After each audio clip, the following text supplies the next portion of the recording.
From the dawn of time, two colossal forces of fate reached across the cosmic void, casting lots to determine the very fabric of existence. Across the lands, rival King Xiang Yu and Liu Bang abandoned their positions, racing to seize Hamyang and claim supremacy. Even the renowned Fyodor Dostoevsky found himself pursued by his gambling debts, his struggles reflected in the profound depths of crime and punishment, proving that chance respects no station. In the early 1900s, as imperialism's dazzling turbulence gripped the world, East Asia too prepared for a dangerous gamble, one that threatened to rewrite the most fundamental truths of the past. It was the evening of July 8, 1909, at the capital resident general's office, where the stakes were poised to rise. Ambassador Hayashi Konosuke, Japan's representative to Korea, greeted the capital VIP club members with a smooth, formal welcome. Hayashi Konosuke, the distinguished ambassador, then smoothly suggested they begin the meeting, as a quiet expectation settled across the opulent room. Minister of Home Affairs Lee Ji-yong, one of the notorious 5 Yulsa traders, decisively placed 50,000 won on the table with a soft thud, opening the game. Japan Inspector General Kubota chuckled broadly, mockingly fearing the minister's substantial wager and the inevitable expansion of the game. Ju Han-yong, the pro-Japanese Minister of Foreign Affairs, announced his own hefty contribution, asserting that the accumulated wealth ultimately served a singular, powerful figure. He declared the money would ultimately belong to His Excellency Sun Woo-hee, who, with a challenging smirk, vowed it would all be in his bag by dawn. Sun Woo-hee dismissed the compliment to Minister Ju with a casual air. Sun Woo-hee, identified as the father of Sun Woo-jin, concluded that regardless of their efforts, luck alone would ultimately claim the day's immense fortune. Kubota scratched his head, acknowledging the truth in Sun Woo-hee's words, yet noting the man's consistently unparalleled fortune with lingering concern. Ju Han-yong conceded Sun Woo-hee's extraordinary skill was undeniable but warned that even His Excellency's usual winning streak might falter this evening. With a knowing smirk, Ju Han-yong unveiled his secret weapon, a special guest brought specifically for the night's high-stakes match. Hayashi Konosuke bowed deeply, his gesture deferring to the impending entrance. A wave of shock, a collective gasp, rippled through the room as Duke Sugiura's royal presence was unexpectedly announced. From the shadows, Sugiura Kohei advanced into the brightly lit room, his confident stride asserting his presence, his cool smirk acknowledging all. Here arrived Sugiura Kohei, a formidable man of immense wealth, protected by the state, and rumored to be a notorious playboy. As Sugiura Kohei approached, the room erupted in a flurry of respectful, if frantic, movement. Men awkwardly stood, an attendant hastily pulled a chair, and Hayashi Konosuke nervously gestured. Sugiura Kohei, the man himself, sat with a confident smirk, his presence undeniable. Sun Woo-hee's thoughts pressed, grappling with the profound implication of Duke Sugiura's presence, a line undeniably crossed. Hayashi Konosuke's shout shattered the tense air, reprimanding someone, likely Sun Woo-hee, for disrespecting the Duke. Sugiura Kohei waved away the fuss, casually instructing everyone to sit and treat him as a mere participant, not a duke. Hayashi Konosuke stammered, bewildered by the Duke's unannounced visit to their humble venue, but Sugiura Kohei calmly explained he sought out rumors of the greatest gamblers. Sugiura Kohei added, his eyes narrowing intensely, that he also had other important matters to attend to this evening. An eerie, wild ferocity gleamed in Sugiura Kohei's eyes, resembling a phantom fox howling at the edge of a field, hinting at something truly cruel and unsettling beneath his calm demeanor. Sun Woo-hee's thoughts churned as he realized the Duke's presence was the source of the unsettling, dark aura he had felt for days. Sugiura Kohei, holding a lit cigarette, pointedly questioned an unseen player, challenging them as the legendary Guksu of Joseon, in gambling skill. Sugiura Kohei casually dismissed the title of Guksu, stating he merely gambled for enjoyment, but Sun Woo-hee countered, pointing to his consistent winnings that suggest more than mere fun, echoing rumors of his ruinous effect on Japanese nobles and businessmen. Sun Woo-hee, with a sly smile, dismissed the rumors about his gambling prowess as mere exaggerations. Sugiura Kohei acknowledged the accuracy of Sun Woo-hee's reputation, then declared with unwavering confidence that he never allowed anyone else to win when he gambled. A gaming piece clacked down with a decisive swipe, signaling the game's official commencement. 500 sheets, 6 bundles worth 300,000 won, were added, swelling the total stake to an enormous sum. Lee Ji-yong's eyes, wide with a tense focus, betrayed the anxious anticipation gripping him. Kubota's gaze, equally wide and strained, held a mixture of deep intensity and rising apprehension. Both Ju Han-yong and Hayashi Konosuke observed with strained intensity, their faces betraying a subtle tension in the air. Sun Woo-hee's gaze narrowed, his eyes focused and calculating, revealing a mind already at work. Kubota, holding a deck of cards with a cheerful air, jovially suggested they play poker given Duke Sugiura's unexpected presence. Sugiura Kohei, with a confident smirk, agreed, declaring his intention to play seriously to end the Japanese Empire's losing streak and truly test his skills, shuffling the cards with a dramatic flair. The cards slid with a brilliant shimmer, a display of Sugiura Kohei's rumored, exceptional poker skills. Sun Woo-hee, observing the card shuffling, recognized its swiftness, calmness, and skill, likening it in his mind to a magician's deceptive speed. Sugiura Kohei punctuated his challenge by forcefully slamming a stack of cards, demanding to know if the Guksu of Joseon was as adept at poker as he was at mahjong. Sun Woo-hee responded calmly, stating he possessed sufficient knowledge of good poker combinations.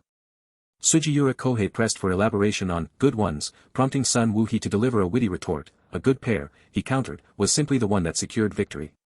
Sugiura Kohei, a cigarette in his mouth, acknowledged with a smirk that the rumors about Sun Woo-hee were indeed not baseless. Hayashi Konosuke stepped forward, presenting a document, stating these were the rules for the day. Hayashi Konosuke, holding the document, solemnly instructed everyone to read the rules thoroughly, emphasizing that adherence was paramount for participation. Sun Woo-hee crumpled the rules in his hand, his thoughts bitter with the familiar meticulousness of the Japanese Empire, always documented and selectively wielded against them. He clenched his jaw, internally vowing that in the future, they would inevitably deny any exploitation or extortion. Sun Woo-hee resolved that he would need to be cunning enough to turn their own meticulousness against them. One by one, Sun Woo-hee, Sugiura Kohei, Lee Ji-yong, and Kubota placed their participation fees, each acknowledging the rules and the impending game. With a confident gesture, Sugiura Kohei declared the game officially underway, a surge of anticipation filling the room. A gentleman held his cards close, his intense gaze fixed on the game, while Kubota silently observed, engrossed. Various players held their poker cards, their hands carefully concealing their hidden combinations. Hayashi Konosuke leaned forward, anxiously questioning Sugiura Kohei about his initial impressions of Joseon. Sugiura Kohei calmly stated his first impression, quiet, followed by the subtle sound of cicadas. He elaborated, describing the cicadas' song as absorbed by the surrounding rocks. Sun Woo-hee, holding his cards, mused that in a land where he faced no apparent threats, Sugiura still felt bothered, while the Duke subtly alluded to the fleeting 2-week lifespan of cicadas. Sun Woo-hee calmly countered, portraying Joseon summer as a joyful garden where orioles sang and brought happiness, offering this tranquil imagery to His Royal Highness. Sugiura Kohei burst into hearty laughter, challenging Sun Woo-hee's metaphor by questioning whether the oriole merely visited or intended to claim the land. Sugiura Kohei, his smirk turning menacing as he touched his lips, asked Sun Woo-hee if he was aware that orioles could, in fact, eat cicadas. Sun Woo-hee calmly replied, his eyes closed in a serene smile, that cicadas would persist and cry throughout the summer, implying an unyielding presence. A gentleman with a mustache inquired about the other matters Sugiura Kohei had mentioned, to which the Duke began explaining the Crown Prince's upcoming visit to Joseon. Sugiura Kohei's eyes narrowed with a sharp intensity as he revealed troubling reports of suspicious movements surrounding the prince's impending arrival. Hayashi Konosuke's eyes widened in shock, immediately asking if the suspicious activities concerned Shin Min-hee. Sugiura Kohei increased his bet by 3,000 won and challenged Sun Woo-hee to raise it by 6,000, the money cascading onto the table. Sun Woo-hee, holding 2 cards, playfully protested, stating that adding 6,000 won for just one more card would be controversial tyranny. Yet, with a decisive flick, Sun Woo-hee's hand placed the money, complying with the Duke's implied challenge. Sugiura Kohei introduced the term Eobyeolgyo, prompting a confused inquiry from a gentleman with a mustache about feet made from fishes and turtles. Sugiura Kohei clarified that Eobyeolgyo referred to Westerners who sought to conquer a weakened Joseon, and revealed rumors of their secret weapon and army preparations in Manchuria. Sugiura Kohei, gesturing with a stack of money, raised a probing question about the mysterious source of the Eobyeolgyo's substantial funding for their military endeavors. Sugiura Kohei's intense gaze fixed on Sun Woo-hee, directly challenging the Guksu to answer his suspicions.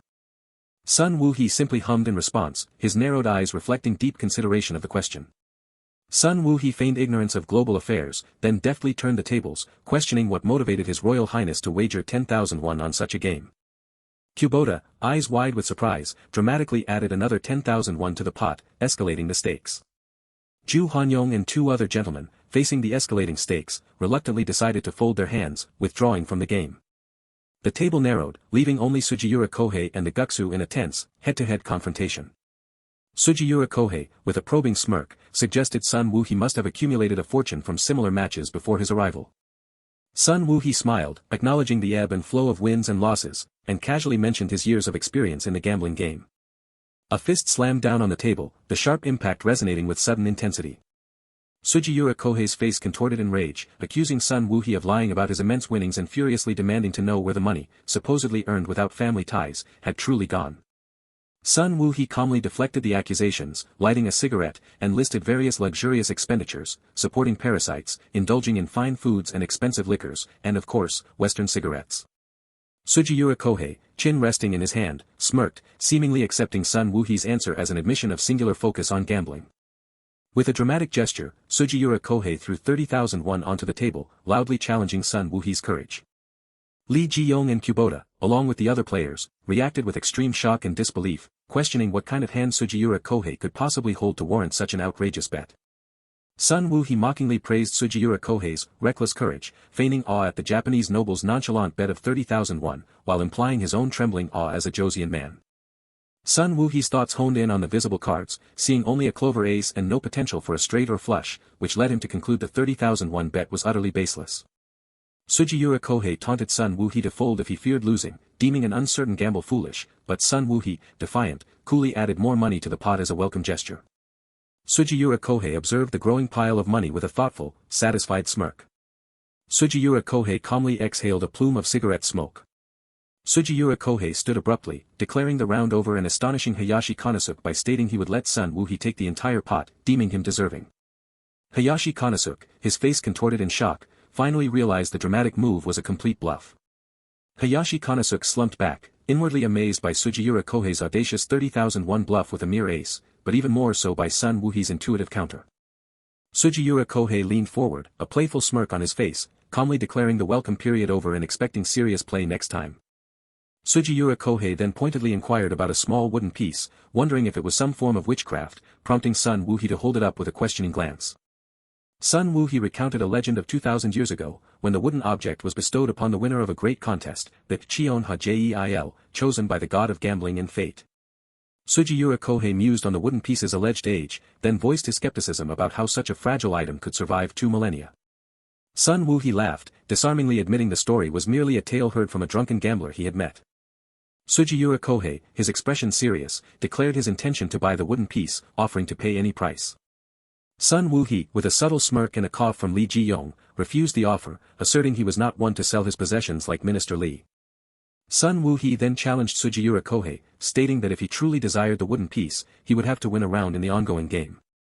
The cards shuffled softly, as an unnamed voice cut through the tense anticipation, demanding, "Shall we start the next round, then?" A calm invitation, "Come in," from Sugiura Kohei followed the faint knock, concealing the true power within his hand. Heavy footsteps marked the entrance of a late arrival, who profusely apologized to Sugiura Kohei, explaining, "I had something to take care of, so I came later than I expected." Sugiura Kohei's gaze sharpened, asking, "Is that something, related to the smell of blood reeking from your body?" The military man admitted to an instant execution, having rid himself of the scheming Eobyeolgyo. Across the gambling table, several men, including the imposing Kubota, registered the shocking revelation with wide-eyed surprise. Another Eobyeolgyo, Sugiura Kohei mused with disdain, likening them to bothersome flies, before pressing the military man for the last words of the two deceased. The military man leaned in, whispering discreetly into Sugiura Kohei's ear, their hushed exchange charged with veiled meaning. With a mischievous glint in his eye, Sugiura Kohei questioned if the military man had personally executed them with his sword, to which the man confidently offered a gleam of the blade and a demonstration. The military man challenged Ju Han-yong, the Joseon's guksu, with an intimidating presence, asking, "Isn't it scary? Aren't you afraid?" Ju Han-yong merely chuckled, a confident sound, stating, "I am not sure what I should be scared of." The military man swished his sword, a chilling whisper of metal, and sternly insisted that Ju Han-yong would soon understand what true fear meant. Ju Han-yong calmly articulated his gambler's philosophy, equating the constant high stakes of every round to living on the precipice of execution, a relentless fight for victory. Sugiura Kohei's composure shattered, his face contorting in anger as he threatened Ju Han-yong with execution by Sakamoto's sword, then accused him of a far greater crime, funding the Eobyeolgyo with his winnings. A gentleman with a mustache tried to defend Sun Woo, insisting his innocence, but an unseen hand slammed down with a resounding bang, silencing him with a forceful command to "shut up." A palpable fear seized both Japanese and Koreans in the room, their faces paling from the sudden, aggressive outburst. Kubota and another gentleman visibly flinched, their terror evident in the beads of sweat that formed on their pale faces. Only one person remained unfazed amidst the room's palpable fear. Ju Han-yong, calm despite the looming threat, provocatively asked if they intended to kill him, then advised against it, warning Sugiura Kohei not to appear petty over a lost poker game. Sugiura Kohei smirked, questioning Ju Han-yong's nonchalance and insinuating his aggression stemmed from more than a mere loss of money, reminding him of his royal stature. Ju Han-yong clarified his accusation, not money, but Sugiura Kohei's wounded pride. He warned against the lasting rumor that violence over a gambling loss would create. Sugiura Kohei laughed mockingly, finding Ju Hanyong's plea for his life amusing, then threatened his colleagues, anticipating Ju Hanyong would eventually beg for their lives. Ju Hanyong's eyes narrowed, his anger surfacing as he retorted, questioning Sugiura Kohei's cowardice or shamelessness. Sugiura Kohei asserted his resolve, declaring that his personal battle was to be fought at the gambling table, dismissing the fate of others. With a decisive flash and impact, Sugiura Kohei dramatically declared the money on the table as his chosen weapon, a golden glow illuminating his conviction. Sugiura Kohei, amidst a dramatic burst of money and a flourish of cards, challenged Ju Hanyong to seek his victory through the gamble. Sugiura Kohei confidently revealed his hand, a powerful full house of kings, certain of his advantage. He confidently predicted his victory, certain that his opponent's mere flush was no match for his superior hand. Sugiura Kohei declared his intention to undeniably prove Ju Hanyong unworthy of competing against him. With a smug expression, Sugiura Kohei pointed to his head, challenging Ju Hanyong's intellect. Sugiura Kohei then extended his challenge to physical strength, smugly gesturing towards the formidable military man. Sugiura Kohei gasped, his surprise evident as he discovered his vast fortune of 300,000 won had inexplicably dwindled to a mere 30,000. Ju Hanyong chuckled, relishing the irony as he mocked Sugiura Kohei's arrogance, noting the humiliation of a gambler with a good hand but no money. Sugiura Kohei's face contorted in rage, his teeth gritting, as he suffered the profound humiliation of his predicament. Desperate, Sugiura Kohei crumpled a piece of paper, declaring he would write an IOU. In a flustered rush, Sugiura Kohei sought to borrow 1 million won from Kubota, who hesitantly agreed to the large sum. Ju Hanyong then revealed the critical Article 5.1, which stipulated that only money present at the round start could be used for betting. The rule trapped Sugiura Kohei, no matter the amount borrowed, the funds could only be utilized in the subsequent round, not the current one. Ju Hanyong, holding the document with a smug smile, feigned pity for Sugiura Kohei's constrained position. Undeterred, Sugiura Kohei leaned forward, proposing a new, high-stakes betting strategy for the current round, certain it would benefit Ju Hanyong. Ju Hanyong responded skeptically, his hand swishing as he placed more money onto the table, questioning Sugiura Kohei's claim. Sugiura Kohei, pouring a drink, offered Ju Hanyong a deal: if he won, his life would be spared, and his financial support of the Eobyeolgyo would be forgotten. Ju Hanyong countered, proposing that if Sugiura Kohei included 1 million won for him in the current bet, he would grant Sugiura Kohei a chance to escape and never meet him again. With confident smiles and a shared moment of understanding, Sugiura Kohei and Ju Hanyong exchanged remarks, signaling their agreement to the high-stakes wager. Sugiura Kohei, with a snap of his fingers, demanded Ju Hanyong relinquish his title as Cheon Ha-jeil and admit defeat, reiterating his offer to save his life. Ju Hanyong, with ironic amusement, held up a rusty wooden piece and questioned if his life was worth less than the trivial object. Sugiura Kohei confidently offered a letter of amnesty, valid for 1 week, promising both the money and freedom if Ju Hanyong won. Ju Hanyong, dismissive, rejected the offer of the useless piece of paper. Ju Hanyong scoffed at the amnesty, pointing out the immediate threat of the military man's sword, and questioned Sugiura Kohei's true desires beyond a mere title. Ju Hanyong declared that all their promises would become valid the moment Sugiura Kohei placed his bet, emphasizing its importance over any mere title. Sugiura Kohei tilted his head, a slight question in his gaze, wondering if the proposed wager was truly sufficient for Ju Hanyong.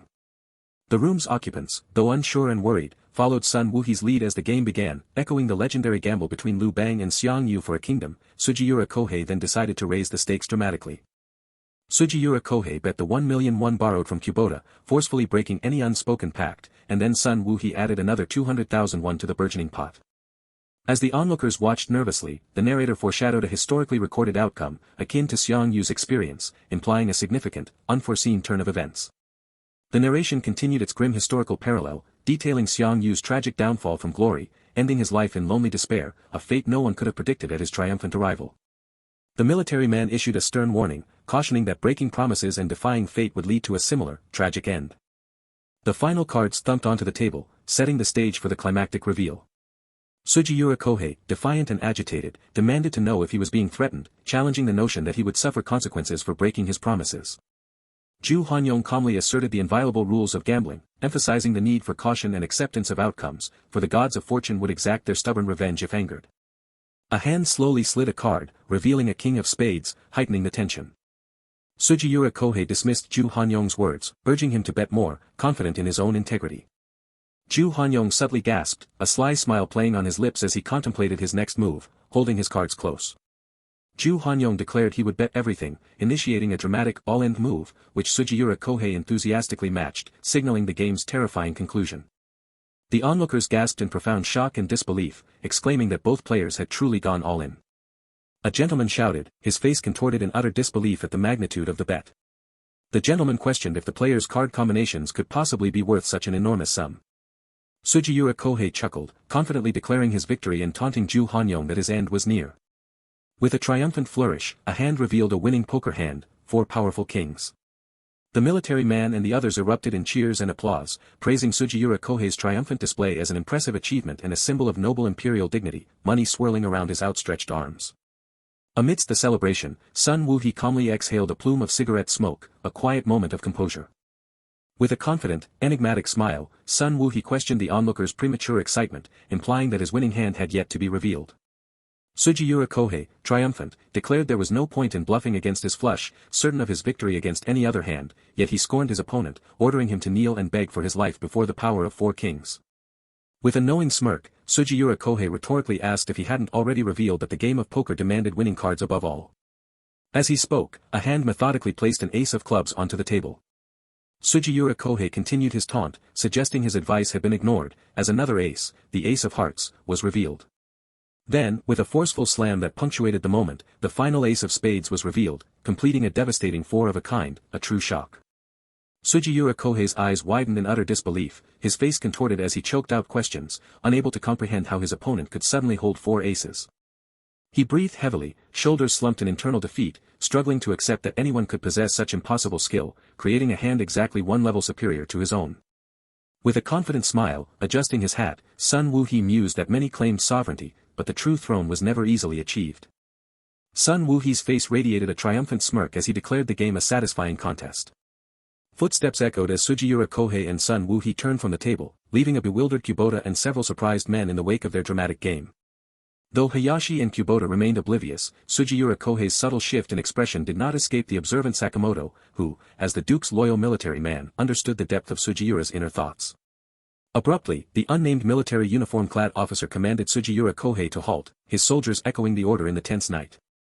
The unnamed military officer, his face contorted in rage, denounced Sugiura Kohei as an arrogant Joseon bastard, drawing his sword and vowing to exact a heavy price for insulting the Duke. As soldiers forcefully seized him, Sugiura Kohei defiantly hurled insults back, accusing the officer of being a mere dog, incapable of understanding the agreements he had made with his master. Though unseen, the unnamed military officer taunted Sugiura Kohei, questioning how the man who once seemed to see through everything could now be so blind to his own impending fate, as a bag of money lay spilled on the ground. Sugiura Kohei, despite being held captive, mockingly retorted, challenging his captor's assumption of his ignorance with a sneering expression. The unnamed military officer's face contorted with enraged surprise and shock. With a furious command to shut up and surrender his neck, the enraged military officer swung his sword down at Sugiura Kohei, even as other soldiers held him, stunned into nervous surprise. Sun Woo-hee, blood staining his mouth, his eyes wide with shock and the bitter sting of fatal injury, inwardly lamented that he should have succeeded in the gamble this time. A faint yet clear sound emanated from the wooden piece Sun Woo-hee held, glowing with an otherworldly red energy that pulsed and shattered. As if to unleash the god of fortune's wrath, the divine item, untouched for 2 millennia, shattered, distorting everything etched upon its ancient surface. The unnamed military officer stood over Sun Woo-hee, who lay fatally wounded and bleeding on the rain-slicked ground, still spewing angry curses at his defiance. With a faint, serene smile, Sun Woo-hee acknowledged his end, recalling his lifelong journey to master gambling, even as he lay dying, a broken wooden piece beside him. He felt a pang of regret that he couldn't properly pass on the heirloom to the successor in his wife's womb.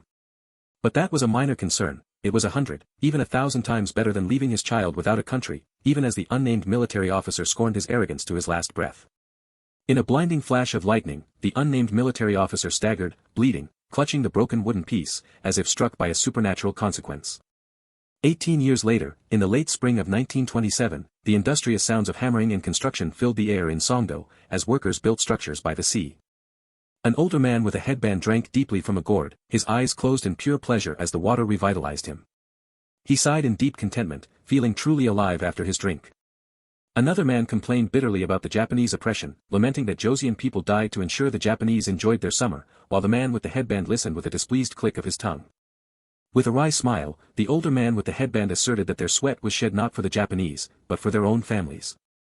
He explained to a young man that everyone worked for their families, forced to endure the unfairness for survival, asking how many Joseon businesses remained free of Japanese influence.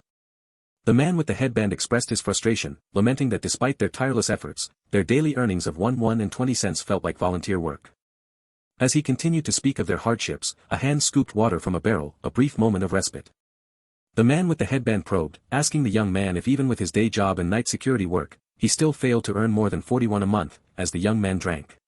The young man smiled broadly, wiping his mouth with his fist, exclaiming how refreshing the water tasted. The young man suddenly declared his urgent need to make a fortune and escape the tiring construction site, prompting the supervisor to comment on the difficulty of getting good cards, leading the young man to ask if he had been gambling. The man with the headband replied affirmatively, mentioning good gambling spots near the brothel alley, which visibly surprised the young man. The man with the headband animatedly explained that in certain places, hundreds of won could be won in a single game, urging them to seize such an opportunity. With a sly glance, the man with the headband subtly questioned if the young man possessed any gambling talent. The young man nervously laughed, dismissively waving his hands, insisting he knew nothing about gambling. The man with the headband enthusiastically suggested they learn to gamble after work, proposing a game, which the young man vehemently rejected, mistakenly believing it meant a trip to a brothel. The man with the headband clarified, shrugging, that a gambling place would open right there for payday, offering games like CeeLo and backgammon, as the young man listened intently. The young man's eyes widened in profound surprise upon learning a gambling place would open in their very location. A bell loudly announced an event. A crowd of men jostled and murmured, eagerly pushing their way into the wooden building, anticipating the day's event. A hand deftly slid a small wooden nameplate from its shelf. The young man handed a nameplate to an old, coughing man, who inquired if it was payday and if the counting was done. The young man, his face etched with worry, expressed deep concern for the old man's worsening cough, urging him to get much-needed rest. The old man wearily dismissed the idea of rest, citing 6 mouths to feed, lamenting that even with his relentless labor, his family still remained hungry. The old man, head bowed in quiet desperation, lamented his inability to ever hit the jackpot, while the young man sympathetically placed a hand on his back. The young man awkwardly cleared his throat, trying to excuse himself, but the old man immediately apologized to Uncle Pan Su for his distraction. The young man extended the nameplate, and the old man gratefully accepted it. The young man called out, "Mr. Lee Ba Wai," startling another man who then questioned how he managed such a feat. The young man, confused, questioned what was meant, as another man impatiently urged him to take it and leave, while others murmured in the background. The young man patiently explained that he could quickly find specific nameplates without rummaging, having never once picked the wrong one despite the multitude. The man with the headband and another bald man looked at the young man with wide-eyed surprise, marveling at his sharp guessing and wondering if he possessed supernatural powers. The excited men questioned if the young man was even better than a shaman, clamoring for him to read their fortunes, overwhelming him.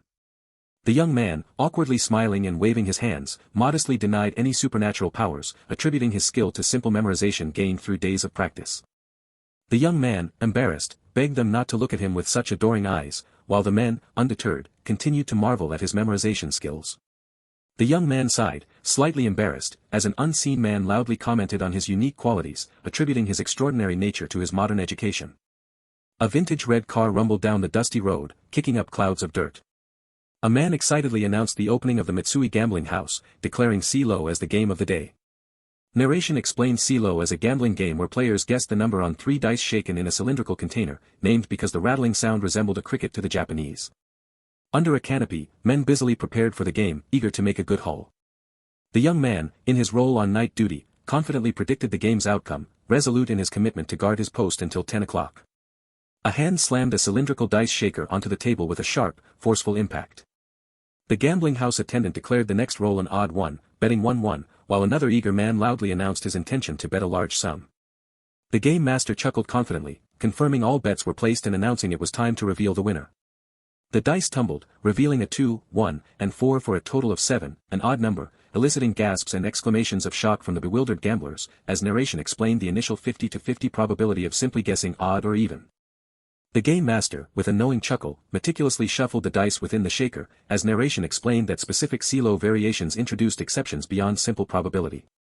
Narration clarified that if all 3 dice showed 1, 2, 3 or all the same number, the gambling house won all bets, but if 4, 5, 6 appeared, the house lost. The young man meticulously noted the dice results, a 6, 4, 2, totaling 12, remarking that his casual prediction had proven accurate. He sighed thoughtfully, realizing his instincts for prediction had significantly sharpened over the past few months. The young man rested his head, contemplating that while CeeLo wasn't his specialty, it just might become one if he truly immersed himself, imagining months of salary flashing before his eyes. A sudden internal thought jolted the young man, a firm resolve to restrain himself from gambling's allure. An older man, clutching a wooden stick, sternly warned the dejected young man, sitting on the floor, that he was being punished lightly as a student, but the next time would mean a year without fresh air. A hand forcefully slammed onto the wooden surface. The young man's eye widened, his gaze intensely focused in a moment of sudden, sharp realization. The young man, deep in thought, immediately suspected that the gambler had employed a trick to win the game. The narration clarified that a non-sharp sound from the tube hitting the surface meant one of the dice was leaning obliquely against its wall. The game master, a gentleman in a vest, confidently presented the dice with a clatter, inviting inspection. The distressed gamblers erupted in cries of despair, questioning how the numbers 4, 5, 6 could have possibly appeared, with one man lamenting, "I'm screwed." Sun Woo, he muttered to himself, recalling a chilling warning that if caught again, he wouldn't breathe outside air for a year. Amidst murmuring and whispers, the crowd passionately rallied behind Mr. Kim, urging him to triumph and reclaim money from those bastards. The game master snickered, mockingly suggesting the gambler quit and use his meager funds for a bowl of makgeolli, the Korean rice wine. Flaring with anger, the man with the headband vehemently demanded the dice be rolled, accusing the gambling house of trying to flee with their money. The gentleman in a vest scoffed at the rude words, asserting that the Mitsui gambling house would never flee, then challenged them to continue if they still possessed funds. A hand whipped the dice tube through the air with a rapid whir. The tube slammed onto the surface. With a flourish, the dice revealed a trio of 4s, totaling 12, as the game master mockingly declared the Mitsui gambling house the victor. The game master, brimming with false concern, called for new challengers, warning against malicious rumors as the defeated gamblers lamented their repeated losses. The game master announced their departure, mockingly promising to return on payday and advising the losers not to regret their misfortunes too much. Suddenly, Sugiura Kohei's voice cut through the air, causing the surprised game master to pause as money scattered to the ground. The game master scoffed, dismissing the paltry 21 wager as insufficient to restart the game, suggesting they meet another time. Sugiura Kohei, with a confident smirk, directly challenged the game master, questioning his courage to face a mere Joseon person with only 21. The game master reacted with a bewildered, "Huh," before assertively reminding Sugiura Kohei that he had already denied any intention of running away. Sugiura Kohei calmly demanded the dice be rolled, but an angry man, drawing a sword, erupted in fury, insulting him as a "yobo bastard," a derogatory term for Koreans during the colonial period, to which Sugiura Kohei sarcastically mused about the supposed "fuss" of gambling. The swordsman challenged Sugiura Kohei to try, but Sugiura Kohei, with a subtle smirk, countered with a veiled threat, questioning the impact of a rumor about a death at the gambling house. The game master chuckled, reassuring Mr. Dojima that he would handle Sugiura Kohei, convinced the young man would only be satisfied once he had lost all his money. With eyes narrowed in cunning resolve, the game master intended to quickly fulfill Sugiura Kohei's supposed wish to lose. The man with the headband voiced his concern, reminding Sugiura Kohei that he claimed no gambling skills, but Sugiura Kohei casually dismissed the worries, stating he would simply try it, as only 21 was at stake. The game master chuckled about the rare occasion of restarting a game for only 21, as the setup slid into place for Sugiura Kohei to play. With a sharp, swift motion, the dice tube was vigorously shaken. The dice tube smoothly slid into position. Sugiura Kohei's gaze sharpened, piercing the air with its intensity. Inside the tube, the dice tumbled and rumbled. The game master tapped the tube, announcing the moment for results and urging Sugiura Kohei to place his bet. Sugiura Kohei, with unwavering confidence, placed his 21 bet on even. A man claimed to have glimpsed 2 dice, revealing a 2 and a 3, sparking a ripple of murmuring and skepticism from the crowd. With a confident resolve, Sugiura Kohei called for the dice to be revealed, while the game master merely chuckled. Sugiura Kohei, with intense focus, confidently declared the dice would show 1, 4, 5, totaling 10, an even number. A palpable stir rippled through the crowd as murmurs filled the air. The dice, truly revealing 1, 4, and 5, validated Sugiura Kohei's confident declaration of an even total of 10. Whispers and murmurs erupted as the crowd excitedly debated Sugiura Kohei's uncanny ability, some calling it a good start while others warned against tempting fate. Sugiura Kohei chuckled, humbly attributing his win to mere luck, yet his thoughts betrayed a keen awareness of the game's inherent risks. The game master, a bead of nervous sweat forming, stammered out his acknowledgement of Sugiura Kohei's win, preparing to pay the 21. Sugiura Kohei, with unwavering confidence, challenged the game master to the next game. With a renewed sense of purpose, the game master initiated the next round. A sharp click echoed, signaling Sugiura Kohei's intense focus. As the dice landed, Sugiura Kohei rapidly called out, 1, 3, 4. With unwavering confidence, Sugiura Kohei declared the total was 8, an even number. Again, Sugiura Kohei called out the landing dice as 6, 6, 2, declaring the total of 14, an even number. With a frustrated grip, the dice tube slammed down. The game master chuckled ominously, challenging Sugiura Kohei to decide his next bet. Sugiura Kohei, with resolute confidence, placed all his 41 on odd. With a clatter and a stir of murmurs, the dice revealed a 7, an odd number. As Sugiura Kohei exclaimed in surprise, the crowd erupted in shock at his repeated, successful prediction, realizing he had doubled his money to 81 in just 2 rounds. The game master sighed, dismissing the wins as mere beginner's luck, inwardly confident that Sugiura Kohei would eventually kneel before the inevitable roll of 4, 5, 6.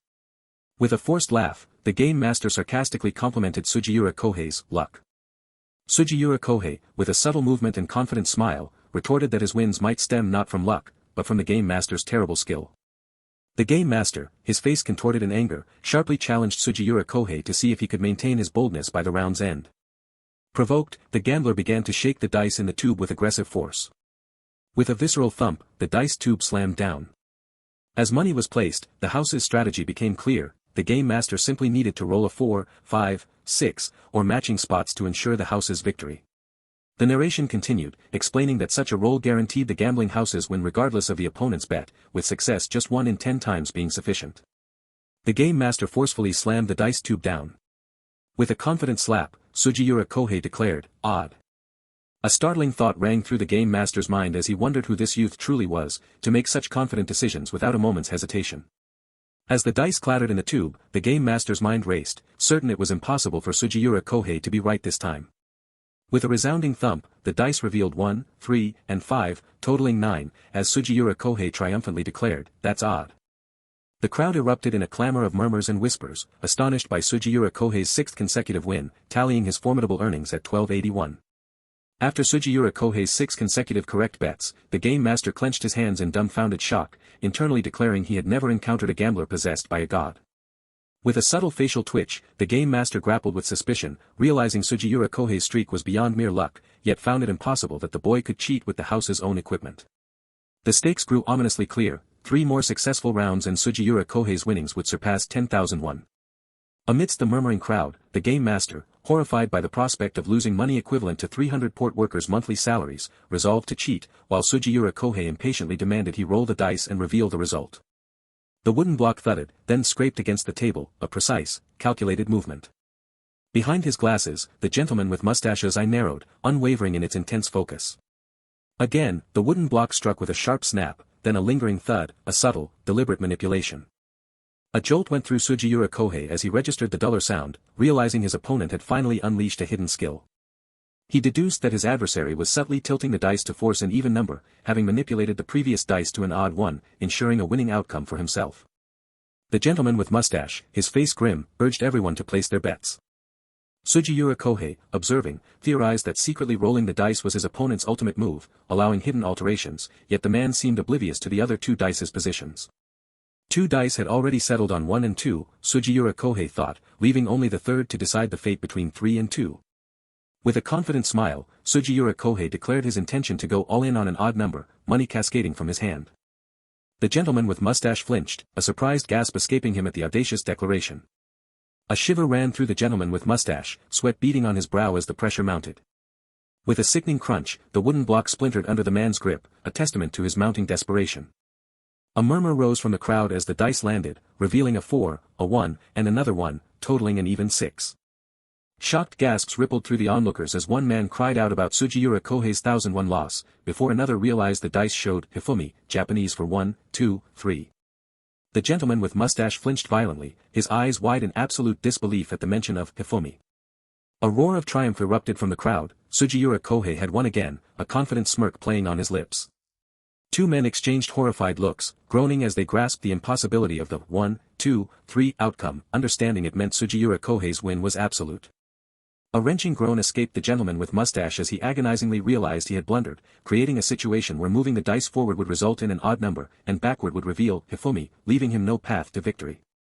Who is this bastard? The gentleman with mustache snarled, sweat beading on his brow, his composure shattering.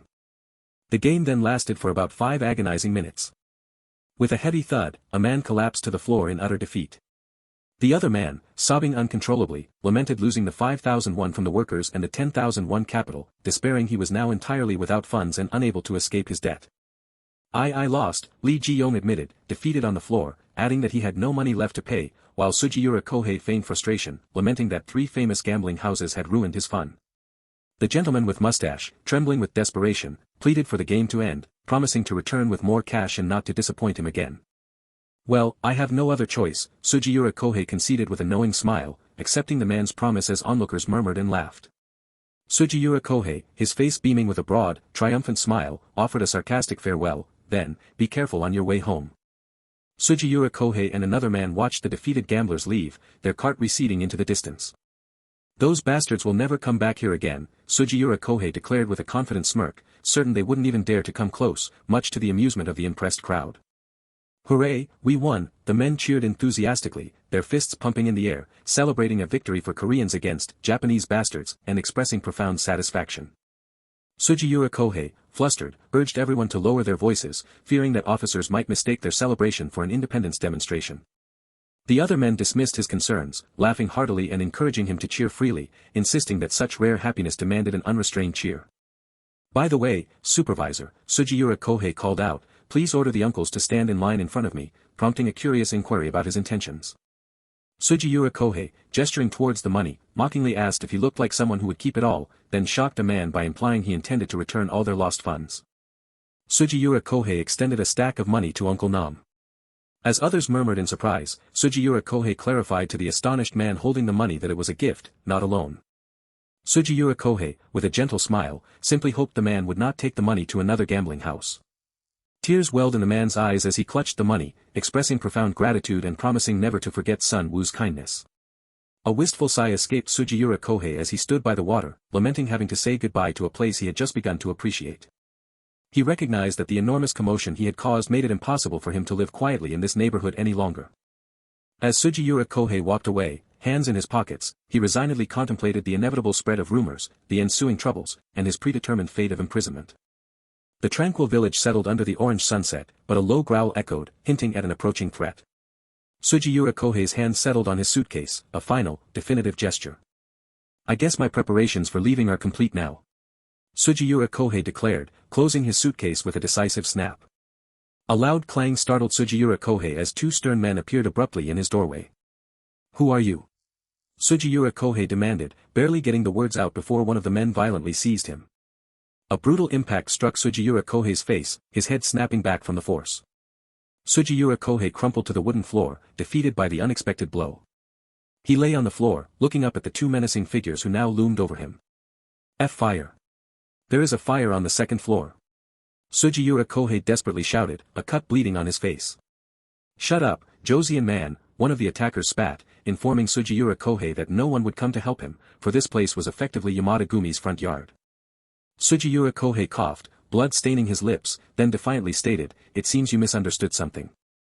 With a sudden surge of defiance, Sugiura Kohei punched one of his assailants. But he was met with another sharp blow, blood splattering from his mouth as he was punched again. A foot brutally stomped on Sugiura Kohei's head, the impact crushing him further. Another fist slammed down on Sugiura Kohei's head from above. I clearly told you to shut up, Joseon man, one man snarled, kneeling to grip Sugiura Kohei's hair tightly. The other man, surveying the bruised Sugiura Kohei, questioned, is this the bastard? Sugiura Kohei, despite his injuries, met their gaze with a fierce, angry defiance. Yes, he is that bastard, the men confirmed, eliciting an enraged outcry from Sugiura Kohei, demanding to know what they meant. A sharp slap echoed as Sugiura Kohei's face was violently struck. Where is the money? The man demanded, looming over the coughing, groaning Sugiura Kohei. Sugiura Kohei coughed again, then pointed weakly towards an open suitcase, indicating the money was there. A hand reached into the suitcase, only to discover a shocking amount of money was missing. Sugiura Kohei, grimacing as he was roughly grabbed by the collar, jokingly claimed he was a spendthrift who had used a few thousand won, infuriating the man who scoffed at his lie and demanded the truth. Sugiura Kohei grimaced, sweating and bruised, offering only silence under the duress. The unnamed man cautioned against further harm, fearing their captive would lose his breath, yet another asserted the missing money's location would eventually be revealed, his irritation a sharp edge in the tense room. With a desperate, choking gasp, Sugiura Kohei defiantly questioned the oppressive reality, wondering if spending his own money as he pleased had become a sin. A brutal fist landed with a sickening thud, the impact tearing a sudden gasp from its target. The man roared at Sugiura Kohei, accusing him of laying hands on Yamada Gumi's money, and warning he would not survive, causing Sugiura Kohei to stumble from the force. Sugiura Kohei flinched, his eyes widening as a glinting blade was pressed menacingly close to his throat. "I will slit your throat right away if you do something stupid," the man threatened, dismissing any concern for a Joseon man's death, but Sugiura Kohei frantically agreed to comply, warning that further assault might kill him before they even left. With a low rumbling, the car engine roared to life, preparing to depart. Cramped within the car, Sugiura Kohei remained outwardly calm amidst the grinding press of bodies. Sugiura Kohei, exasperated, complained about the unnecessary pushing in the car, pointing out the available space despite the crowded interior. The angry man snarled, demanding to know how many more times Sugiura Kohei wished to be struck. Sugiura Kohei, with a defiant smirk, declared that while they were free to beat him, he was not one to forget debts, and he distinctly remembered being hit 3 times already. A sharp thud interrupted Sugiura Kohei's defiant count, forcing his eyes shut in pain. Gritting his teeth, Sugiura Kohei silently acknowledged the 4th blow, his determination hardening despite the sweat on his brow. The car hummed along a winding road, carrying them through lush hills towards a grand estate nestled on a cliff as the sun began its dramatic descent. A high-pitched screech sliced through the air as the car's wheels ground to an abrupt halt on the gravel. "Go inside, bastard," the angry man shouted, shoving Sugiura Kohei forcefully from the car with a sharp punch to his back. "Move quickly," one of the men commanded, their stern faces illuminated by the hazy light as they rattled through the sliding doors of the traditional hallway. "I caught him, Oyabun," the man reported, as Sugiura Kohei collapsed to the bathhouse floor, resigned, before the calm presence of Hayashi Konosuke, who sat immersed in his bath. With a soft rustle of water, Hayashi Konosuke emerged from the bath, revealing an intricate full-back tattoo of a demon and a dragon. Hayashi Konosuke calmly observed Sugiura Kohei, noting his surprising youth with a thoughtful hum. With a low sizzle, a vintage lighter sparked, igniting the tip of a cigarette. Hayashi Konosuke sat, contemplatively puffing his cigarette, while Sugiura Kohei waited on the floor, observed by murmuring men. "Well, that's enough," Hayashi Konosuke declared, dismissing the current discussion with a casual gesture, promising to revisit it later. "So, since when did you know Kabata?" Hayashi Konosuke pressed, his ominous tone resonating as his intense gaze fixed upon Sugiura Kohei. Sugiura Kohei, denying any knowledge, claimed he had never heard the name Kabata before. Sugiura Kohei simply laughed, an amused and dismissive sound, from his spot on the floor. "Answer it properly," the furious man shouted, demanding respect as he struck Sugiura Kohei with another forceful thud. With a brutal thud, the hand continued its assault, striking Sugiura Kohei repeatedly while the man raged about the gambler bastard and Sugiura Kohei's alleged connection. "Baba, let him go," Hayashi Konosuke commanded, drawing a sigh of compliance from the man, who nodded in swift obedience. Hayashi Konosuke pondered the situation, wondering how no one, even Kabata, had noticed the cheating, even though he had planned it all from the start. The gentleman with the mustache fidgeted, pleading his innocence to Hayashi Konosuke, swearing his loyalty despite his lack of skill, and begging to be believed.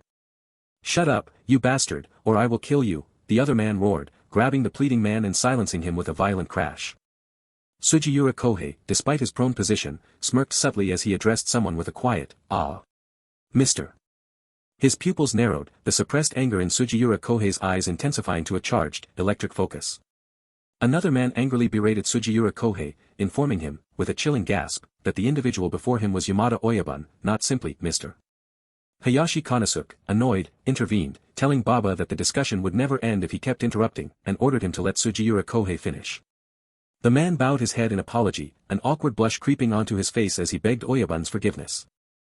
Sugiura Kohei, with a confident sigh and exhale, urged Mr. to trust the other man, insisting there was no fraud or coordination in the CeeLo game, only his own slightly superior skill. Hayashi Konosuke listened, thoughtful and intent, considering Sugiura Kohei's audacious claims. "Isn't that what gambling is all about?" Sugiura Kohei confidently challenged with a gentle smile. The other men murmured in surprise, astonished by Sugiura Kohei's audacious guts. With a loud laugh, Hayashi Konosuke challenged Sugiura Kohei's claims of skill, questioning how he could have parlayed a mere 21 into 18,000 solely through luck. Sugiura Kohei, with a smug smile, asserted he would have won even more than 18,001 if his opponents had simply brought more cash. "Alright, then why don't you try to trick me now?" Hayashi Konosuke challenged with a confident smile, gesturing for the gambling equipment. Hayashi Konosuke asserted that if Sugiura Kohei's skills were truly outstanding, he should effortlessly win against him. Hayashi Konosuke, holding a cigarette and a dice shaker containing 3 dice, prepared at the wooden table. The very nature of the bathhouse meant that every sound would echo and rumble, amplifying the tension. Sugiura Kohei confidently dismissed the echo as a significant obstacle, noting it paled in comparison to the excited breaths of the workers around them. Yes, I will, Sugiura Kohei declared with a confident smile and a decisive gesture, accepting the challenge. Shall we start? Hayashi Konosuke asked, a smile playing on his lips as he shook the dice with a distinct rattling sound and took a sharp inhale.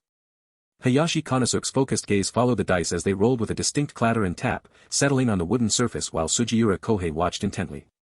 Despite his cool demeanor, the narration observed that Hayashi Konosuke lacked the subtle skill of true gamblers. He wasn't manipulating the dice at all. Hayashi Konosuke confidently slammed the dice shaker down with a hollow thud. Guess this one. Hayashi Konosuke challenged, a smirk playing on his lips. Prove what you said earlier. Sugiura Kohei, with a calm snicker, stated his unwillingness to gamble unless something substantial was at stake. Hayashi Konosuke found Sugiura Kohei insolent but conceded that his spirit stood out from other Joseon men. Kid, Hayashi Konosuke sternly declared, you are wrong to say that nothing is at stake in this gambling game, because your life and Kabata's are on the line. Actually, I'm not someone who usually risks my life that easily, Sugiura Kohei conceded with a confident smile and a decisive click, but I will accept it if that's what you want. I'll bet on odd. The gentleman with the mustache gulped, his face contorting in shock and disbelief at Sugiura Kohei's audacious bet on odd. A low rumble preceded the soft drop of the dice, revealing their outcome. Both men gasped, their eyes wide with utter shock as the outcome of the dice roll was revealed. The man wondered in utter astonishment how Sugiura Kohei could have possibly guessed the outcome. So, I won, Sugiura Kohei stated calmly, turning to leave with a dismissive gesture. I will leave now, that's okay, right? Who said you can move? The man roared, grabbing Sugiura Kohei's arm with a violent snatch, his anger palpable. Huh, interesting, Hayashi Konosuke chuckled, inhaling deeply as he challenged Sugiura Kohei to guess again, wondering if his success was pure luck. What will you bet this time? Sugiura Kohei asked, shrugging with a confident smile. Hayashi Konosuke, with a sly smile, began to state the terms. He would forgive the 10,000 won he lost, but if Sugiura Kohei lost, the debt would hang over him. That 10,000 won will be your debt to me, Hayashi Konosuke declared, slamming his hand down on the table to seal the crushing terms. An unnamed man with short brown hair formally cleared his throat, commanding the room's attention. Sugiura Kohei listened, a faint flush on his cheek hinting at a simmering intensity beneath his calm smirk. The gentleman with glasses gasped, his breath catching in his throat as shock reverberated through him.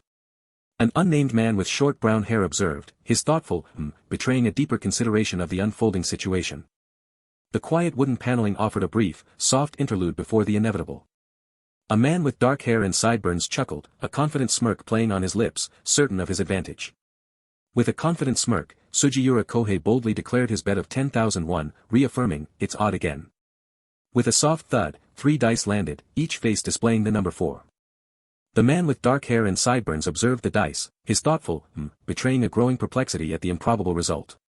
A stir rippled through the room as Sugiura Kohei gasped, while an unnamed man with short brown hair uttered an incredulous, impossible. The man with dark hair and sideburns, despite his surprise, had to concede, you're right. 3, 4, 4. 11 in total. That's odd. With an exuberant grin, Sugiura Kohei audaciously proposed another round, suggesting they bet all the money in the bag this time. With a measured exhale, the man with dark hair and sideburns questioned Sugiura Kohei's uncanny ability, demanding, what's your secret, little boy? How could you guess that well? Sugiura Kohei, his smirk unwavering, simply attributed his success to being born with it, possessing a naturally good hunch. Calmly, the man with dark hair and sideburns called out a single name, Baba. With a swift motion, the unnamed man with short brown hair sharply turned his head, ready to act. A brutal impact slammed into Sugiura Kohei, stealing his breath in a painful gasp as another blow landed. Sugiura Kohei grimaced through the pain, his body trembling as he muttered, ugh, hitting endlessly, it's really killing me, damn it. The man with dark hair and sideburns pressed, I will ask you one more time, little Joseon kid. How did you guess it? If you tell me how, I will let you go. His gaze remained intensely demanding, the man with dark hair and sideburns awaiting Sugiura Kohei's answer. With a desperate shout, Sugiura Kohei defiantly reiterated, do I need to say it again? I already told you that I was born with a good hunch, his words punctuated by painful coughing. Is that so? The man with dark hair and sideburns responded menacingly, exhaling smoke before calling, Baba. As a hand roughly grabbed him, Sugiura Kohei urgently cried, stop. All right. I'll tell you how. With a triumphant chuckle, the man with dark hair and sideburns confirmed, "Good, you better say it," his amusement a dark promise. The man with dark hair and sideburns smirked, a patient, expectant predator awaiting his praise confession. As Sugiura Kohei knelt in seeming submission, an anticipatory gasp echoed among the observing men. With a subtle gesture, Sugiura Kohei audaciously turned the interrogation, challenging his tormentor with, "How did you end up reaching that position?" The man with dark hair and sideburns, his expression shifting from amusement to surprise, questioned, "Did you ask a question? To me?" Sugiura Kohei gasped through his pain, elaborating on his question, "The thing that can make you free yourself from hell full of chaos caused by violence and blades to reach your current position." Sugiura Kohei pressed, his eyes intense, "Can you describe that thing you have? Something that makes your fists stronger and more terrifying than all the other people who jumped into this field at the same time as you." The man with dark hair and sideburns hummed softly, looking intently at Sugiura Kohei as he absorbed the unexpected depth of the question. With deliberate footsteps, Sugiura Kohei took a step forward, his voice a direct challenge, "Can you explain it?" With another defiant step, Sugiura Kohei declared, "I am also the same as you. If you were to ask me what makes me have such good luck." Sugiura Kohei concluded with a final step, stating, "I would have no way of answering that. It's just that." Sugiura Kohei began, his hand sweeping swiftly towards the dice. With a decisive snap, Sugiura Kohei declared his triumph, "I have exceptionally better luck than any other person." An unnamed man with short brown hair exploded in an angry outburst, "Bastard," but the man with dark hair and sideburns swiftly intervened, "Wait, Baba." The man with dark hair and sideburns challenged Sugiura Kohei with a low growl, "Shall we prove whether what you say is true or not? Bring me Hanafuda." "I need to see your skills," the man with dark hair and sideburns declared, his intense gaze locking with Sugiura Kohei's, promising freedom if his words proved true. "But if you lie," the man with dark hair and sideburns warned, the ominous clank of metal from a sword hilt echoing his deadly promise. "You better not expect to leave this place safely," the man with dark hair and sideburns menaced, drawing his sword with a chilling rasp. A hand decisively placed a small box on the wooden table with a sharp snap. The man with dark hair and sideburns asked, "You understand the rules?" and Sugiura Kohei confidently replied, "I understand it as much as anyone else." With a soft rustle, the man with dark hair and sideburns shuffled the Hanafuda cards, explaining that they depicted all nature and all creatures from month 1 to month 12. "I heard that Joseon people like this game," the man with dark hair and sideburns remarked, his hand expertly spreading the Hanafuda cards across the table. With a decisive slam, the man with dark hair and sideburns laid down the winning condition, "If you can choose the best card out of all these cards, then I will consider you the winner." Sugiura Kohei, his eyes narrowed, challenged the unspoken terms by asserting, "I don't do a gamble that has nothing at stake." With a menacing smirk, the man with dark hair and sideburns admitted, "Judging that you can think about betting even at a time like this, I can see that you are no ordinary guy." With a violent whoosh, a sword was plunged deep into the wooden table. With a chilling chuckle, the man with dark hair and sideburns declared the ultimate stake, "The betting is your life. You deserve to die for turning our table, important to our reputation, into a mess," the man with dark hair and sideburns stated, before adding a manipulative clause, "If you win, I'll turn a blind eye to the money you've used and all that arrogant behavior." However, the man with dark hair and sideburns paused, letting the suspense hang heavy. "If you lose," the man with dark hair and sideburns threatened, "I'll take your tongue and hands that have been acting pretty carelessly." The man with dark hair and sideburns challenged, "Do you have any other questions?" To which Sugiura Kohei shrewdly clarified, "So, the only way for me to win is to take the best card?" The man with dark hair and sideburns, clearly puzzled, demanded, "What do you mean?" As a hand slid to select a card, Sugiura Kohei explained, "I said that because I thought you should know that the way to play this in Joseon and Japan is different. I told you to choose the best card, but you chose January," the man with dark hair and sideburns questioned, as the card was revealed with a snap. With a triumphant chuckle and a firm grip on his sword, the man with dark hair and sideburns declared, "That's your limit, Joseon man. You lost this game." Sugiura Kohei urgently interjected, "Please wait," halting the man's premature declaration of victory. With rhythmic taps, Sugiura Kohei methodically laid down the next cards, after January is February, and after that, March. April. Sugiura Kohei continued his methodical reveal, May, orchid. June, peonies. July, bush clover, causing a restless stir among the surprised onlookers. With another decisive tap, Sugiura Kohei clarified, Suzuki grass, chrysanthemum, maple. Between Joseon and Japan, all the cards have the same value up to October, a statement that visibly startled the man with dark hair and sideburns. With a confident smirk, Sugiura Kohei revealed the crucial difference, but it's different starting from November. With a final, dramatic tap, Sugiura Kohei declared, "But in Joseon, the best card is, the Rain Man." A collective gasp of shock swept through the room as Sugiura Kohei finished laying out all the Hanafuda cards in perfect order. A profound realization crashed over the man with dark hair and sideburns. Sugiura Kohei had managed to guess every Wada card sequentially, month by month.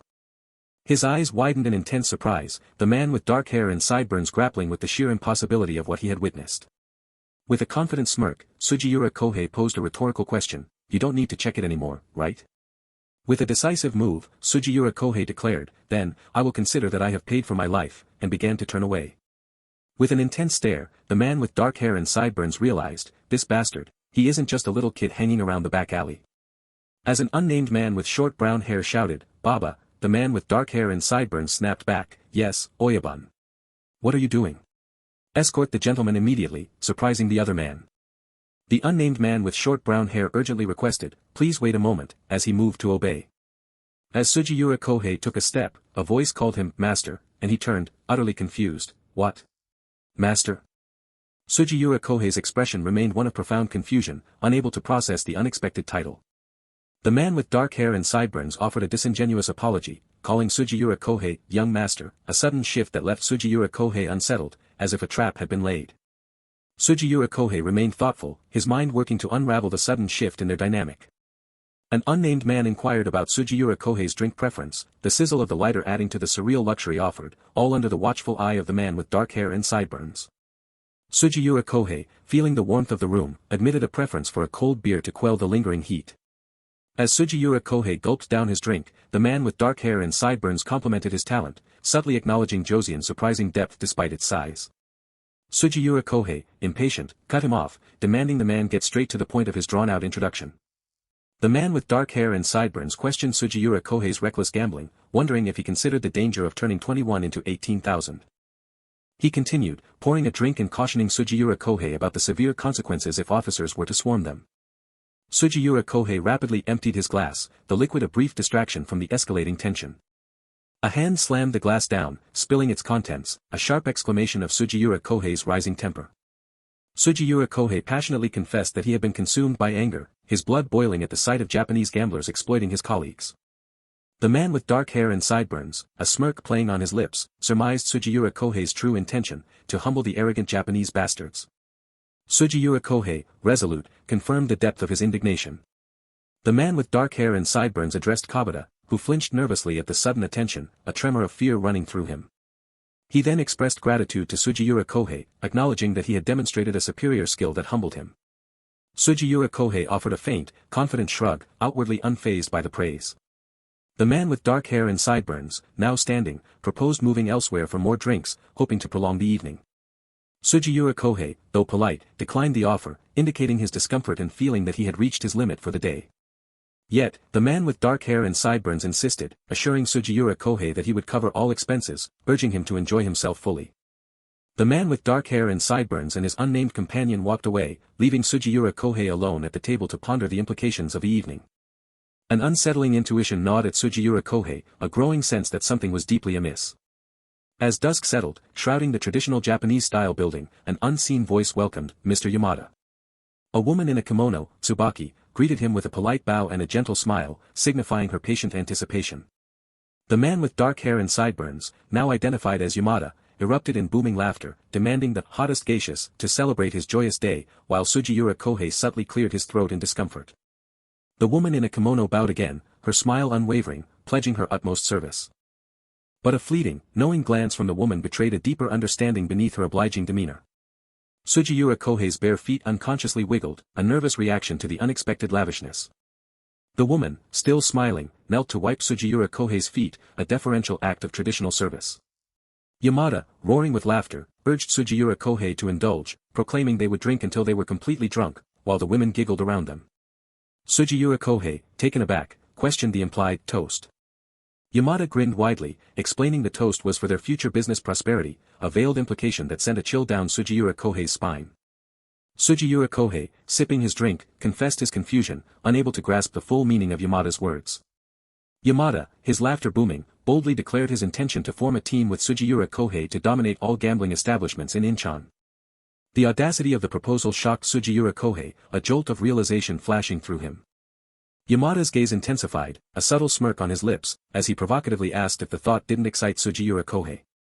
Sugiura Kohei's inner voice whispered a stark truth: he was in serious trouble. Yamada and the woman in the kimono laughed uproariously, seemingly amused by Sugiura Kohei's silent reaction. Sugiura Kohei felt a cold dread settle over him, his face visibly paling under the weight of the situation. He inwardly despaired, realizing he had been drawn into this elaborate scheme without even perceiving it. Sugiura Kohei asserted his disinterest, firmly stating that Yamada had misjudged him and he harbored no intentions of living as a gambler. He resolutely declared that his time in prison for gambling had solidified his resolve to never again see the world from behind bars. Yamada simply dismissed Sugiura Kohei's concerns with a pleased smile, guaranteeing protection from the police under his powerful influence. Sugiura Kohei stood his moral ground, refusing to profit from exploiting the poor. Sugiura Kohei then challenged Yamada, citing laws against gambling even for aristocrats, questioning his confident assurances, but Yamada merely smirked, implying Sugiura Kohei's ignorance of the industry's true scale. Yamada snickered, explaining that Incheon's cultural cities had different rules, rendering regulations and punishments irrelevant there. A hand clenched tightly, symbolizing the illicit thrill and unchecked power that permeated Incheon, where the laws of the capital barely reached. Yamada then inquired if Sugiura Kohei was familiar with the rice auction, to which Sugiura Kohei responded with knowledge of its impressive scale compared to Tokyo and Osaka. A hand slammed down with an energetic force, underscoring Yamada's declaration that the rice auction house was the true vortex of money and ambition. Yamada chuckled, revealing that Japanese VIPs like the Bode group wagered tens of thousands of won at the rice auction, dwarfing any gambling house activity as mere child's play. Sugiura Kohei processed the astonishing information, understanding that Incheon harbored a significant number of affluent Japanese who could afford such immense losses. Yamada's gaze intensified, a predatory smirk playing on his lips, as he provocatively questioned if Sugiura Kohei was finally starting to feel the excitement. Sugiura Kohei admitted a flicker of interest, acknowledging the allure of such vast sums of money circulating in the small town, even as his hands trembled slightly. He mused internally, considering the possibility of achieving his lifelong dream if he could only earn 500,000 won in one night, finding the gamble potentially worthwhile. Sensing Sugiura Kohei's nascent interest, Yamada confidently offered to share an even more captivating story. Sugiura Kohei, intrigued, asked about the nature of this exciting tale. A hand presented a pack of cigarettes adorned with a Japanese warship, signaling a story about the true forces that governed all of Incheon. Sugiura Kohei correctly inferred that Yamada was referring to the army, which Yamada confirmed, explaining that Incheon had become an army city after the Sino-Japanese War. As Yamada lit a cigarette, stating that no police could thwart the desires of high-ranking Japanese soldiers, Sugiura Kohei, surprised, asked if their desire was gambling. Yamada described the soldiers' profound craving for thrilling wins and stimulation, born from tasting both the exhilaration of war and the terror of death, leaving them empty in ordinary life and reliant on vices like gambling. Yamada further elaborated that among all vices, only gambling provided the unique stimulation of a true match, unlike other pleasures easily bought with money. Sugiura Kohei's mind snapped into sharp focus. He understood the powerful, addictive allure of gambling even without Yamada's elaborate justifications. Yamada then introduced the Jumopo Club, a former Western social hub near Incheon port, now a gathering place for Japanese veterans. He animatedly described the extraordinary scale of gambling and entertainment at the club, a place where high-ranking officers and wealthy guests engaged in unimaginable stakes. Sugiura Kohei, perplexed, questioned why Yamada bothered with the meager earnings from laborers when such immense wealth circulated among the Japanese elite. Yamada smirked, explaining that great opportunities carried inherent dangers, comparing the Jumopo Club to a battlefield that only fools entered without a formidable sword. Sugiura Kohei, a new understanding dawning, deduced that Yamada was asking him to be that indispensable sword. Yamada then warned Sugiura Kohei against refusing, revealing his true intention by offering a lucrative 20% share of all profits, a far cry from volunteer work. Sugiura Kohei weighed the offer, finding it a more palatable arrangement compared to the exploitative actions of pro-Japanese aristocrats. Sugiura Kohei's hand decisively placed a cup on the table, indicating his readiness to negotiate terms before proceeding. The woman in the kimono expressed her relief, playfully stating her hand felt as if it would fall off, easing the tension. Yamada, surprised, questioned Sugiura Kohei's mention of calculations, to which Sugiura Kohei calmly explained the need for clear terms to ensure a mutually satisfactory partnership. Yamada chuckled, finding Sugiura Kohei's audacity to negotiate intriguing, and invited him to state his demands. Sugiura Kohei laid down his first condition: they would not exploit the poor people of Joseon. Yamada readily agreed, laughing heartily, stating there was no need to take from laborers if they could profit sufficiently from the Jumopo Club. Sugiura Kohei then asserted his second condition: he was not subordinate, he could leave at will, and he would not accept the absurd 8:2 profit split. Yamada reacted with furious shock, his eye widening in a burst of unexpected rage. Pottery or glass shattered dramatically, emphasizing the explosive anger of Yamada. Yet, Sugiura Kohei remained perfectly calm and composed, seemingly unfazed by the man's volatile outburst. The unnamed man's fury erupted, a visceral bastard, tearing from his throat. The woman in a kimono remained perfectly composed, her gaze unreadable amidst the volatile outburst. A suffocating grip tightened on the man's collar, his struggle a desperate, visceral rasp. Hands locked, straining against the collar, every touch a sharp, determined sound. The unnamed man raged, demanding, "Say it one more time. You bastard. I meant to show kindness but look what you did instead." Sugiura Kohei, despite the grip on his collar, coolly retorted, reminding them of the very words that started this, that without a good sword, you could never get into that Jimopo club or whatever it is. A worried woman in a kimono cast a glance, as the man beside her let out a strained sound of deep distress. Sugiura Kohei, unyielding, offered a stark ultimatum, "Please choose one. Are you going to break the incredible sword with your own hands and spend your whole life picking up the pennies from the laborers? Or are you going to treat it well and use it to dominate this place?" "I'm not a person who can live while owing something to someone," Sugiura Kohei firmly stated. Hayashi Konosuke exploded, "This bastard. You keep on rambling arrogantly," then, through a choking rage, conceded, "All right. You win. I'll give you 30%. Are you satisfied now?" Sugiura Kohei's eyes held unwavering resolve as he demanded, 40%. "I won't accept anything less." Hayashi Konosuke erupted in disbelief, his jaw dropping as he protested, "What? But, I am the one who will provide all the principal money." With a confident smirk, Sugiura Kohei declared, "But I am the one who will multiply that money 10 times even 100 times. Hayashi Konosuke thoughtfully stroked his chin, considering the audacious claim, "If it's this Joseon monster, I think he'll be able to make it come true." 100 times. A hint of sweat beaded on Hayashi Konosuke's brow as he grinned, "You really do know how to persuade people, young master. All right. I'll give you 40%. Hayashi Konosuke issued a chilling warning, "But you better prepare yourself for the consequences if you fail. Because if that happens, all that arrogant behavior you did, I will make sure you pay for all of that 1,000 times over." "Did you hear him, Alibaba? Your Oyabun made me his business partner, but you are still grabbing my collar right now," Sugiura Kohei coolly challenged. A brutal punch landed squarely, a sickening impact against flesh. "My business with you isn't finished yet. Now there are 6 punches left," Sugiura Kohei declared, his gaze unwavering. "May I fight back?" Sugiura Kohei asked, then, with a clenched fist, dared, "Finish your remaining 6 punches and let's get the party started." Hayashi Konosuke's booming laughter filled the room as he exclaimed, "Until when are we going to continue talking about work and ignore these beauties?" With eyes tightly shut, Hayashi Konosuke resigned himself to the situation, conceding, "I have no other choice." Hayashi Konosuke sternly dismissed the debt of punches, "Forget it, you can repay those 6 punches by serving me well from now on, so for now, let's just drink the alcohol." Hayashi Konosuke's boisterous laughter echoed as he praised, "As expected, you also have an extraordinary talent for handling people. You have completely ridiculed Alibaba. I have high expectations from you, young master. You just need to stir the Jimopo club like that." Laughter and the clinking of sake bottles signaled the warming start of their festivities. Hayashi Konosuke broke the convivial atmosphere, asking, "How is it, young master?" prompting a confused, "What do you mean?" from Sugiura Kohei. Hayashi Konosuke clarified, "I was asking you if you like Tsubaki, the person serving next to you." Tsubaki, blushing deeply, covered her mouth and stammered, "Oh my, Mr. Yamada. You make me feel embarrassed if you ask him about that while I'm here." Sugiura Kohei, with a charming smile, complimented, "Is there a man who can refuse a woman as beautiful as her?" Tsubaki embraced Sugiura Kohei, her voice soft with gratitude, "Oh gosh, you are very kind. I feel grateful that you saved my face." Hayashi Konosuke grinned smugly, noting, "Glad to hear that. It wasn't often to see the haughty Tsubaki give her heart to someone." Hayashi Konosuke announced his departure, "I'll be going now, so the young girl and boy can get along well with each other," leaving Sugiura Kohei surprised and questioning, "And oh, mister, wait. How could you leave all of a sudden?"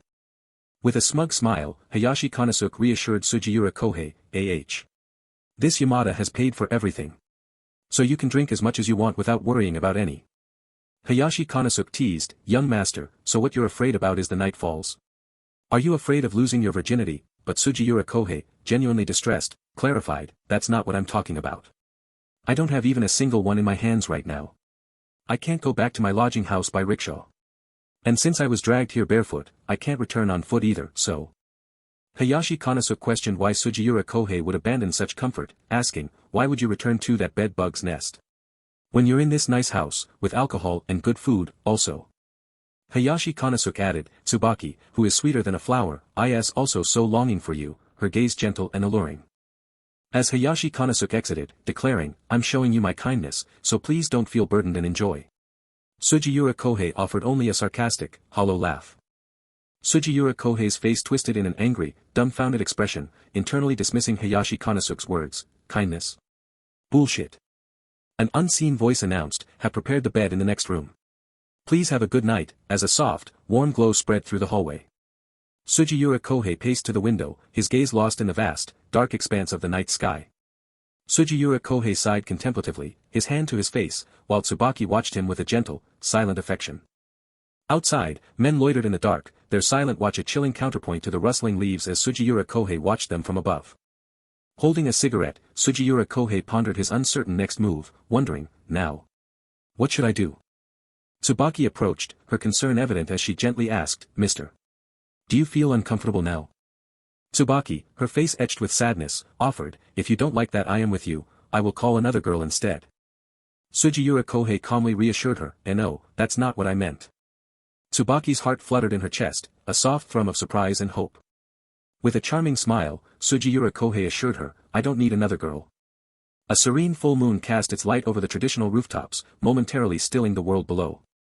Hayashi Konosuke greeted him with a smug grin, asking, how was your night yesterday? Sugiura Kohei, annoyed, retorted, what story do you want to hear exactly? It was you who locked me up, but Hayashi Konosuke merely grinned, judging that you didn't complain about anything, it seems you did like Tsubaki. Let's go out and have lunch together. We have a lot to prepare anyway. Before that, please send Alibaba to my boarding house to get my shoes, Sugiura Kohei requested, his annoyance clear, I don't want to go barefoot. Hayashi Konosuke dismissed the request with a decisive gesture, why don't you just put on a worker's footwear and follow me? After all, you need to buy some new things. The bustling shopping area near Incheon station led them to a tailor shop, whose bells jingled a welcome. Hayashi Konosuke, with a thoughtful hum, instructed the attendant, bring me suits for spring and summer that have the best quality fabrics. I need you to measure for 12 suits today, shocking Sugiura Kohei. The gentleman with mustache, the tailor, expressed his eager surprise, bowing and exclaiming, oh my, yes. Yes. Mister. Please wait for a moment. Hayashi Konosuke paused, his hand touching his chin in deep consideration. Hayashi Konosuke decisively pointed, declaring, exclude this one, and this one. I'm going to buy everything but those, leaving Sugiura Kohei visibly shocked. Sugiura Kohei questioned the extravagance, what did you buy that many clothes for? I don't really need a suit, but if I have to buy one, then two will do. Hayashi Konosuke, stern and commanding, insisted, I bought it because it was worth buying. Just stand properly so he can measure you accurately. Don't make the work of a busy person go to waste and make him have to redo his work. Hey, owner. You have to match the latest trends. The gentleman with mustache measured Sugiura Kohei, complimenting, by the way, you have a nice body and tall stature, I'm sure the suits will turn out great. Hayashi Konosuke, presenting a thick stack of money, demanded, the other suits are also urgent, but I need you to finish the gray one before the day after tomorrow. Hayashi Konosuke pressed, make it quickly, we don't need any delays, as the tailor nervously acknowledged the urgency. The gentleman with mustache bowed deeply, assuring them, yes. I will finish it even if I have to stay up all night. Please come back here tomorrow for the final fitting. As the car sped away, Hayashi Konosuke urged, there are still other things we need to prepare, so let's hurry up. The car jolted violently, speeding away. Sugiura Kohei, munching, confronted Hayashi Konosuke about the lavish suits, jokingly questioning if he was being prepared for sale to a rich widow. Hayashi Konosuke roared with laughter, deeming it a viable plan to sell the young master, due to his pleasing countenance, suitable for any noble lady. Hayashi Konosuke's smirk tightened as he warned Sugiura Kohei that if he incurred losses, he would indeed sell him to recoup his principal investment. The busy shopping spree continued, outfitting Sugiura Kohei with 4 new pairs of gleaming shoes. A new, sparkling calfskin belt, shimmering with quality, was also acquired for him. Only after securing a gleaming new briefcase did Yamada's extensive shopping tour finally reach its conclusion. Sugiura Kohei sighed, finding the sheer act of spending such vast sums to be an unexpectedly arduous task. The other man admitted his bewilderment at the earlier commotion, stating Sugiura Kohei had left him entirely confused. Hayashi Konosuke smirked, asserting the money was well spent as Sugiura Kohei looked splendid in any attire, then sought agreement from Baba. You are right, Oyabun, the man conceded, a subtle TSK betraying his underlying resignation. A cup clinked softly onto the dark wooden table, tea sloshing gently within. Sugiura Kohei, having played along for long enough, demanded the true reason for the day's lavish expenditures, while Hayashi Konosuke inwardly scoffed at his impatience. Hayashi Konosuke offered a cryptic explanation. A noble son, he mused, should naturally present such an appearance. A noble son? Sugiura Kohei echoed, a wave of profound surprise washing over him. What truly constituted nobility, he wondered, reflecting on a past where he was a lonely, staggering orphan who would have perished from hunger had he not discovered gambling. Here, read and memorize it, Hayashi Konosuke commanded, sliding a stack of documents across the table. The crucial documents lay revealed on the table, waiting to be read. With a casual gesture, Hayashi Konosuke declared, from now on, that is your identity. Identity? Sugiura Kohei questioned, the papers fluttering slightly in his astonished grip. Sugiura Kohei absorbed the details, his new name, Sionji Yuya, born in the 40th year of Meiji, a student who briefly attended Keio University before dropping out. Hayashi Konosuke, smirking, reassured him of the flawless fabrication, then provocatively asked if Mr. Sionji Yuya liked his new name. Who is this person? Sugiura Kohei pressed, seeking to grasp the reality of his new facade. Hayashi Konosuke took a slow sip, then pointed, sarcastically questioning Sugiura Kohei's ability to read since all the information was laid out before him. A fake identity, Sugiura Kohei murmured, the papers rustling in his hands, unable to comprehend the extreme measures being taken. Sick, of course it's because you're Joseon, Hayashi Konosuke retorted, dismissing the notion that an elite society like the Jumopo Club would ever accept a Joseon man of no family. So those people who frequent the elite society, Sugiura Kohei mused, then gasped in sudden, chilling realization. Hayashi Konosuke explained that while a high school student's identity sufficed for smaller gambles, larger stakes demanded a more robust cover as elites meticulously scrutinized opponents, wary of any mud clouding their waters. Sugiura Kohei, resigned, conceded that if Yakuza Master Yamada decreed it, he had nothing further to say. What? Hayashi Konosuke erupted, his face contorting in furious surprise. Bastard, the other man roared, his eyes wide with explosive fury. Hayashi Konosuke burst into boisterous laughter, explaining that he naturally entered the club as a businessman, never openly admitting his true, extreme path, to officials. Hayashi Konosuke scoffed, reiterating that Sugiura Kohei simply must become Sionji Yuya, for without that name, even his own introduction would guarantee no acceptance. Sugiura Kohei, papers fluttering as he thought, expressed skepticism. Was the identity of a mere university dropout truly sufficient to pass such rigorous scrutiny? Hayashi Konosuke readily agreed that Yuya's personal name held no intrinsic value, simply belonging to an ordinary student too young for high society. But, his family name is Sionji, Hayashi Konosuke dramatically revealed, explaining that it designated him a son of the Seagate, a family so noble that ordinary men dared not speak carelessly of them. Sugiura Kohei, flipping through the papers, pondered how a birth certificate of such immense status could possibly find its way to their colonized port. The realization struck Sugiura Kohei with stark clarity. If the name belonged to a Seagate family, of the highest Japanese nobility, then the purpose of those lavish suits finally made devastating sense. Hayashi Konosuke, slurping his drink, chuckled darkly as he outlined the noble's inevitable descent into ruin from gambling debt, leading to the sale of land, jewels, and eventually, one final, desperate commodity. His identity, Hayashi Konosuke declared, as a small cup clinked onto the table with chilling finality. Sugiura Kohei sought confirmation of the audacious plan to impersonate the noble within the club, to which Hayashi Konosuke conceded, expressing relief that his impeccable Japanese hid his Joseon identity so completely.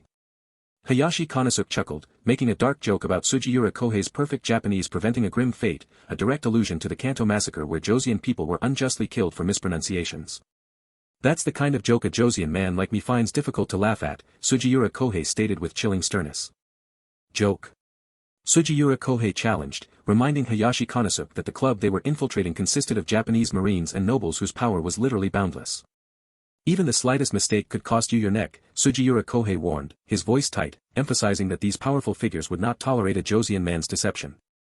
Therefore, you must always be careful that your true identity is not exposed, Sugiura Kohei stated, his glare unwavering. Sugiura Kohei confidently declared he would make no errors, but then raised a vital concern. Were the Jisiangs who overheard their conversation truly inconsequential? Hayashi Konosuke scoffed at the Jisiang concern, dismissing it as trivial, before then asking Sugiura Kohei if he had a plan for encountering someone who knew the real Sionji Yuya. Hayashi Konosuke explained that the real Seonji Yuya was an eccentric recluse, who after 1 year at Keio University, confined himself to gambling dens and brothels, making the chance of encountering his acquaintances infinitesimally small. You say I can ignore that possibility? Sugiura Kohei demanded, slamming his fist down. Aren't you being too relaxed when I have to risk my life like this? I'm not being relaxed. Hayashi Konosuke retorted furiously, claiming Sugiura Kohei wouldn't dare speak so casually if he truly knew the immense worth of those birth certificates and the unbelievably large sums he himself was wagering. Now that we're talking about work, Sugiura Kohei pondered, sipping from his cup, what kind of gambling does the Jimopo Club offer? Hayashi Konosuke smirked, explaining that while games ranged from roulette to mahjong, large-scale gambling primarily involved one specific game. Is poker, Hayashi Konosuke finished, as an ace of spades thudded dramatically onto the table. Poker. Sugiura Kohei mused, taking a slow sip from his cup as he contemplated the game. Ah! Sugiura Kohei exclaimed, his eyes widening in sudden surprise. Poker? Not mahjong? Sugiura Kohei questioned, surprised, having assumed mahjong was the predominant Japanese game. Hayashi Konosuke scoffed, explaining that as most club members were Marines, mahjong was impractical on a rocking ship at sea, as the tiles would simply scatter with every wave. Sugiura Kohei then inquired about the initial investment that would serve as his base gambling money. Hayashi Konosuke chuckled, stating that at least 3,000 won was required to exchange for chips and secure a seat at the Jimopo Club's exclusive gambling tables. Sugiura Kohei sighed, dismissing the 3,000 won as a trifle he'd easily earned 6 times over yesterday, expressing disappointment in the club's perceived exclusivity. Hayashi Konosuke huffed, chastising Sugiura Kohei for boasting, and reminded him that 3,001 equaled 100 months of a Joseon laborer's salary before demanding he earn 5 to 10,000 every night. All right then, Sugiura Kohei calmly declared, making a peace sign, allow me to lose about 20,000 won. Lose? Hayashi Konosuke exclaimed, stunned, did I hear you wrong? To which Sugiura Kohei coolly replied that he planned to lose 7,000 won every day for 3 consecutive days. You bastard! Are you kidding me again? The other man roared, slamming his hand down with a furious bang. Hayashi Konosuke's eyes narrowed in furious disbelief, reminding Sugiura Kohei that he was hired for his ability to make money, not to lose it, a task even an idiot like Baba could accomplish. You are right, Sugiura Kohei calmly acknowledged, losing money is something anyone can do. Sugiura Kohei, a subtle smirk playing on his lips, proposed that the true distinction between good and bad gamblers lay not in losing, but in the ability to lose money coolly and strategically. What kind of nonsense is that?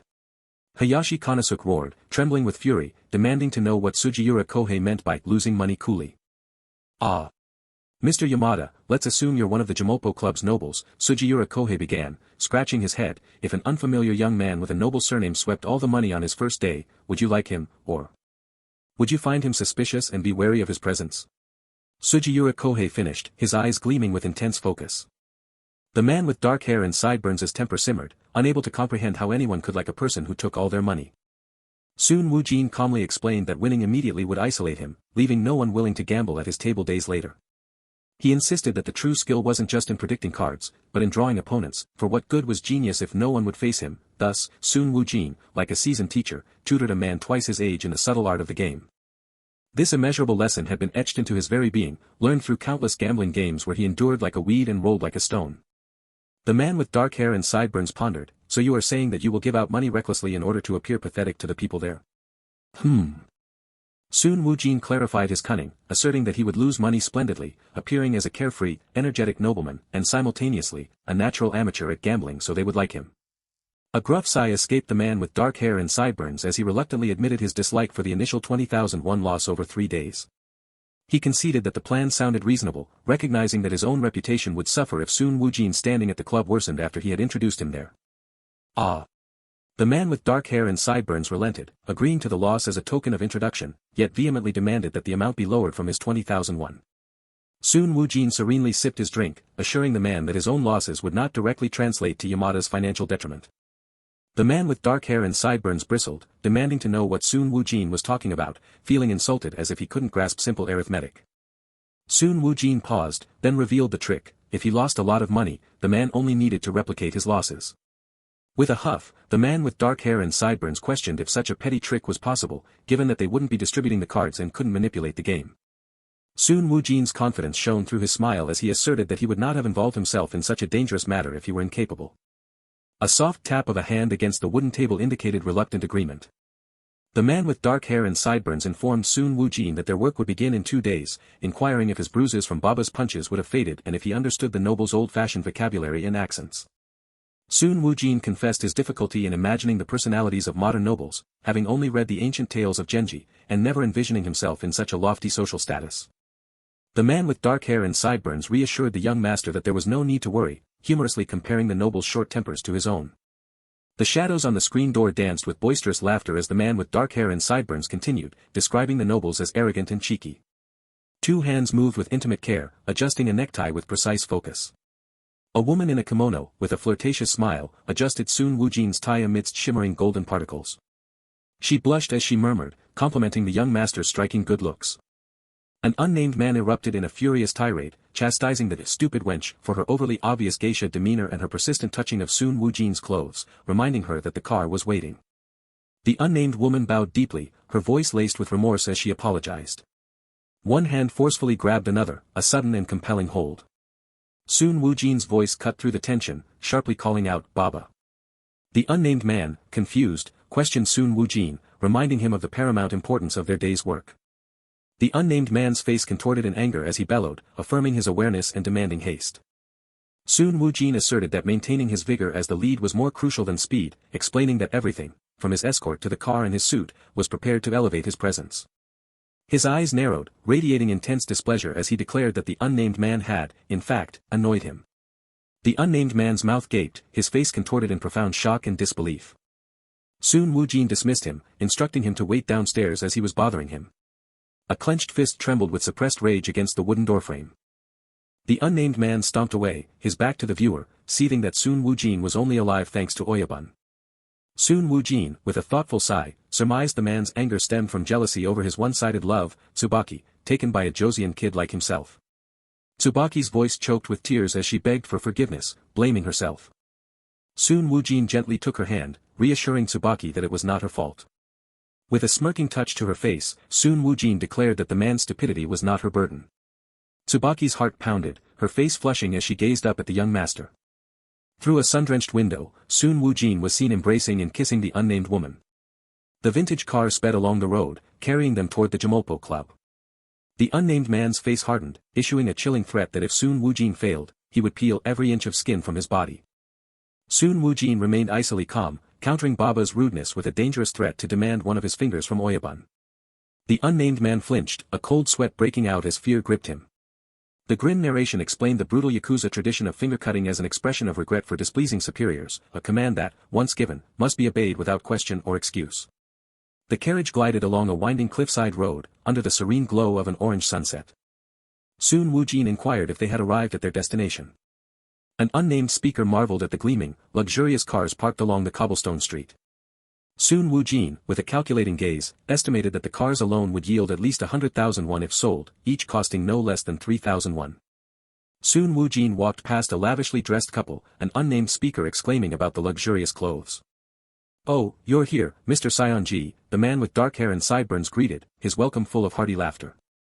Soon Woo-jin returned the handshake with firm cordiality, thanking Yamada for the warm welcome. The man with dark hair and sideburns leaned in, teasing Soon Woo-jin about any possible intimidation from the surrounding luxury. Soon Woo-jin confidently smirked, retorting that he had not trembled even when a tattooed Yakuza threatened to pull out his tongue just yesterday. The two men shared a hearty laugh, ready to proceed. The attendant bowed deeply, welcoming Yamada and inquiring about the identity of his companion. The man with dark hair and sideburns formally introduced Soon Woo-jin as Seonji Yuya from Kyoto Utano. The attendant flinched, eyes widening in astonishment as he recognized the prestigious Seonji family, one of the Seagate status. With a pleased smile, the attendant confirmed the noble lineage, acknowledging Seonji Yuya as a descendant of a prestigious family. "Ah, I see," the attendant exclaimed, bowing deeply to Soon Woo-jin, declaring it an immense honor to welcome him to the Jamolpo Club. The attendant politely presented an open guest book, requesting Soon Woo-jin to sign his name. Soon Woo-jin internally noted that everything was unfolding exactly as Yamada had foretold. With a dismissive air, Soon Woo-jin remarked that his reputation wasn't so grand as to necessitate signing his name, then proceeded to sign Seonji Yuya in the guest book. Yamada then praised Soon Woo-jin, claiming his inheritance and calling him a prodigy from Kyoto, while the attendant handed Soon Woo-jin an item, to which he responded with a thank you. "Let's go, Seonji." Yamada declared, as they walked away, and the attendant bade them farewell, wishing them an enjoyable time. The club buzzed with vibrant chatter and laughter, a lively scene of drinking and socializing under the warm, low lights. Joyous laughter and animated conversations filled the dining area, illuminated by sparkling, warm lights. The man with dark hair and sideburns took a gulp, impressed yet subtly critical, marveling at the transformation of an orphan from colonized Jiangxiang into a Kyoto prodigy in mere days. He laughed heartily, dismissing any potential criticism, stating that since they called him a prodigy, there was nothing anyone else could do about it, and nicknames cost nothing. He then explained their strategy, detailing how the butler would inform the club's higher-ups of Sun Woo-jin's arrival, predicting that while nobles might act sassy, the nouveau riche bourgeoisie, fascinated by title and lineage, would be utterly captivated. Yamada smirked, making a suggestive gesture as he tapped Sun Woo-jin's shoulder, hinting especially at the bourgeoisie with daughters. An unseen President Yamada was warmly greeted with a pleased chuckle, stepping into the opulent interior. With a surprised gasp, the gentleman with a mustache now addressed Sun Woo-jin, welcoming him as President Takahashi into the warm, inviting hall. Sun Woo-jin's calm smirk, barely visible, belied the innocent query from the gentleman, who wondered about the identity of the handsome young man.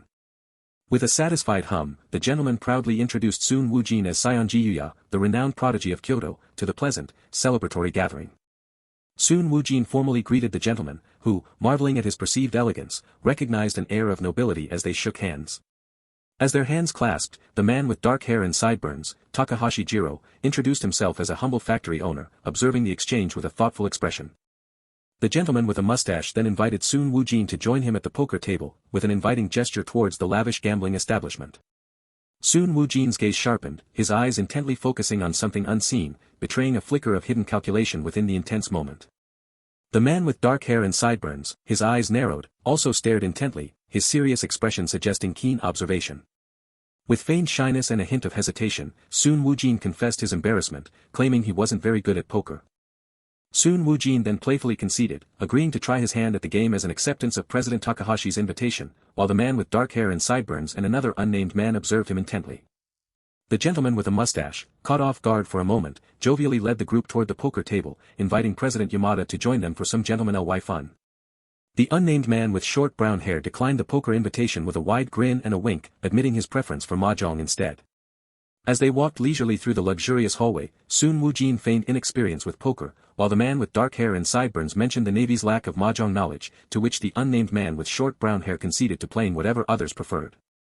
Sun Woo-jin, observing the man with dark hair and sideburns' excited steps despite his words of disinterest, realized he was clearly addicted to poker. The gentleman with a mustache presented the lavish gambling room, which he found cozy, but Sun Woo-jin, along with the others, looked around in awe at its luxuriousness. Glittering light from the ornate chandelier dazzled, emphasizing the room's extravagant charm. A framed landscape painting on the wall gleamed, contributing to the opulent ambience. Another man, already seated at the table, enthusiastically greeted President Takahashi, urging him to take a seat as they were short on players. The gentleman with a mustache laughed heartily, playfully challenging President Takahashi about taking his money once more. With a series of thuds, various men settled around the gambling table, ready to begin their focused game. Sun Woo-jin subtly warned President Takahashi about Lieutenant Matsui, a terrifying gambler who would effortlessly drain his funds. The man with dark hair and sideburns laughed off the warning, dismissing it as misinformation before redirecting the attention to President Fujikawa, whom he declared the true master of gambling. The unnamed military officer, seemingly observant, took a sip from his clinking glass, pondering the playful banter. Sun Woo-jin chuckled, rhetorically questioning if the exchange of compliments was merely a battle of wits among equals. Sun Woo-jin's inner thoughts drifted to the philosophical nature of gambling, believing that while everyone sees possibility, it often blinds them. He mused that this excessive belief in possibility, ironically, led them to become prey for those truly destined to win. Sun Woo-jin strategically decided to lose a little money to win their hearts, knowing that by casting a wider and deeper net, he could dominate the gambling table in the future without suspicion. The man with dark hair and sideburns, with a confident grin, playfully chuckled as he asked Sun Woo-jin if he knew the rules of poker. Sun Woo-jin feigned a fuzzy memory about the rules, then confidently listed the basic poker hands, confirming his knowledge with a slight hesitation. The man with dark hair and sideburns cut him off, asserting that experience was the best teacher, learned by paying the price. Sun Woo-jin feigned nervousness and laughed, playfully asking the others to go easy on him since it was his first time. The gentleman with a mustache questioned Sun Woo-jin, murmuring as he saw him begin to walk away from the table. Sun Woo-jin, looking back with a smile, explained that he needed to retrieve his wallet from his bag to get money for the game. The gentleman with a mustache laughed, assuring Sun Woo-jin that they played with chips first and settled the balance only upon departure. An attendant then asked Sun Woo-jin how many chips he desired, with a smooth, murmuring gesture.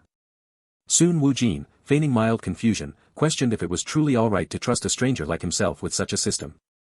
The man with dark hair and sideburns, holding a clinking glass, confidently asserted that a man of the great Japanese empire would never go back on his word. Sun Woo-jin's narrowed eyes betrayed a deep, resentful grimace in his inner thoughts, recognizing the hypocrisy of such a statement from someone whose nation had deceived Joseon with lies and trickery. With a decisive motion, Sun Woo-jin announced his intention to exchange 6,000 won for chips, a dramatic pronouncement in the sparkling room. A chorus of surprised exclamations erupted from the men, including the man with dark hair and sideburns and the unnamed military officer, reacting to the staggering amount of 6,000 won. Sun Woo-jin stood confidently at the table, his single-pointed finger accentuating his offer, stunning the other players. The man with dark hair and sideburns and the gentleman with a mustache looked utterly stunned, their faces aghast at Sun Woo-jin's declared amount. Sun Woo-jin's internal monologue revealed his calculated strategy. By betting double the usual amount, he would appear an easy mark, an illusion the man with dark hair and sideburns seemed to relish with a confident smirk. The attendant presented the poker chips to Sun Woo-jin, confirming the amount was 5,701 after deducting a 5% fee. As Sun Woo-jin thoughtfully observed the chips, he calculated the club's profit margin, realizing the seemingly small 5% fee was the magic trick funding their luxurious banquets and generated a significant income, even from just 10 players daily. His deep contemplation continued as Sun Woo-jin concluded that the fee revenue was immense and ultimately funneled into the entertainment funds of the soldiers who operated the establishment. The attendant shuffled the cards with a quick, rustling sound, signaling the official start of the game. The man with dark hair and sideburns, with a playful flip of a poker chip, gave the go-ahead for the cards to be dealt.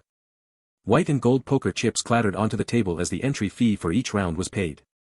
Sun Woo-jin smoothly placed a chip on the table, inwardly noting that the 10-won entry fee, though small, was equivalent to 10 days' wages for a worker.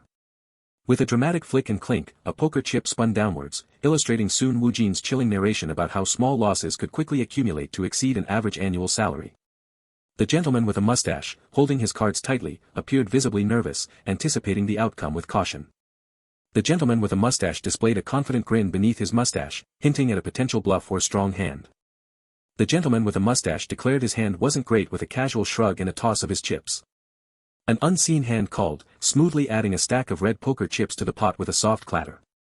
More chips were placed on the wooden table with taps and thuds, as players called and raised the stakes. The wall clock ticked steadily, marking the passage of time as the game unfolded. The man with dark hair and sideburns chuckled, holding a poker chip with a confident air. Sun Woo-jin's inner thoughts analytically identified Matsui as the most cautious player at the table.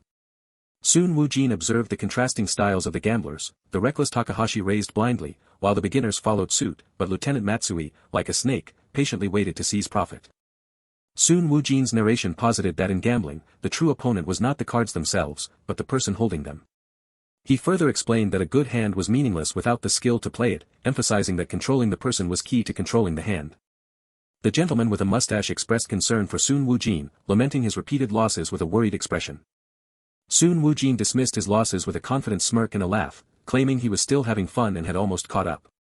The gentleman with a mustache, frustrated, sternly reminded Sun Woo-jin that losing money was the same whether by a little or a lot, exasperated by his reckless play.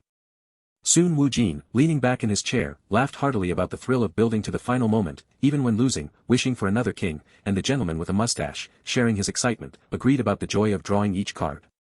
The man with dark hair and sideburns sighed in exasperation, admitting he couldn't keep up with Sun Woo-jin's endless, noble optimism. Sun Woo-jin, surprised by the appellation nobleman, asserted that the Meiji Restoration had long ago ended the era of feudal nobility. With feigned modesty and a slight bow, Sun Woo-jin asked to be addressed informally as Seonji-kun, given his youth. The gentleman with a mustache looked thoughtful and surprised, questioning Sun Woo-jin's informality, acknowledging his lineage from a prestigious family that had produced a prime minister. Sun Woo-jin smiled brightly, firmly insisting on being addressed informally. The gentleman with a mustache laughed boisterously, jokingly confessing that he was starting to feel guilty about taking Sun Woo-jin's money because he liked him so much. Sun Woo-jin confidently declared his readiness for the game, asserting he was always prepared for any challenge. The gentleman with a mustache, with a keen interest, interpreted Sun Woo-jin's confidence as a bold provocation, wondering if he was challenging them to take all his money from his seemingly bottomless wallet, as others chuckled. The gentleman with a mustache complimented Sun Woo-jin, acknowledging that his nickname, Prodigy of Kyoto, was truly well-deserved. Soon Woo-jin modestly deflected the compliment with a subtle glance towards President Yamada, asking not to be made to sound like a mere show-off. With a confident grin, soon Woo-jin clarified his intention, stating he was simply willing to pay generously in the company of such fine gentlemen. The card slid across the polished wood, setting the stage for fate. A forceful hand slammed down, muffling the cards with a sharp hoop chit, as an unseen voice cried out, "OHNO." Ju Hanyong held his cards, a subtle worry creasing his brow, despite his practiced smile. 3 aces were dramatically revealed, a potent hand laid bare. Ju Hanyong rubbed his head in thoughtful frustration, lamenting that despite his intention to lose, the game had unexpectedly dealt him 3 aces from the very start. Another card was revealed, the ace of diamonds, with a decisive tuck. Within the opulent gambling hall, a high-stakes game unfolded, drawing in several distinguished gentlemen.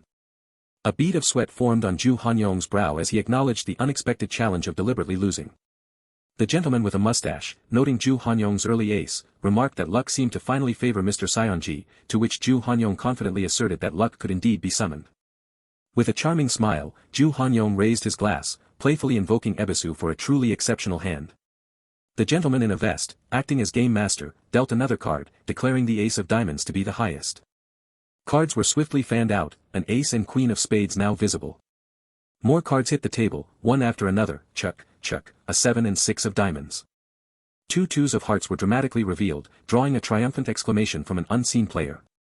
The gentleman with a mustache, brimming with renewed confidence, suggested that fortune was now shifting unmistakably in his favor. The unnamed man with short brown hair, weighing his options with a 2 pair, decided to check, finding it too early to fold. Ju Hanyong thoughtfully considered his opponent's play, suspecting a powerful 4 pair already lay hidden in their hand.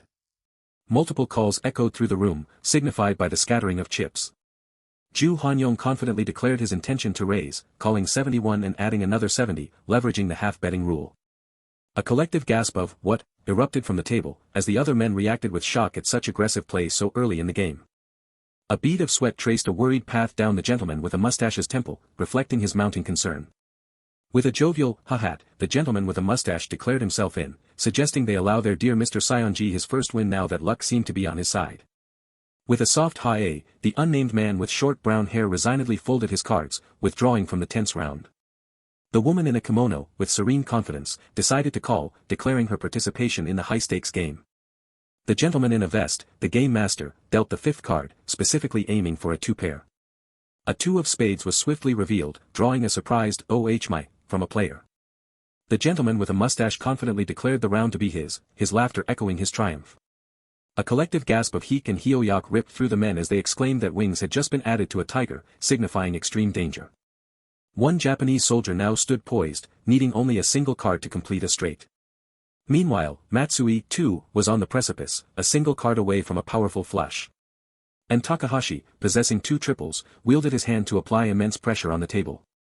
The gentleman with a mustache, a flicker of surprise in his eyes, wondered if Mr. Seonji's aggressive raise had, against all odds, inadvertently strengthened his own position. Ju Hanyong merely scratched his head, a feigned amusement in his ha-ha. Is that so, masking his true intentions? Beaming, the gentleman with a mustache decisively announced his bet, committing 201 to the pot. A substantial stack of poker chips rose higher, adding to the growing pot. The unnamed military officer, with a smirk and a casual toss of his chips, playfully questioned Mr. Takahashi's seemingly reckless charge. The gentleman with a mustache offered a smug grin, defending his aggressive bet as mere etiquette when 2 triples were already revealed on the table. All right, the unnamed military officer conceded, tossing his chips in with a decisive waya, accepting the challenge. The unnamed man with short brown hair sighed in defeat, folding his cards as the hope of completing a straight vanished. Ju Hanyong's mind raced, meticulously calculating the maximum possible raise should he call the current 201. A tall column of poker chips steadily rose, signaling a significant stake. A sudden, wide-eyed shock seized the unnamed military officer. Both the gentleman with a mustache and an older man recoiled in wide-eyed shock, a guttural huyuk escaping them. With a subtle smirk, Ju Hanyong coolly declared a bet of 501, a deliberate challenge. The gentleman with a mustache's face contorted in disbelief and distress, wondering why anyone would raise so aggressively against 2 triples already on the table. Ju Hanyong, with unflinching calm, listed his revealed cards, the diamond ace, club jack, and heart 6. The gentleman with a mustache, a sweat drop forming, meticulously analyzed Ju Hanyong's hand, concluding that with no straight or flush possible, only a triple or 2 pairs remained. His mind continued to churn, cross-referencing the revealed cards with others, noting that 2 sixes were already out and 1 jack lay in Matsui's hand. A chilling realization dawned upon him, the true peril lay in the ace Ju Hanyong had revealed earlier, a silent threat. With a determined quack, the gentleman with a mustache slammed down a chip, refusing to back down from the 501 bet despite the opponent's aggressive play. This is quite troublesome, the unnamed military officer sighed, comparing himself to a rabbit caught between fighting wolves, and wisely folded his hand. The gentleman in a vest announced the 6th card, prioritizing 2 triples first, before revealing the Queen of Hearts. A 7 of spades smoothly slid into place. His eye, wide and unblinking, bore an intense gaze, a single sweat drop betraying the immense pressure. Ju Hanyong, by contrast, met the tension with a calm, unwavering gaze. The gentleman with a mustache, convinced Mr. Seonji would have bet regardless, issued a firm challenge, let's see what you've got. With a knowing smirk, Ju Hanyong accepted the challenge, vowing to exceed all expectations. I'll bet 1,001, Ju Hanyong declared, as chips were added with a heavy 2-tongue. The enormity of the bet sent a ripple of anxiety and shock through the assembled players and onlookers.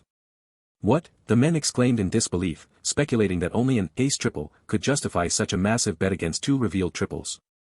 Observers quietly questioned Ju Hanyong's wisdom, fearing he underestimated Takahashi's hand, which could already be a full house or even 2 four-of-a-kinds. As the men pondered the missing cards and the aggressive better's identity, a palpable sense of mystery enveloped Ju Hanyong. The gentleman with a mustache pensively touched his chin, deep in thought. Despite acknowledging Mr. Seonji's aggressive play, the gentleman with a mustache decisively called the bet, unwilling to yield. The gentleman with a mustache confessed his surprise at being forced into a defensive bet despite his strong hand, just as the 7th card was announced with 2 triples lead. With meticulous care, the dealer prepared to unveil the crucial next card. The gentleman with a mustache's eye widened intensely, his breath catching in anticipation. A worried Hayek escaped the gentleman with a mustache as he met Ju Hanyong's unervingly confident smirk. The gentleman in a vest formally prompted, Mr. Takahashi, your bet, shifting the pressure to him. The gentleman with a mustache swallowed hard, a visible struggle betraying his growing anxiety as he stammered, WL. The gentleman in a suit, acting as dealer, formally urged President Takahashi to place his bet, the quiet shuffle of cards underscoring the escalating tension. President Takahashi's hand tentatively reached, a profound realization catching in his throat. President Takahashi paused, a sudden, stark worry seizing him as he beheld his dwindling chips. His eyes squeezed shut in distress, President Takahashi agonized over the paltry 151 that remained for his desperate bet. Then, the man with dark hair and sideburns interjected, urging the dealer to provide President Takahashi with more chips. The gentleman in a vest, the dealer, refused with a polite but firm tone, citing the club's regulations. The man with dark hair and sideburns, baffled, questioned the dealer's refusal, suggesting it undervalued President Takahashi's formidable stature. The dealer maintained his stance, explaining it was due to club rules, a revelation that caught Ju Hanyong by surprise. The gentleman in a vest calmly clarified that only chips present at the game's start could be used for the current round, leaving President Takahashi unable to add to his pot. President Takahashi nodded, accepting the dealer's explanation with a resigned understanding. The man with dark hair and sideburns internally conceded, acknowledging this was a standard rule at most poker tables. Ju Hanyong, smirking confidently, proposed a daring solution. What if he, an active player, agreed to bypass the rule? The dealer, apologetic, regretfully reiterated that the club's rules were unchangeable, even by the players' mutual consent. President Takahashi let out a hearty laugh, accepting the finality of the situation with good grace. Reassuring Ju Hanyong, President Takahashi confessed to getting carried away in the excitement of the grand game, but was ready to proceed with the existing chips. With a decisive motion, President Takahashi pushed his remaining 151 onto the table, committing to an all-in bet. He then confidently declared that his all-in status rendered any further raising meaningless. Ju Hanyong closed his eyes, lost in thought, calculating the implications of Takahashi's unwavering resolve. A hand swiftly turned over a card, illuminating the table with a strategic reveal. The dealer, a smile playing on his lips, announced that it was time to uncover the winner. The man with dark hair and sideburns subtly observed the unfolding drama, his eyes darting to the side. President Takahashi's gaze intensified, his focus locked on the game's pivotal moment. A profound silence fell over the gambling table as players and onlookers alike held their breath, awaiting the game's inevitable conclusion. A confident smirk played across President Takahashi's lips, betraying his inner certainty. With a satisfied smile, President Takahashi revealed his final card, a triumphant flourish. The card settled onto the table with a decisive series of thuds, completing President Takahashi's stunning 4-of-a-kind. Clapping erupted as an unnamed speaker exclaimed, announcing President Takahashi's impressive 4-of-a-kind. Cheers and applause filled the room as the men around the table congratulated President Takahashi on his formidable victory. The man with dark hair and sideburns lauded President Takahashi's impressive skill, marveling at his ability to pull off such a win. President Takahashi, curious, then turned to Ju Han-yong, asking about his hand and playfully wondering if he also held a four of a kind. Ju Han-yong, a hint of surprise in his voice, admitted he did not. The scattered cards on the table confirmed Ju Han-yong's hand, revealing his outcome. Ju Han-yong smiled, admitting he only had a triple, then turned the question back to President Takahashi, asking what he had anticipated. President Takahashi, thoughtfully surprised, confessed he had expected at least a full house, believing Ju Han-yong would have known of his own strong hand. Ju Han-yong chuckled wryly, scratching his head as he confessed his ambition for a full house or four of a kind, which frustratingly never materialized. He then confidently added that the difficulty of achieving such hands only amplified their inherent value. A hand subtly held a card, its ornate back facing away, hinting at a crucial, hidden detail. President Takahashi triumphantly revealed the missing ace of spades, explaining how its presence in his hand, combined with a hidden 2, had guided his confident betting strategy. Ju Han-yong's expression softened in relief as he finally understood the elusive card's whereabouts, explaining its absence from his own calculations. President Takahashi hummed thoughtfully, a bead of sweat betraying his inner process as he considered the deeper implications. His expression stark with realization, President Takahashi questioned Ju Han-yong's decision to encourage more betting with only a triple, baffled by the apparent disadvantage. President Takahashi argued that no amount of bluffing could have overcome his hand with just an ace triple, underscoring the improbable nature of Ju Han-yong's play. Ju Han-yong, with an open hand and a charming smile, lauded President Takahashi's brilliant hand, suggesting it would be a disservice not to revel in the thrill of betting against it. President Takahashi stared, wide-eyed and bewildered, by Ju Han-yong's unexpected philosophy. With a gesture of 2 fingers, Ju Han-yong praised President Takahashi for his ingenious strategy, transforming a lowly 2 into a victorious hand against his own 3 aces. Ju Han-yong, gesturing confidently, honored President Takahashi's resilience and skill in crafting the winning hand, declaring it an honor to lose money to such an opponent. An unnamed military officer smirked, acknowledging the impressive nature of President Takahashi's play. Murmurs of appreciation and scattered applause rippled through the room as the men lauded Ju Han-yong's eloquent insights, declaring his unique character and the game's extraordinary nature. President Takahashi, joyfully roaring with laughter, thanked everyone for the fantastic game and invited them all to celebrate his incredible victory with drinks. With a slight bow, President Takahashi expressed profound gratitude to Ju Han-yong for orchestrating such a memorable experience. Ju Han-yong, with a modest smile and a wave of his hand, dismissed the praise and suggested a more informal address, Seonji-kun. President Takahashi let out a hearty laugh, readily agreeing to the familiar address and eagerly inviting Seonji-kun to a celebratory drink. The man with dark hair and sideburns, his eyes narrowed in thought, reflected on the exhilarating rush of winning with a four of a kind, despite the surprisingly modest prize. An unnamed military officer proposed a break, sensing the high tension of the moment. The man with dark hair and sideburns agreed, feeling that the intensity of the four of a kind made further play feel anticlimactic and surreal. A hand raised a sparkling glass, an inviting gesture to join the celebration. President Takahashi, roaring with laughter, urged everyone to drink freely, enjoying the boisterous celebration. The festive atmosphere swelled with chatter as a woman in a hat and other men mingled, glasses in hand. President Takahashi, a playful smirk on his face, revealed his terror when Ju Han-yong raised the bet with only 2 triples, admitting he almost folded. Ju Han-yong, with a knowing smirk, countered that President Takahashi's eyes betrayed his true intent, a determination not to lose to a youngster. President Takahashi erupted in hearty laughter, amused that Ju Han-yong had seen right through his feigned fear.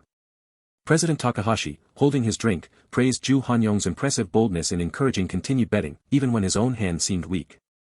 Another man, holding his drink, lauded Ju Han-yong's gentlemanly conduct, comparing it to the legendary Usuji Kenshin, embodying the true Japanese spirit of fair play. Ju Han-yong, laughing shyly and waving a dismissive hand, feigned embarrassment at the lavish compliments. A person took a long, reflective sip from their sparkling glass. The man with dark hair and sideburns looked intently at Ju Han-yong, praising his truly amazing qualities. Ju Han-yong humbly dismissed the compliment, but the man with dark hair and sideburns insisted on his newfound status as the most popular poker player in the club.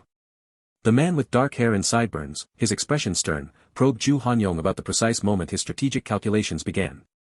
Ju Han-yong, addressing the man as President Yamada, confidently revealed that his calculations began the instant he received the 3 aces. President Yamada's face registered profound shock at Ju Han-yong's unexpected revelation.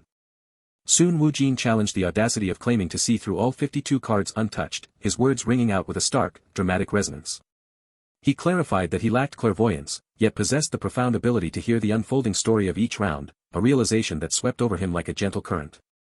Soon Woo-jin revealed his true skill, subtly guiding the game's flow toward its most favorable direction, sensing every shift in its unseen energy, the very essence of the game rustling around him.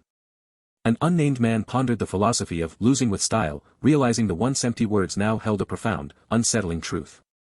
His strategic investment of 2001 had undeniably captured the attention of the entire club. Hayashi Konosuke, with an outstretched hand, warmly invited Soon Woo-jin to immediately join the upcoming round. Soon Woo-jin cheerfully confirmed his swift arrival to President Takahashi, his face alight with a ready smile. An unnamed man praised Soon Woo-jin for captivating the formidable President Takahashi, but Soon Woo-jin subtly questioned the tycoon's true wealth, having heard he managed only a few small factories. The unnamed man patiently explained that Japanese businessmen often downplayed their success, revealing that Takahashi's small meant grand, placing him among the club's wealthiest, even owning Joseon's largest rice mill. Soon Woo-jin's surprise was evident. He had not realized that massive Port District rice mill belonged to President Takahashi. The unnamed man confirmed President Takahashi's ownership of the significant rice mill. Beyond the rice mill, President Takahashi also managed Takahashi Brewery and planned to open an ice factory next year, a list of ventures resonating with a soft clink of ice.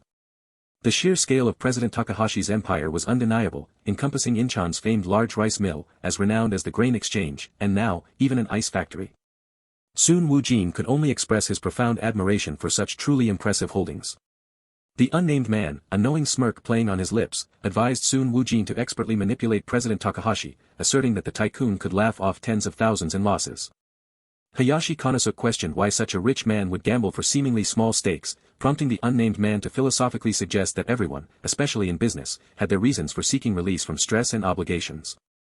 Soon Woo-jin charmingly invited President Yamada to join the game, promising his backing and suggesting they could win a modest 3,001 together. The unnamed man expressed strategic concern, suggesting it might be better to focus on President Takahashi, fearing that his own winning streak could sour the tycoon's mood. Soon Woo-jin confidently dismissed the concern, stating the immutable law of gambling where luck bestowed upon one, inevitably flowed into another's coffers. The unnamed man responded with a subtle, knowing smirk. The unnamed man, now fully intrigued, challenged Soon Woo-jin to make good on his promise of support.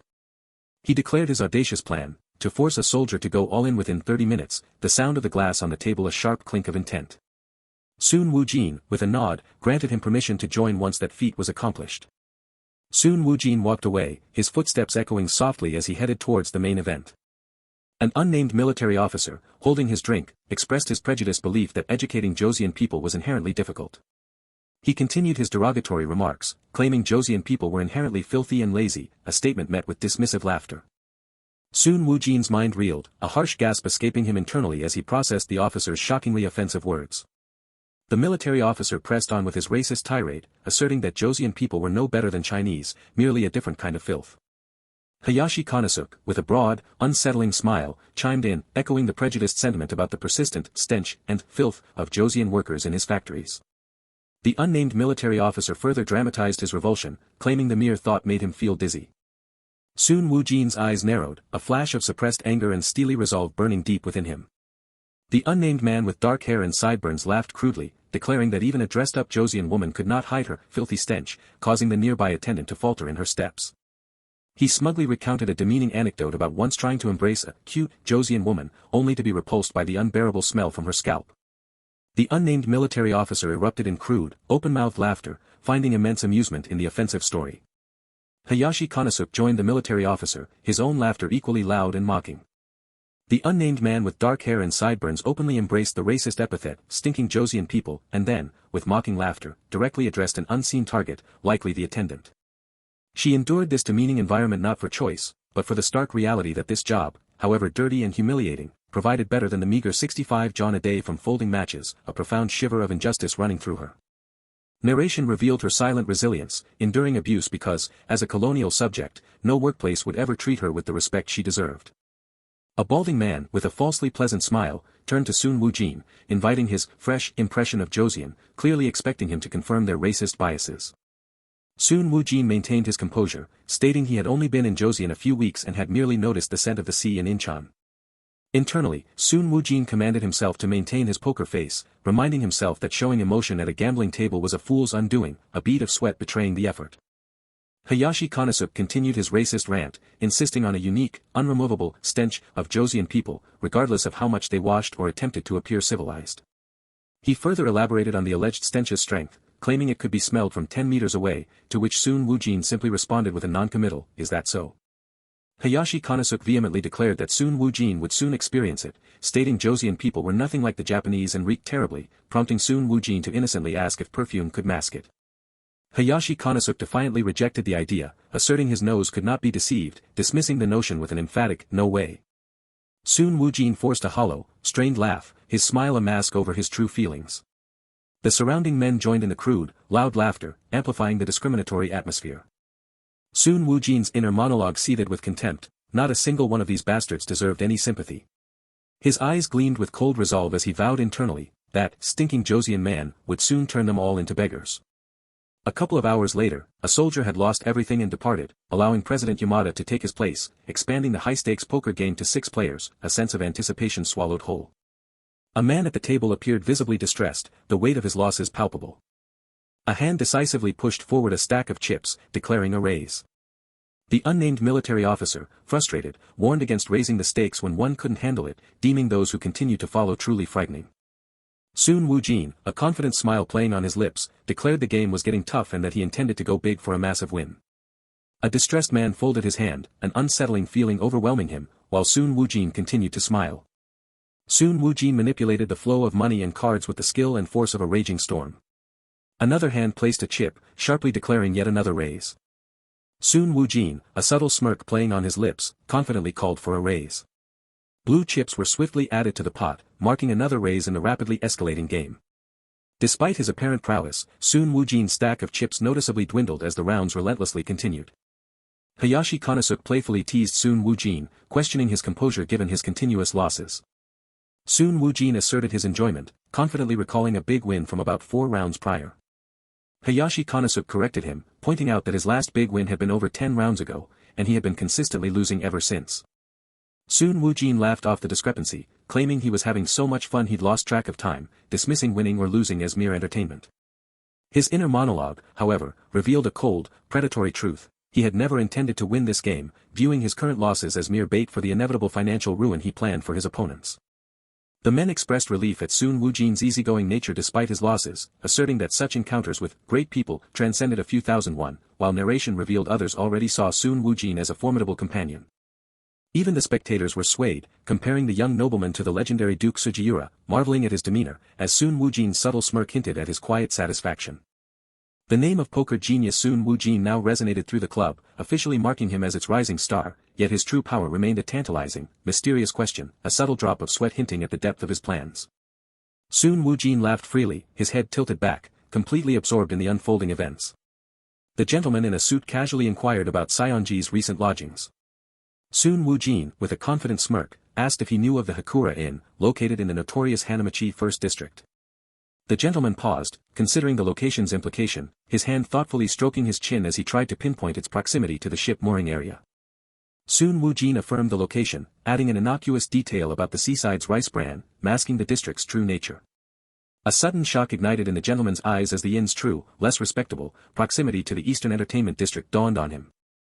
A gentleman prompted President Takahashi for his bet, who then conceded, folding his hand. The gentleman, leaning in with stern concern, chastised Soon Woo-jin for his inappropriate choice of lodging, attempting to enforce social decorum. Soon Woo-jin feigned a bewildered innocence, skillfully pretending to miss the underlying social condemnation. The gentleman aggressively encroached on Soon Woo-jin's space, loudly claiming understanding of his feelings, causing Soon Woo-jin to instinctively recoil.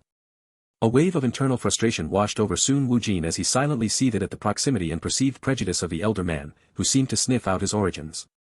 The gentleman, with a paternalistic air, suggested that in Incheon, one could indulge beyond societal constraints, yet Soon Woo-jin quickly demurred, denying any such intentions. The gentleman's serious tone underscored a veiled warning about maintaining one's social standing, while Soon Woo-jin subtly continued the game, feigning indifference to the political instruction. The intricate game unfolded. With Takahashi's unexpected fold, Lieutenant Matsui was forced out, clearing the path for President Yamada's flush, as another player raised the bet to ensure Matsui's exit. With a light-hearted laugh that belied his true thoughts, Soon Woo-jin playfully dismissed the neighborhood's reputation before swiftly raising the bet. A sigh escaped the unnamed military officer's lips as he resignedly folded his cards, accepting his defeat. The gentleman, with unwavering sternness, continued to lecture Seonji on proper conduct, warning of the risks of his chosen lodging, subtly hinting at deeper social dangers. Internally, Sun Woo-jin seethed, questioning the older man's relentless and inexplicable nagging. Even Sun Woo-jin's brilliant mind, accustomed to calculating countless possibilities, struggled to comprehend the social absurdity of the relentless lecture, as he internally questioned why his lodging choice mattered so deeply. Despite his annoyance, Sun Woo-jin's calculating mind recognized the pragmatism of preserving his relationship with such a wealthy, influential figure, even over a seemingly trivial matter. Sun Woo-jin offered a disarming excuse, claiming he simply found the inn quiet and peaceful, as he deliberately placed his glass on the table. With a subtle nod, Sun Woo-jin conceded to the elder's concerns, promising to consider relocating, a strategic move to maintain social harmony. The gentleman, pleased, suggested the esteemed Asauka Inn, while Sun Woo-jin, despite his earlier feigned ignorance, revealed a detailed knowledge of its historical significance and amenities, including its past guest, Prime Minister Ito Hirobumi. Yamada held a formidable ace-king flush. Fujikawa's hand revealed a queen flush. Sun Woo-jin, radiating calm confidence, declared his intention to signal his allies and make his strategic exit. A smug, knowing confidence settled on Sun Woo-jin's face, hinting at the intricate layers of his unfolding plan. The unnamed military officer placed a 501 bet, the chip hitting the table with a sharp clack. With a surge of competitive fury, the unnamed man slammed down his raise, making it 1001. Feigning defeat, Sun Woo-jin pushed his 501 all in, asking the dealer to conceal his cards, his smile betraying a deeper strategic play. Sun Woo-jin declared his part in the round complete, his mind already calculating the substantial profits he stood to gain if Yamada's skill matched his careful setup. Another man, confused, observed that Sun Woo-jin still had 201 remaining. With a nonchalant smile, Sun Woo-jin declared his remaining 201 would go to the staff as a tip, a surprising act of generosity. As the poker chip spun from his fingers, Sun Woo-jin internally mused on the irony of a gambler, having lost 6,001, offering a tip instead of a complaint. The gentleman in the vest, startled by the unexpected generosity, graciously accepted Seonji's tip. Sun Woo-jin offered a polite, contented farewell, his fabricated enjoyment of the game unwavering. A single poker chip landed precisely on the waiting tray. The woman, wide-eyed and stunned, gasped in profound surprise. The woman expressed her gratitude, while Sun Woo-jin, walking away, acknowledged her efforts with a knowing, yet dismissive, comment about her Joseon heritage. Just as Sun Woo-jin began to leave, the gentleman abruptly called out, stopping Seonji mid-stride, demanding a further chat. The gentleman enthusiastically lauded the Asauka Inn, extolling its virtues for banquets, fine dining, and its proximity to geisha houses, eager to persuade Seonji of its superiority. Sun Woo-jin's mind reeled in overwhelmed frustration, silently railing against the absurdity of grand banquet suggestions when he had just tipped away his last coin, leaving him utterly penniless. The gentleman, persistent in his persuasion, insisted Sun Woo-jin accompany him to the Asauka Inn tomorrow, reassuring him of a spacious room despite its popularity, subtly implying his influence. Sun Woo-jin's mind raced with a mix of shock and suspicion, questioning the peculiar daytime invitation from an older man to an inn. The gentleman roared with boisterous laughter, clarifying the invitation was merely for lunch, dismissing Sun Woo-jin's awkward suspicions with a wave of his hand. Sun Woo-jin offered a polite refusal, citing the impropriety of inconveniencing President Takahashi, as enthusiastic applause erupted for President Yamada's victory in the background. A chorus of exclamations and fervent applause filled the room, celebrating a triumphant victory at the gambling table. A smug smirk touched Sun Woo-jin's lips as he internally registered Yamada's 5001 win, a victory that strategically offset his own calculated losses. An unseen voice acknowledged Seonji's suggestion, finding it quite acceptable. Sun Woo-jin deftly highlighted President Takahashi's unparalleled knowledge of Incheon, subtly steering the conversation. With intense, calculating eyes, Sun Woo-jin underscored the clear business advantage of seeking President Takahashi's counsel. A thoughtful pause hung in the air as Sun Woo-jin considered the implications. With a wide, decisive smile, Sun Woo-jin proposed a meeting point and time, the Incheon government building, tomorrow at noon. The gentleman erupted in hearty laughter, praising Seonji's cleverness, and the meeting for tomorrow at noon was firmly set. At 10:30 p.m., his initial mission at the club successfully concluded, Sun Woo-jin, using his alias Sunwoo, departed the poker table, offering pleasant farewells. Next door, in the subdued ambience of the bar, Sun Woo-jin ordered a single glass of ebisu beer. As his drink was set before him, Sun Woo-jin's thoughts drifted to his empty pockets, planning to settle the tab with Yamada later. Sun Woo-jin gazed thoughtfully through the window, the city's myriad lights reflecting in his eyes, illuminating the tranquil nightscape. Holding his glass, Sun Woo-jin savored the magnificent night view, a luxury he could never have fully appreciated in his former life as a poor laborer. An off-panel voice inquired if he would continue playing, finding the spectacle quite entertaining. The rhythmic clack-clack of Geta sandals echoed on the wooden floor. An old man, cane in hand, stood serenely, a subtle smile gracing his wise features, observing. The old man noted the others were still deeply engrossed in their game, but soon Woo-jin firmly declared his own play concluded for the day. With a shake of his head and palpable disdain, the old man scorned the other players' gambling, dismissing their skills as childish displays of greed and weakness under pressure. Soon Woo-jin offered a chuckle and a self-deprecating remark, subtly playing down his own superior skill. The old man, his eyes shining with profound admiration, refuted Soon Woo-jin's modesty, lauding his gambling style as a sublime blend of strategic elements, swift like wind, fierce like fire, orderly like forest, and calm like a mountain, declaring him truly noble. Soon Woo-jin, with a hand to his mouth, humbly deflected the extravagant praise, pointing to his significant 6,001 loss as proof against his purported skill. With a magnanimous gesture, the old man offered to cover Soon Woo-jin's losses, attempting to lure him back to the table for another round of play. Soon Woo-jin's eyes narrowed with wary suspicion at the elder's unusual offer, to gamble with another man's money. The old man chuckled reassuringly, explaining his simple desire was to continue witnessing Soon Woo-jin's captivating game, nothing more. Internally marveling at the old man's immense wealth, Soon Woo-jin politely, yet firmly, declined the generous offer, citing an unwavering commitment to his own principles. The old man leaned forward, his curiosity piqued by Soon Woo-jin's mention of principles. Soon Woo-jin, with a confident smile and 3 fingers raised, declared his unconventional principle: no matter the thrill, he gambled for precisely 3 hours a day. The old man roared with appreciative laughter, praising such a refreshing principle as the key to dignity, and then extended a new offer, a drink instead. Soon Woo-jin, with a polite smile, accepted the drink, acknowledging the honor bestowed upon him. Extending his hand in a gesture of respect, the old man formally introduced himself as Saito Isamu.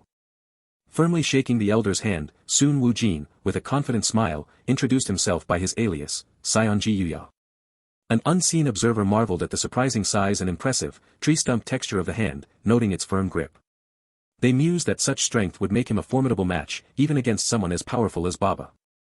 Amidst the clatter and low sips of the bar, a man ordered 2 glasses of Laurel Crown sake, establishing the evening's refined indulgence.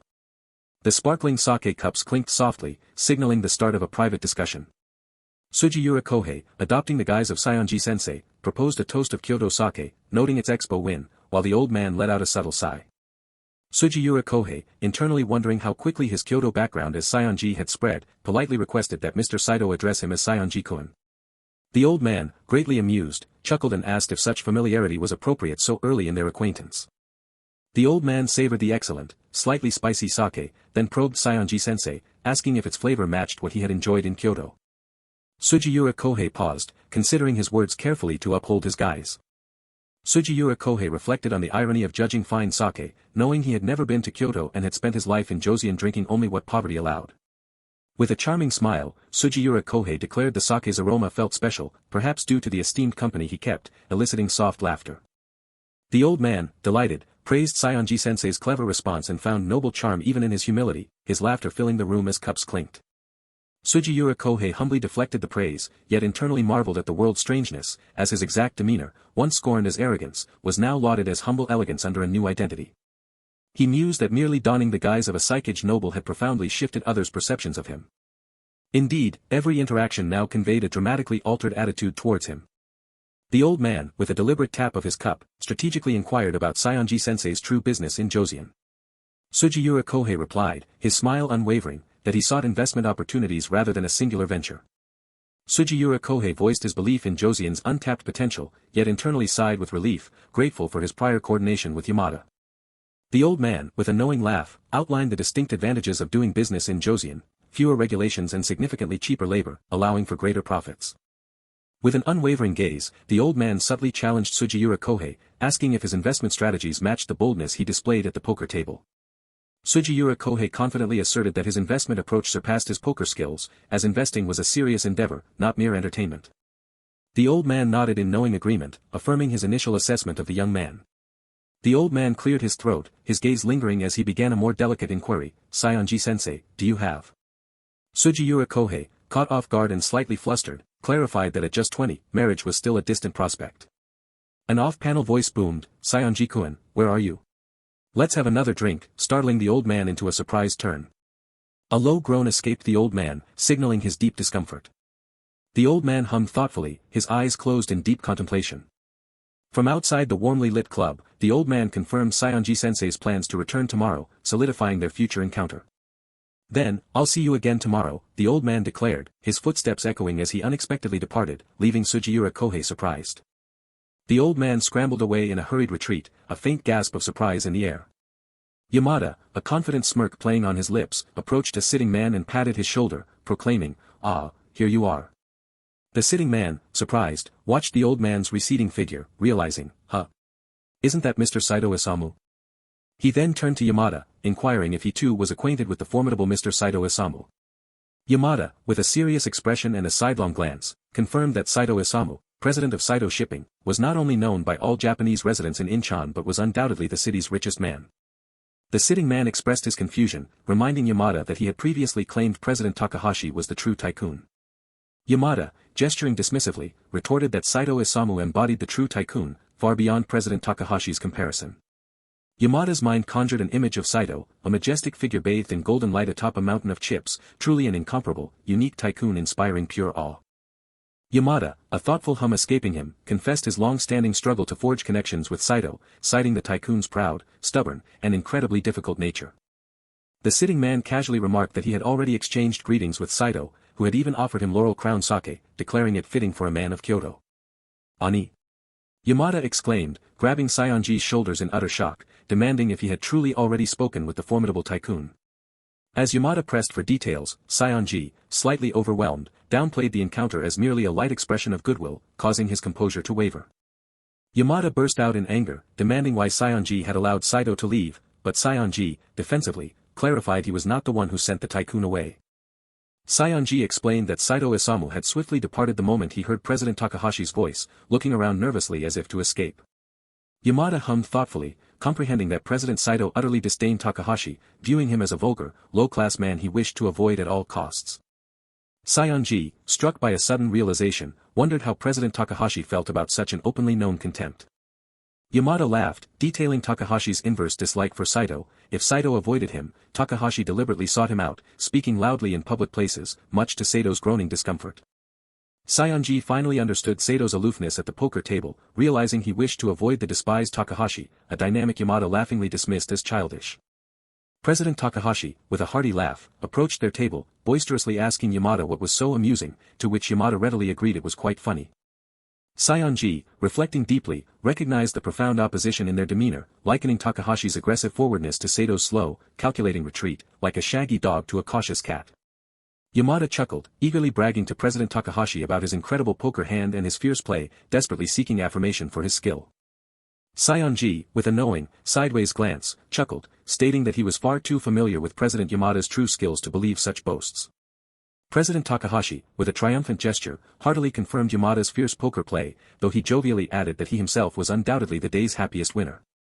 Seonji congratulated President Takahashi on his legendary final hand, prompting the jubilant Takahashi to link arms and suggest they head upstairs for another celebratory round of drinks.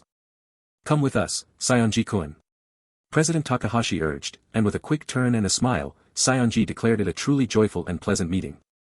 Hearty laughter echoed through the opulent hall, confirming their collective delight as they ascended the grand staircase. On the second floor, a gramophone played a melancholic tune about unrequited love, setting a poignant, lavish backdrop. Giggles and laughter mingled with the music as couples danced energetically under the glittering chandeliers.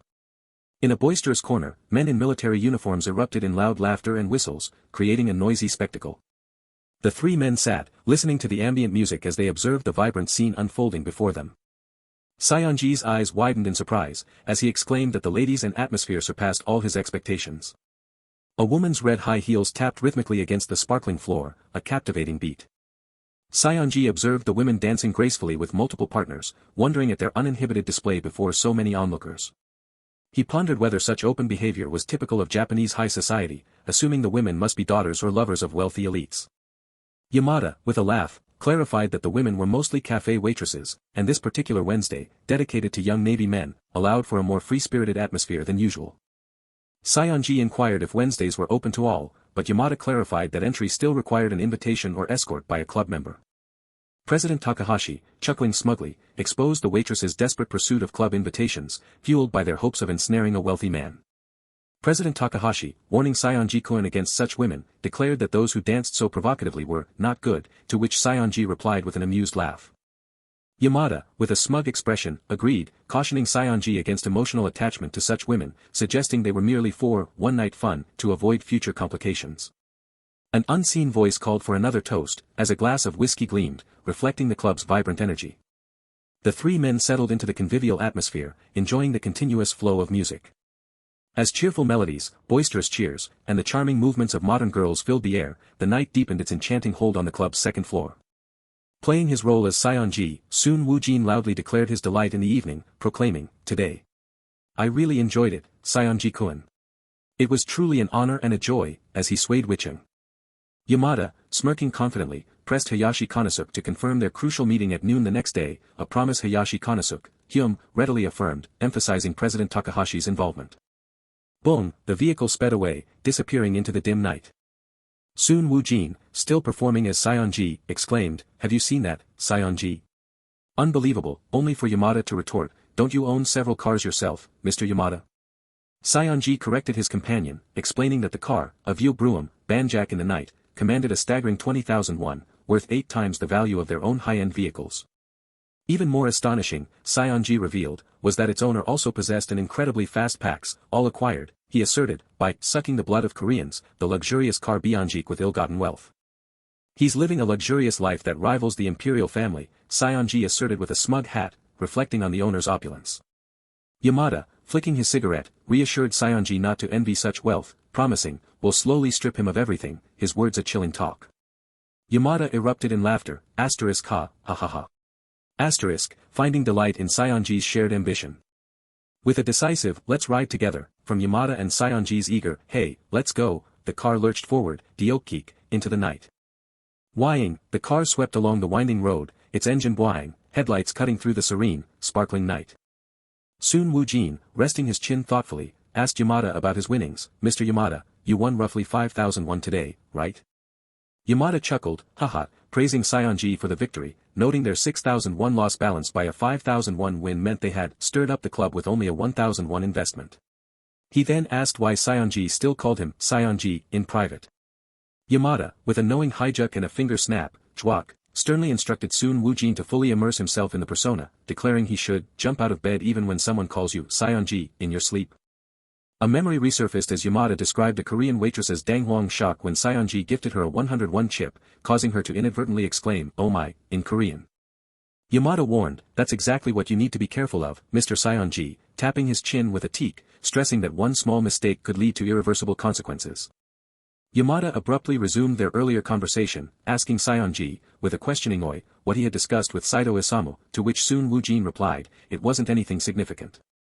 The older man, Saito Isamu, listened with a warm smile as Soon Woo-jin recounted his initial interaction, where Saito Isamu had admired his betting style and offered to buy him a drink. Saito Isamu maintained his warm smile as Soon Woo-jin continued, describing how the man had inquired about his business and even asked if he was married. Yamada, with eyes closed in thought, kudyak, processed the information Seonji shared. Soon Woo-jin reflected on the peculiar interest members of the club seemed to have in others' marriages and love lives. Soon Woo-jin recounted President Takahashi's absurd and awkward insistence that he change his lodging at the poker table, an encounter that left him sweating and clearing his throat, in discomfort. Yamada offered his hypothesis, likening it to 2 mandarin ducks joljol on a pond, suggesting President Takahashi wanted to introduce his daughter to Seonji and was preemptively trying to secure a suitable residence for him. Soon Woo-jin reacted with wide-eyed shock to Yamada's unexpected suggestion. "What?" Soon Woo-jin gasped in disbelief, as Yamada roared with pahahat laughter at his stunned reaction. Yamada, with a smug kill, teased Seonji for his naivety in social matters despite his sharp gambling instincts, attributing it to his youth. Soon Woo-jin questioned the naturalness of such an oversight, wondering how he could have possibly known about President Takahashi's daughter, a point Yamada conceded, as the car swayed Wichung. Yamada elaborated, revealing President Takahashi had a 19-year-old daughter around Seonji's age, a detail he recalled with meticulous thought. Soon Woo-jin, exasperated, leaned back with a sigh, puhup, wondering how President Takahashi could try to introduce his daughter after just one meeting, finding the idea ridiculous and expressing it with internal laughter, kkk. Yamada explained President Takahashi's motives, suggesting his greed was blinding him because Seonji radiates wealth and confidence and hailed from a prestigious Saikage noble family, a statement punctuated by a soft hoot. Yamada added that Seonji's pretty face, which could rival a girl's, was merely a bonus, asserting that if he were Takahashi, he too would be desperate to marry his daughter off to him, staring Jigot. Soon Woo-jin sighed, finding it ridiculous that in a capitalist society, a rich man like President Takahashi was so obsessed with nobility. Yamada revealed the ironic fate of the real Seonji Yuya, who, despite his noble birth, had been forced to sell his identity due to gambling debts, his tale accompanied by the rustling sound of papers, yogicha, symbolizing his ruined lineage. Yamada closed his eyes in thoughtful silence. Yamada passionately argued for the enduring power of nobility, recalling that in the Edo period, even noblemen's feces sold for more than commoners, questioning how centuries of such reverence could simply disappear and declaring, even in this changing world, nobility still holds power. Soon Woo-jin murmured his agreement as Yamada cited how even newly wealthy Koreans, clinging to the Japanese, were spending 4,000 won, 11 years of a worker's wages, to purchase fake noble lineages, the lights of traditional houses Konkum illuminating the night. Yamada derided those who try to act like nobles from a ruined country, as the car sped byung past elegant buildings.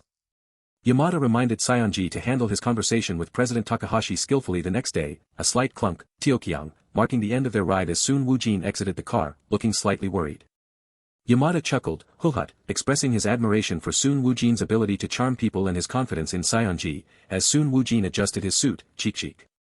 Sook, a hand appeared, offering money for the next day. Soon Woo-jin gazed thoughtfully at the money being offered to him by an unseen hand. Yamada challenged Seonji's hesitation, asking, does it seem too little, then explained that 301 was enough to live like an emperor all day, even at the high-end Asahoka, where 51 sufficed for lavish entertainment. So stop looking at me like that and take it, Yamada commanded, and with a swift tack, Soon Woo-jin accepted the money.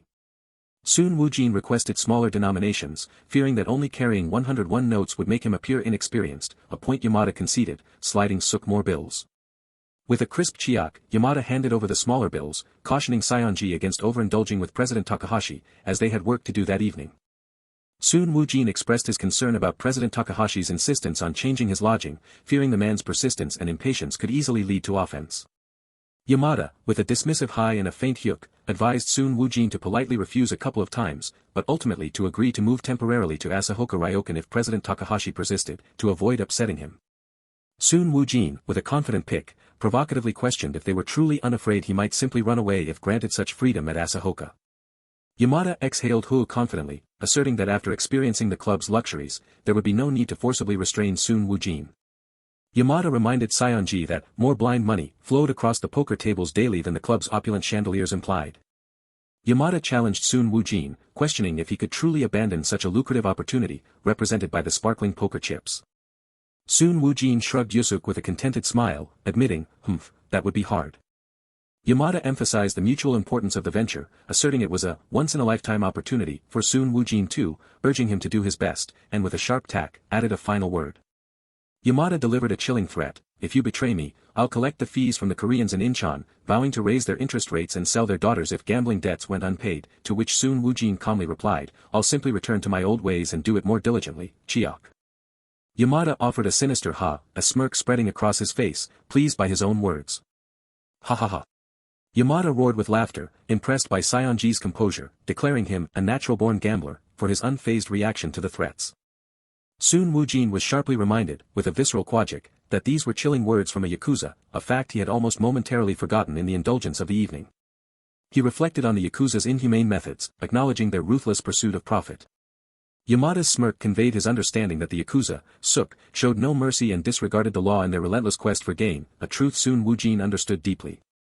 Yamada proposed, so let's build trust, patriotic friend, his words punctuated by a deep guttural kyugyuk. Jeep, then byung, the car drove away, leaving Soon Woo-jin standing alone on the paved road under the night sky. Soon Woo-jin thought, Kohiam, pondering the bizarre threat of using Koreans as hostages, yet dismissing it, I'm no protector of the Korean people. Quick, he glanced at the houses, internally reaffirming he had never intended to run away, rendering the threat meaningless to him. Walking through the bustling, Wakja, neighborhood, Soon Woo-jin conceded to himself, Eobyeolgyo, that after the grandeur of the Jimopo Club, these streets now seemed distinctly shabby, eliciting a sharp jeeric glance from one of the men. He inwardly assessed the storefronts and signs, noting their dilapidated Hurium state. Even the drunkard's outdated fashion, Baitol, emphasized the neighborhood's stark contrast to the club's opulence. Soon Woo-jin, with meticulous concom thought, realized how his perception had shifted. What once seemed dazzling now felt lacking after experiencing true luxury. With heavy footsteps, Tiabik, soon Woo-jin approached the welcoming red lanterns of a traditional building. Dururiak, soon Woo-jin slid open the door, observing the serene interior. A woman in a kimono, kneeling respectfully, greeted him, "Have you returned, young master?" Soon Woo-jin replied, "Yes, I have," offering a gentle smile, "Singoit." The woman looked up with a soft, warm smile, her welcome sincere. A subtle smirk played on Sugiura Kohei's lips, hinting at unspoken intentions. A soft chuckle echoed as an unseen voice noted, "You haven't lost your shine at all," leaving another to ponder the unexpected remark in the contemplative space. Sugiura Kohei casually dismissed his words, insisting he was merely talking to himself, a subtle adjustment of his jacket completing the elegant charade. With a smooth gesture, Sugiura Kohei extended a generous gift, drawing a surprised gasp from an unseen recipient. Paper rustled as the curious unnamed character, woman in a kimono, began to unwrap the gift, wondering aloud, "What is this?" The unnamed character, woman in a kimono, eyes wide with pleasant surprise, cradled the chocolate box, exclaiming, "Oh my! Such a precious thing." Sugiura Kohei, however, casually dismissed its perceived value, stating he had simply brought it from the bar where all the ladies kept taking it. Though the unnamed character, woman in a kimono, worried about his reputation, Sugiura Kohei reassured her, declaring he was just happy to see her pleased as a door slid open in the background. The unnamed character, older woman, respectfully bowed, inquiring if Sugiura Kohei wished for his meal or a bath first. Sugiura Kohei politely declined the meal, having already eaten and snacked at the club, and then smoothly loosened his tie. The unnamed character, older woman, calmly agreed, preparing for his bath instead. Sugiura Kohei stood shirtless in the bathhouse, towel in hand, his expression neutral. With a thoughtful sigh, Sugiura Kohei stepped into the bath, the water rippling as he pondered the unusual absence of other guests, wondering if everyone had been asked to leave. He inwardly surmised that if the bathhouse was empty, President Yamada must have invested significantly to maintain such secrecy. A deep, relaxing breath escaped Sugiura Kohei as he settled into the warm, comforting water, eyes closed in peaceful indulgence. A soft flutter prompted Sugiura Kohei to look up, a curious expression crossing his face. The unnamed character, woman in a kimono, gently inquired about the water temperature, to which Sugiura Kohei replied it was perfect and playfully invited her to join him. The unnamed character, woman in a kimono, sweetly declined, clarifying her intention was to scrub his back, a gentle smile gracing her lips. Sugiura Kohei turned his head, a flicker of surprise and slight hesitation in his eyes. The narration highlighted the expense of the bath items, such as the Japanese cow soap and bath brush, glinting under the warm light. With a splash, Sugiura Kohei, his back turned, expressed his honor at her gesture, though he playfully noted she really didn't have to go this far. Sugiura Kohei sat wet on a small wooden stool, his back facing the viewer in the serene bathhouse. The unnamed character, woman in a kimono, offered him a piece of candy, instructing him to try it, and clarified it was caramel when he questioned if it was chocolate. Sugiura Kohei closed his eyes in contentment, savoring the caramel with a soft chewing sound. The unnamed character, woman in a kimono, observed that he likely had never truly enjoyed sweets before, reaching for a wooden bucket. Sugiura Kohei reflected that whether sweet or bitter, he had never known the luxury of such indulgence, confessing that for a struggling 16-year-old boy burdened by hospital bills, it had remained an unattainable dream. Hands covered in foamy lather scrubbed with gentle care. The unnamed character, woman in a kimono, remarked on the sophistication of the club's female visitors, to which Sugiura Kohei replied that many modern girls from outside frequented it on Wednesdays. When she questioned what modern girls meant, Sugiura Kohei described them as wearing short skirts, western clothes, and pointed shoes, demonstrating their distinct hat style with his hand. The unnamed character, woman in a kimono, gently smiled, finding the description charming, and compared them to the stylish ladies in Mitsukoshi department store advertisements. A slight tension stiffened Sugiura Kohei's shoulder as the unnamed character, woman in a kimono, continued to scrub his back. Sugiura Kohei tenderly confessed that none of those women had moved his heart as profoundly as she had, asserting he would have remembered if they had.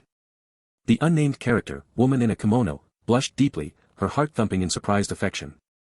Sugiura Kohei looked toward her, a tender expression softening his features, his heart quickening. In the steamy warmth, Sugiura Kohei and the unnamed character, woman in a kimono, shared an intimate kiss. With a seductive pour of water from a wooden bucket, the unnamed character, woman in a kimono, suggestively remarked that the modern girls at the club must have all had their hearts racing for him. As water splashed over him, Sugiura Kohei dismissed the notion, suggesting they were too busy seducing their own partners. The unnamed character, woman in a kimono, playfully chided Sugiura Kohei for his lack of understanding, praising his magnificent back as proof of a woman's keen eye. Sugiura Kohei, his back still to her, questioned what was so special about it. With a soft touch, the unnamed character, woman in a kimono, placed her hand on his back, explaining that its significance lay not in size or width, but in spirit. She then clarified that from his back, she sensed an unyielding spirit that would never retreat. The unnamed character, woman in a kimono, confessed that sometimes, when she quietly observed his back, something ethereal happened. She imagined majestic, shining wings sprouting from it, like a white dove soaring against a starry sky. As a feather drifted downwards, the unnamed character, woman in a kimono, gently wiped Sugiura Kohei's feet, who lay obscured in the dimly lit room. The unnamed character, woman in a kimono, closed her eyes, exhaling a soft sigh of contentment. As Tsubaki gently stroked his hair, Sugiura Kohei, resting on her lap, expressed his pleasure in hearing her speak about Kyoto, and how he learned about its dialect and scenery from her words. Sugiura Kohei suddenly sat up, asking Tsubaki if she had ever visited Kayamizadera. With a click, Tsubaki said, "Wait a moment. I have a postcard." Tsubaki then presented 2 postcards, announcing, "Here it is." As they looked at the postcards, Tsubaki explained that despite the beautiful image, summer at the temple was troublesome due to many mosquitoes. Sugiura Kohei hummed, questioning the mosquito situation, and Tsubaki elaborated that every shop burned coils, but visitors would still itch, also mentioning snack stalls and popular paper and silk pouches found near Kayamizadera. Tsubaki blushed, smiling shyly. Sugiura Kohei observed Tsubaki thoughtfully, speculating that she must miss her hometown. Tsubaki turned to Sugiura Kohei, gently asking, "It's not Kayamizadera, but if you were to go on an outing, where would you like to go?" Sugiura Kohei paused, asking if she meant within Incheon, but Tsubaki clarified it was a hypothetical question and anywhere was fine. Sugiura Kohei simply named, Jiangxiang Station. Tsubaki pondered his choice with surprise and curiosity, Jiangxiang Station. Not Mitsukoshi Department Store or Changjiangwan, but Jiangxiang Station. With a sparkle in her eyes, Tsubaki described the station as incredibly glamorous, detailing its luxurious Western-style restaurant, the Jiangxiang Station Grill, and the adjacent tea room called Tea Room. Sugiura Kohei admitted he had never visited due to its expense but had heard numerous rumors from the boastful children of pro-Japanese aristocrats. Tsubaki gasped, delighted that he knew of it, then, blushing, confessed her dream of spending a happy day there with him and taking the train back. Sugiura Kohei looked surprised and confused, while Tsubaki cast her gaze downwards, looking sad. Tsubaki bowed her head apologetically, her spirits deflated, regretting that she had spoken without thinking and shouldn't have asked for such things. Tsubaki looked sadly down, gently touching her cheek. Sugiura Kohei gently touched Tsubaki's cheek, reassuring her not to apologize and promising they would go to Jiangxiang for an outing together once his current job was done. "I promise," Sugiura Kohei affirmed, laughing confidently as Tsubaki questioned his sincerity, then downplaying it with, "Of course. What's the big deal?" Sugiura Kohei rested his head on Tsubaki's lap, while she gently stroked his hair. He mused that if he won at poker, securing 40% of the earnings, they could enjoy the first-class train and the Jiangxiang Station Grill as much as they desired. The next day at 11:40 a.m., an engine roared to life as a car drove away on a sunlit street. The engine purred as a vintage car approached the grand Western-style mansion. A luxurious hum of the engine signaled its approach, gliding through the open gates of the grand estate under the bright, opulent sky. The man with a brown jacket sharply barked, "We've arrived." "Get off," his anger palpable. Sugiura Kohei, playing Seonji Yuya, sighed, demanding, "Alibaba, you need to open the door quickly so I can get out, don't you?" which only enraged the man with a brown jacket, who retorted, "What did you say? Don't you have hands?" Sugiura Kohei, maintaining his persona, reasoned, "Think about it, Alibaba. Would I look like a nobleman if I opened the door myself? Look at all those people watching, acutely aware of the murmuring crowd." With a placating gesture, Sugiura Kohei, acting as Seonji Yuya, coolly offered the driver money, "You've worked hard. Take this and get yourself a meal." The man with a brown jacket seethed internally, a venomous hiss of a thought escaping, "Since things didn't go well today, go suffer, you arrogant brat." A confident laugh escaped Sugiura Kohei, still playing Seonji Yuya, as he asserted, "Unfortunately. That won't happen," utterly dismissive of any ill will. With a casual air, Sugiura Kohei, in his Seonji Yuya guise, confidently stated, "I can easily handle someone like President Takahashi," setting the stage for his next move. His measured steps echoing softly, Sugiura Kohei, portraying Seonji Yuya, mused critically, "The district office building is quite humble. The post office looks more decent than this," assessing his surroundings with a keen, dismissive eye. An attendant respectfully greeted, inquiring, "Are you Omar Sonji?" before confirming, "Yes, I am." President Takahashi is waiting for you. The dazzling gleam of a vintage car caught Sugiura Kohei's eye, prompting his internal assessment, OH. He seems desperate to show OFF, recognizing the opulent display. Sugiura Kohei, walking steadily, reflected with a cynical edge, well, it's good for the prey to have money, a thought layered with his calculated intentions. With a smooth slide of the door, Sugiura Kohei, in his guise, began his formal greeting, good day, President Taka. A pair of expressive eyes, soft in the warm light, met his gaze with an unexpected curiosity. A subtle, pleasant smile hinted at an inner warmth, framed by golden light. Sugiura Kohei, caught utterly off guard, flinched back, a silent exclamation of disbelief escaping him. An attendant's voice quickly stammered, My apologies, as a hand abruptly halted near the car door. Sugiura Kohei, portraying Seonji Yuya, narrowed his eyes in confusion, HUH. Didn't you say President Takahashi was waiting, to which the attendant simply confirmed, that's correct. The woman's voice, soft and pleasant, gracefully introduced her as, it's Miss Takahashi Megumi, a surprising revelation. The name echoed in Sugiura Kohei's mind, a quiet question of realization, Megumi. The truth clicked into place, President Takahashi had a daughter of similar age, and it appeared he had intended a formal introduction. Sugiura Kohei, now fully understanding, absorbed the implication, so that woman is the daughter, though he privately scoffed, sending his daughter right away, even if he's impatient. An unnamed man's voice urged, please come, Seonji, causing Sugiura Kohei, playing Seonji Yuya, to sigh with internal frustration, this is troublesome. A heavy sigh escaped Sugiura Kohei, who, as Seonji Yuya, gravely understood the implications, he sent his beloved daughter and showed me kindness. If I just leave, it would mean cutting ties completely. Sugiura Kohei, now seated, politely offered, excuse me, which Megumi Takahashi quickly and kindly dismissed, not at all, Seonji. Megumi Takahashi offered a warm, engaging smile and asked, it's quite hot today. Have you been waiting long, before formally introducing herself, nice to meet you. I'm Takahashi Megumi. Sugiura Kohei began his self-introduction, yes. I'm Seonji Yuya. As Megumi Takahashi sighed, explaining, my father is suffering from a hangover, so he sent me in his place. He insisted that the promise with you must be kept. I guess he had a really good time yesterday, judging by the amount of alcohol he drank. Sugiura Kohei, playing Seonji Yuya, internally scoffed, it's not a hangover, he planned to send you from the beginning, yet outwardly offered a calm, knowing, I see. As the car hummed away, Sugiura Kohei, in his Seonji Yuya persona, privately mused, it's unfortunate for President Takahashi, but for me, it's a great fortune to meet such a beautiful lady, appreciating the unexpected turn. A cold dread crept through Sugiura Kohei's mind as Seonji Yuya, contemplating, I absolutely cannot go to Asauka Ryokan today. If I do, they'll immediately arrange a wedding the next day, claiming I should take responsibility. Indeed, President Takahashi was known to be shrewd enough to orchestrate precisely such a binding arrangement. The car's engine hummed a steady rhythm as it journeyed along the picturesque coastal road, leaving the city behind. From off-panel, Sugiura Kohei, still as Seonji Yuya, made a subtle inquiry, is the restaurant you reserved nearby? With a knowing chuckle and a playful wink, Megumi Takahashi cryptically replied, something like that, adding to the mystery. The car pulled up to the imposing Takahashi Rice Warehouse, eliciting a guttural "Eijin" from Sugiura Kohei, playing Seonji Yuya, a sound thick with surprise and perhaps annoyance. Sugiura Kohei, with a sharp intake of breath, internally interpreted the location as a direct challenge, is this a challenge, President Takahashi? He wants to show off his wealth. In a stylized flash of golden light and scattered cards, the unnamed man with mustache's smug thought crystallized, just like going all in on the first round to crush the opponent's spirit, a gambler's ruthless tactic. A confident smirk played on Sugiura Kohei's lips as he internally vowed, if that's how you're playing, I won't lose either, accepting the unspoken challenge.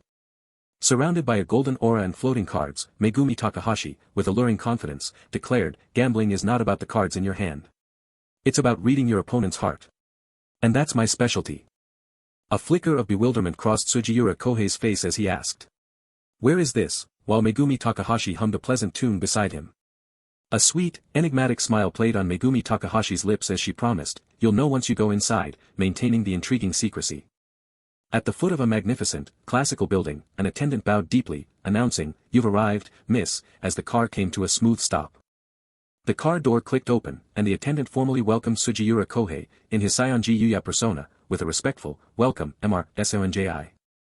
With a gentle movement, an attendant offered a guiding hand to Megumi Takahashi, inviting, please get out, Miss Megumi.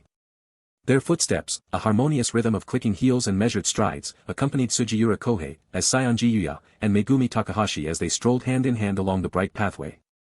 With a soft creak of the grand doors, an attendant gestured inward, invitingly saying, "This way, please," into the hushed interior.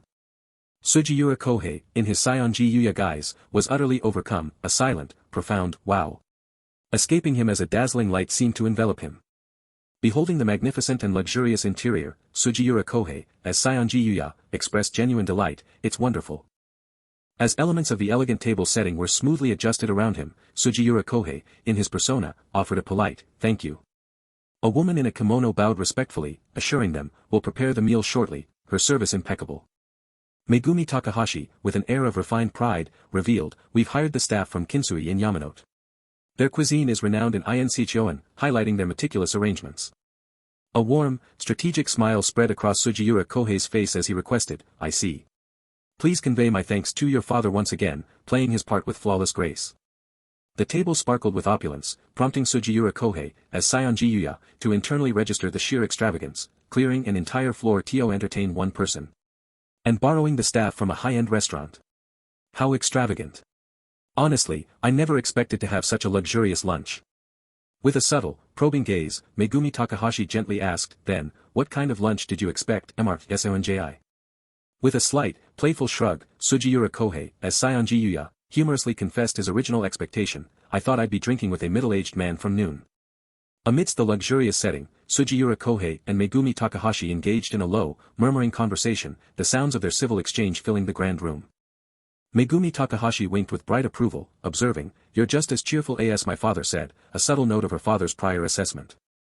Megumi Takahashi's casual remark, "You must have been popular at Keio University," struck a contemplative chord in Sugiura Kohei, his expression growing serious. A chilling realization, sharp as a sudden chill, swept over Sugiura Kohei, causing his hand to clench. "While spending time with President Takahashi yesterday, I never mentioned university. Yet Megumi knows about it." The stark implication was clear, a thorough background check had already been conducted on Saionji Yuya. Dismissing the notion of popularity, Sugiura Kohei, as Saionji Yuya, calculatedly thought, "I should be honest here. Lying would be pointless since Takahashi can find out everything," before calmly stating, "Popular? Not at all." Sugiura Kohei, embodying Saionji Yuya, admitted, "I was only enrolled in name. I hardly attended," prompting a surprised gasp from Megumi Takahashi, who inquired, "Why is that? You seem quite sociable." Sugiura Kohei, playing Saionji Yuya, smoothly delivered a charming compliment, "Because there was no beauty like you at Keio University," which elicited an obvious, flattered, "Oh my," from Megumi Takahashi. A private, nervous thought crossed Sugiura Kohei's mind as he observed the elaborate meal. "To be honest, with this meal, I couldn't taste anything. I must be quite nervous." A sweet smile lingered on Megumi Takahashi's lips as she subtly probed, "By any chance? After flattering me like this, you won't suddenly cut off contact, will you?"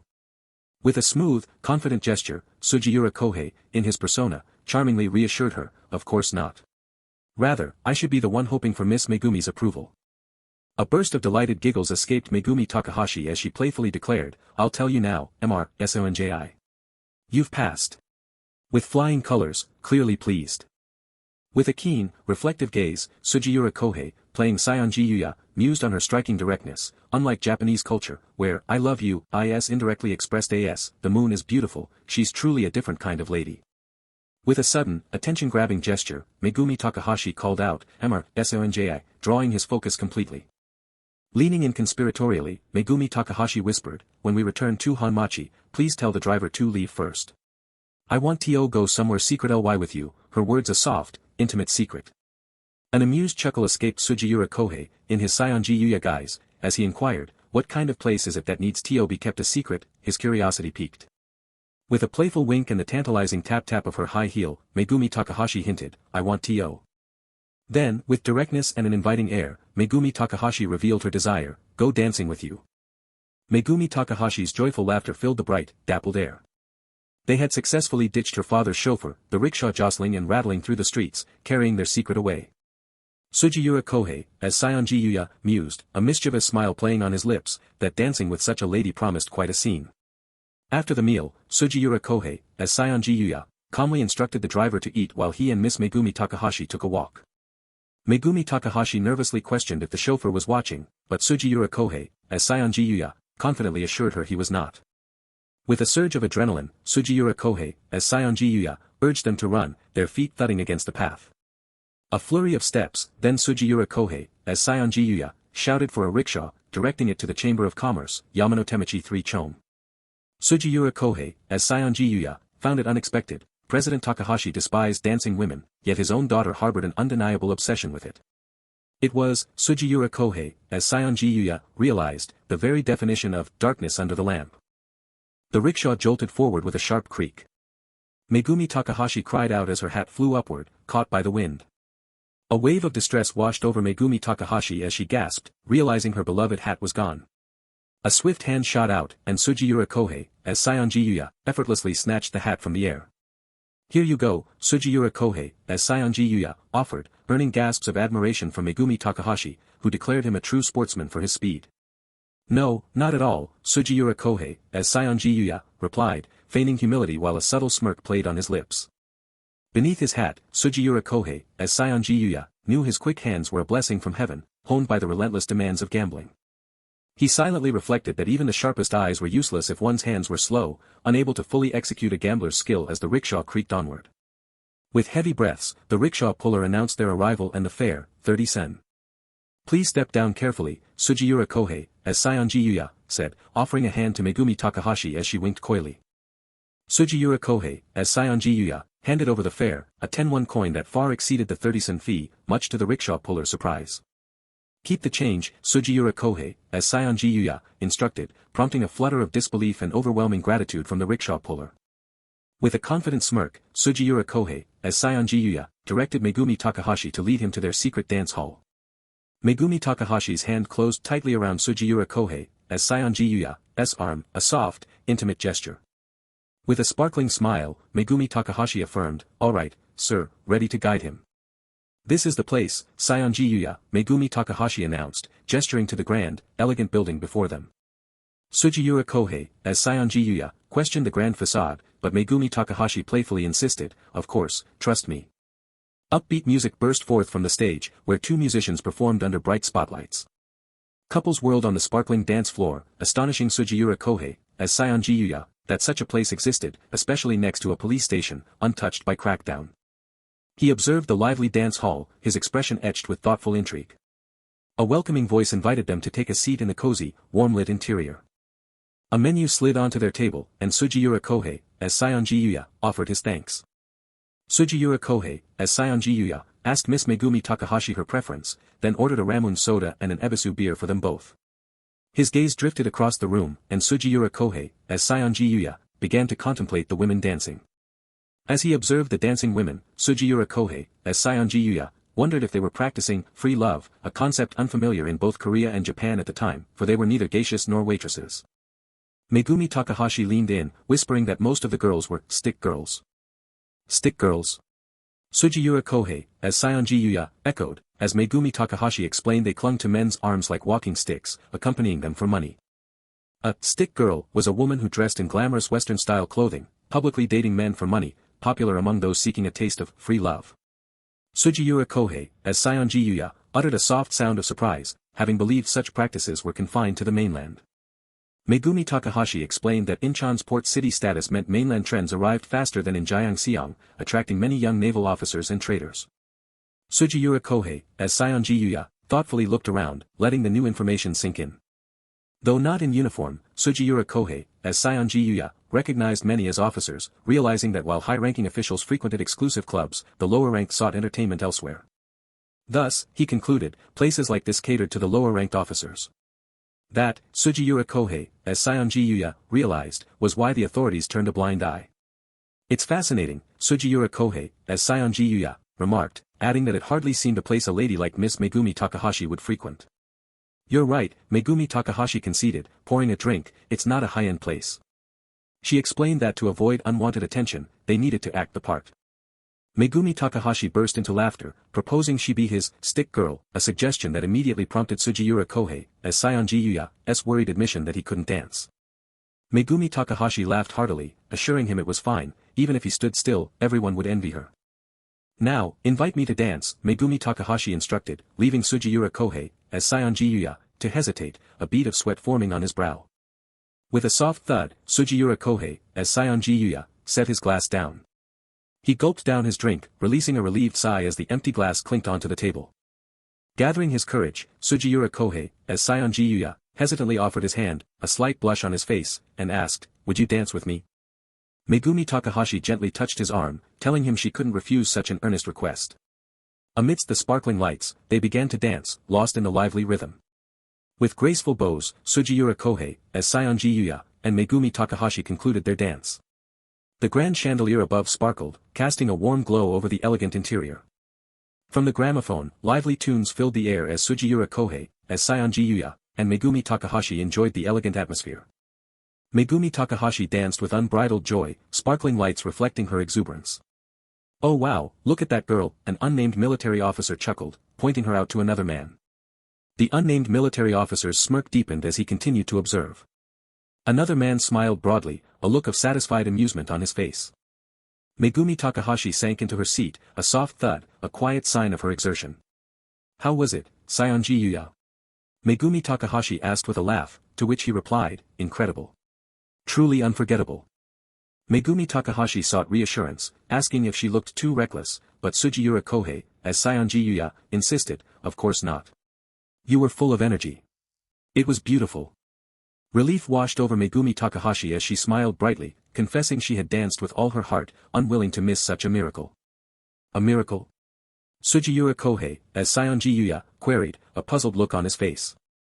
Megumi Takahashi cited magazine statistics. Among Japan's 60 million people, only 3,000 were noble families, and among them, the probability of finding an unmarried adult nobleman was staggeringly low. "A mere 1 in 400,000, she stated plainly. "With about 400,000 Japanese people currently in Korea," she explained, "mathematically speaking, Sionji Yuya is the only single nobleman on this land." With a soft laugh, Megumi Takahashi affectionately touched his back, marveling that the sole person of such rarity was also a wonderful man. A guttural sound broke the air, followed by a crude, "Hey, idiot." An unnamed man with dark hair and sideburns leaned over Sugiura Kohei, as Sionji Yuya, a smug smirk on his face, demanding his "stick girl's" contact information. The unnamed man with dark hair and sideburns, brimming with confidence, brazenly suggested a partner swap. The man with dark hair and sideburns rudely dismissed the objection, claiming the woman wasn't dancing anyway, as Megumi Takahashi cried out against the brazen rudeness, while Sugiura Kohei, as Sionji Yuya, subtly approved with a smile. Sugiura Kohei, as Sionji Yuya, meticulously assessed his odds, a single thought echoing in his mind, 4 against 1. A hand clenched tightly around a glass, the sudden, strained grip mirroring coiled tension. A man with a brown jacket screamed in sudden agony, shielding his eyes as blinding pain erupted. Sugiura Kohei, as Sionji Yuya, remained unfazed, calmly dismissing his adversaries as mere losers. The man with a brown jacket stumbled back, clutching his face as the lingering sting tormented him. Enraged, the man with a brown jacket roared a threat, his furious punch snapping through the air towards a distressed bystander. Sugiura Kohei, as Sionji Yuya, deftly moved, effortlessly evading the incoming blow. Megumi Takahashi, distressed, bravely tried to intervene, shouting for the man to back off from his imminent strike. Sugiura Kohei, as Sionji Yuya's fist connected with a brutal impact, striking the man with a brown jacket. With a pained grunt, the man with a brown jacket crashed to the ground amidst overturned furniture. Megumi Takahashi, her heart pounding with concern, cried out, urging Mr. Sionji to be careful. The man with a brown jacket escalated his aggression, menacingly brandishing a bottle as he spat a death threat. 2 men charged forward, their determined footsteps echoing frantically. Sugiura Kohei, as Sionji Yuya, swiftly analyzed the chaos, believing even a 3-pronged attack would have a discernible order. His gaze sharpened with intense focus. Sugiura Kohei, as Sionji Yuya, knew the fight hinged on his ability to counter the very first incoming attack. With a furious shout, the man with a brown jacket lunged forward, a heavy whoosh preceding his attack. A sharp sting tore through Sugiura Kohei, as Sionji Yuya's temple, yet despite the fresh wound, he maintained a grim composure. Sugiura Kohei, as Sionji Yuya, delivered a forceful strike, his blow meeting another man's face with a violent crack. With a distressed grunt, the unnamed man plummeted heavily to the tiled floor, sending a cloud of dust scattering. Another unnamed man rushed forward with aggressive intent, his momentum a forceful hum. As a bottle hurtled through the chaotic air, Sugiura Kohei, as Sionji Yuya, despite the blood on his temple, remained intensely focused, ready for the next assault. Sugiura Kohei, as Sionji Yuya's powerful punch struck true, eliciting a pained gasp from his opponent. The chaotic fray continued, knocking Sugiura Kohei, as Sionji Yuya, jarringly to the side. The man with a brown jacket roared with explosive rage, his fist clenching, ready to strike again. Sugiura Kohei, as Sionji Yuya, deftly blocked a punch, absorbing the dull impact as he clinically assessed his opponent's strength and lack of speed. A fist cut swiftly through the air, a quick whoosh preceding its imminent impact. The punch landed with a brutal, sickening impact against a man's face. The man with a brown jacket roared, his face contorted in a primal scream of agonizing pain from the crunching impact. With a furious roar, the angry man launched a powerful, explosive punch. The man with a brown jacket landed a heavy, blunt punch against Sugiura Kohei, as Sionji Yuya, whose temple already bled. A pained groan escaped an unnamed man as he crashed to the ground, while another clutched his bleeding nose in distress. From the ground, another man seethed with murderous rage, his voice a venomous whisper as he promised death, while a distressed unnamed man rubbed his injured cheek. With blood obscuring his vision, Sugiura Kohei, as Sionji Yuya, took a deep, focused breath, realizing his opponent's speed was troublesome without the power to truly fell him. The furious, unseen threats of another man continued to echo through the tense, unsettled room. Sugiura Kohei, as Sionji Yuya, unleashed a sudden, powerful kick, striking the man with a brown jacket directly in the face with a blunt impact as he cried out. Despite his injury, Sugiura Kohei, as Sionji Yuya, remained strategically focused, his main objective now to safely escort Megumi Takahashi away, trusting that the nearby police would prevent any outdoor escalation. Megumi Takahashi clenched her hands tight, a silent, tense resolve hardening her expression. As Megumi Takahashi desperately reached out to help, Sugiura Kohei, as Sionji Yuya, reacted with a swift, emphatic refusal, his urgency clear despite his shock. A raw scream of fright tore from Megumi Takahashi's throat, her eyes wide with panic. Megumi Takahashi swiftly snatched a hot pot from the ground, her movements quick and determined. Two men coughed violently, gagging as dust or smoke abruptly filled the chaotic air around them. An unnamed man pondered the new development, his hand grasping a wooden stick with a quiet click. The hot pot and other items clattered noisily to the tiled floor, adding to the chaotic disarray. With a sharp crack and a sting that tore through her cheek, Megumi Takahashi was brutally slapped across the face. As Megumi Takahashi sat distressed on the floor, Sugiura Kohei, as Sionji Yuya's restraint shattered, he had only been trying to be nice. Sugiura Kohei, as Sionji Yuya's eyes narrowed, his furious gaze reflecting a profound indignation at the audacity of underestimating the Imperial Japanese Navy. Sugiura Kohei, as Sionji Yuya, moved swiftly, striking the man with a brown jacket with a sharp, brutal impact from the wooden stick, eliciting a pained cry. Looking at the broken wooden stick, Sugiura Kohei, as Sionji Yuya, turned to Megumi Takahashi, his concern evident as he gently questioned her reckless attempt to help. Trembling with distress, Megumi Takahashi explained her impulse to help, but Sugiura Kohei, as Sionji Yuya, firmly warned her of the grave danger, appreciating her sentiment. Gripping the broken stick like a weapon, Sugiura Kohei, as Sionji Yuya, confronted the two armed men, hissing a furious command for them to stay back. The relentless flow of blood from his eye was obscuring Sugiura Kohei, as Sionji Yuya's vision, a grim realization that drastically slimmed his chances. An unseen Sugiura Kohei, as Sionji Yuya, issued his final, ominous warning, heavy with unspoken consequences. Holding the broken stick like a deadly blade, Sugiura Kohei, as Sionji Yuya, dramatically declared his mastery of Ganryu swordsmanship, warning that once his blade was drawn, lives would be taken. Internally, Sugiura Kohei, as Sionji Yuya, knew his grand declaration of Ganryu swordsmanship was nothing more than a desperate bluff. The weight of his precarious situation settled upon Sugiura Kohei, as Sionji Yuya, as he silently hoped his audacious bluff would somehow succeed. Sugiura Kohei, as Sionji Yuya, angrily challenged his opponents, daring them to face death, only for the man with a brown jacket to defiantly roar back his own fatal promise. Sugiura Kohei, as Sionji Yuya, deftly sidestepped, the wooden stick swinging wildly past him with a sharp, missed impact. Despite the blinding pain, Sugiura Kohei, as Sionji Yuya's focus sharpened to a piercing intensity, his gaze unwavering. As a man swung a hot pot with chaotic force, Sugiura Kohei, as Sionji Yuya, swiftly evaded, the weapon thudding harmlessly past. Sugiura Kohei, as Sionji Yuya, knelt with deliberate, controlled tension, his hand poised, ready for a decisive move. Sugiura Kohei, as Sionji Yuya, tackled another man with a heavy impact, pinning him to the ground amidst flying debris. With a primal grunt of effort, Sugiura Kohei, as Sionji Yuya, wound up, his determined gaze fixed as he prepared a devastating punch. Another man rushed forward aggressively, his rapid footsteps pounding with hostile intent. With a pained groan, Sugiura Kohei, as Sionji Yuya, crashed to the tiled floor, dazed and injured from the heavy impact. Amidst the chaotic shouts to seize and smash Sugiura Kohei, as Sionji Yuya's face, Megumi Takahashi shrieked in desperation, trying to protect him by revealing his noble status.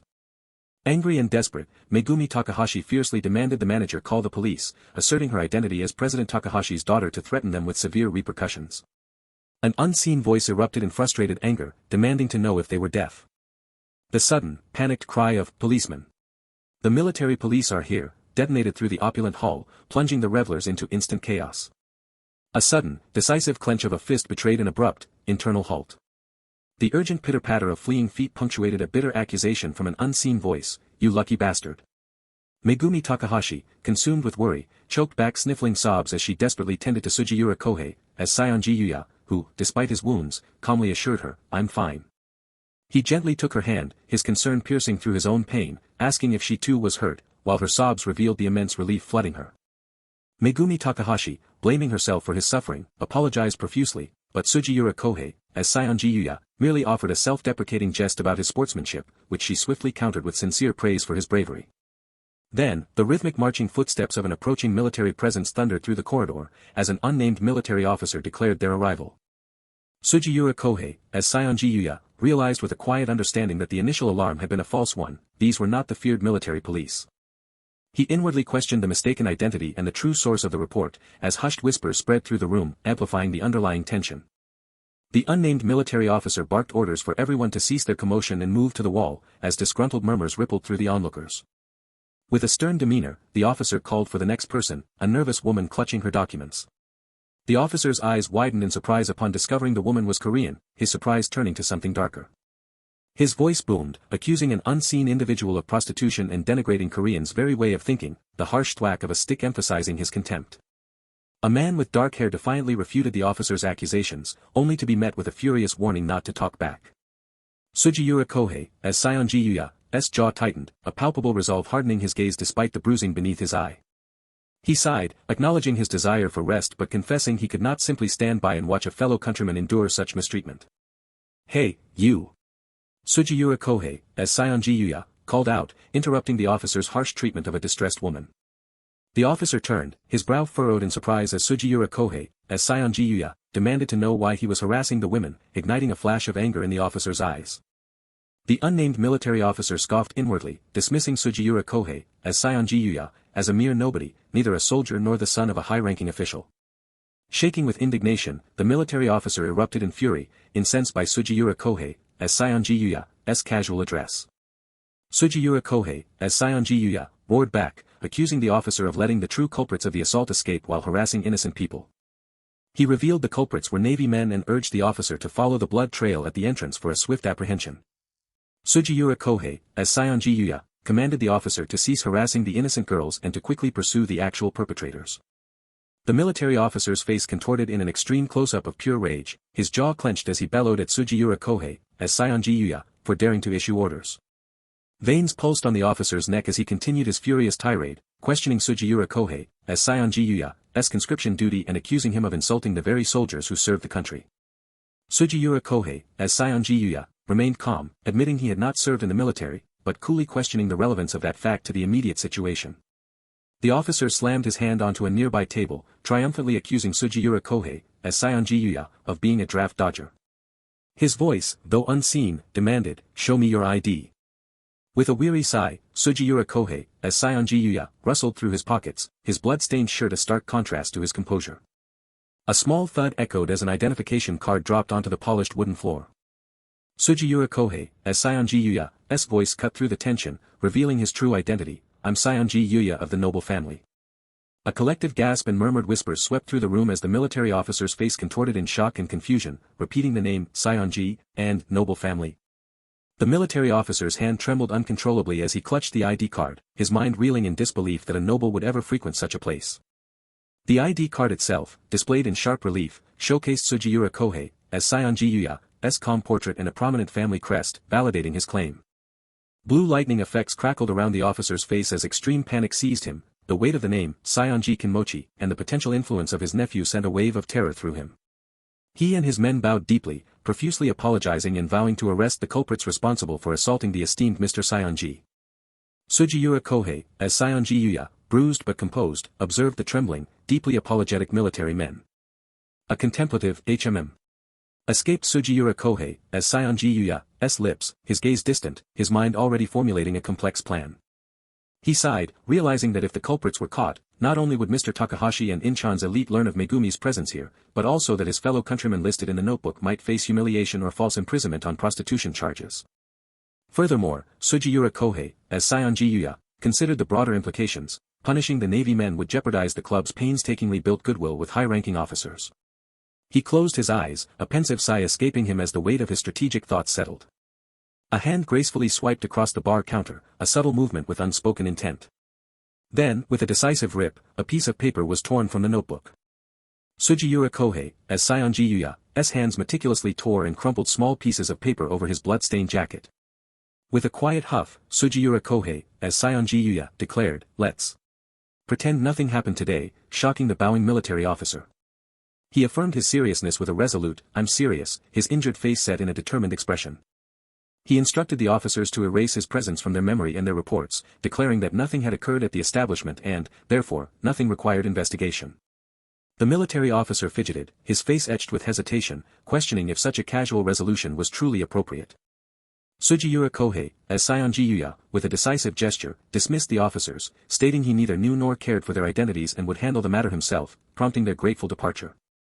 Relief washed over the women, Megumi Takahashi and two others, who exchanged smiles, exclaiming, Thank goodness. And we're saved.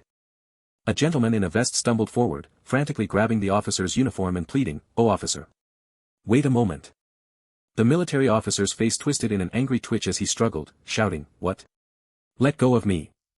The gentleman in the vest worried aloud about claiming repair costs for the extensive damages if the police were to simply leave. "Shut up, you idiot," an unseen speaker scolded, delivering a smack to the gentleman's head, reminding him they were alive only because of Sugiura Kohei, as Sionji Yuya's mercy. The military officer angrily pointed a finger, scolding the gentleman for daring to delay him and for the initial serious lapse in reporting the incident. He continued his angry tirade, dismissively pointing at the man's tie, utterly incredulous at the mention of repair costs. The terrified gentleman in the vest gulped repeatedly, warned not to question Sugiura Kohei, as Sionji Yuya's identity and to simply obey his commands. As the gentleman in the vest called out, "Sonj, Sugiura Kohei," as Sionji Yuya, turned, his bruised face a picture of calm. Megumi Takahashi, beaming with pride, praised Sugiura Kohei, as Sionji Yuya, for his handling of the officers and asked if the soldiers would now be apprehended.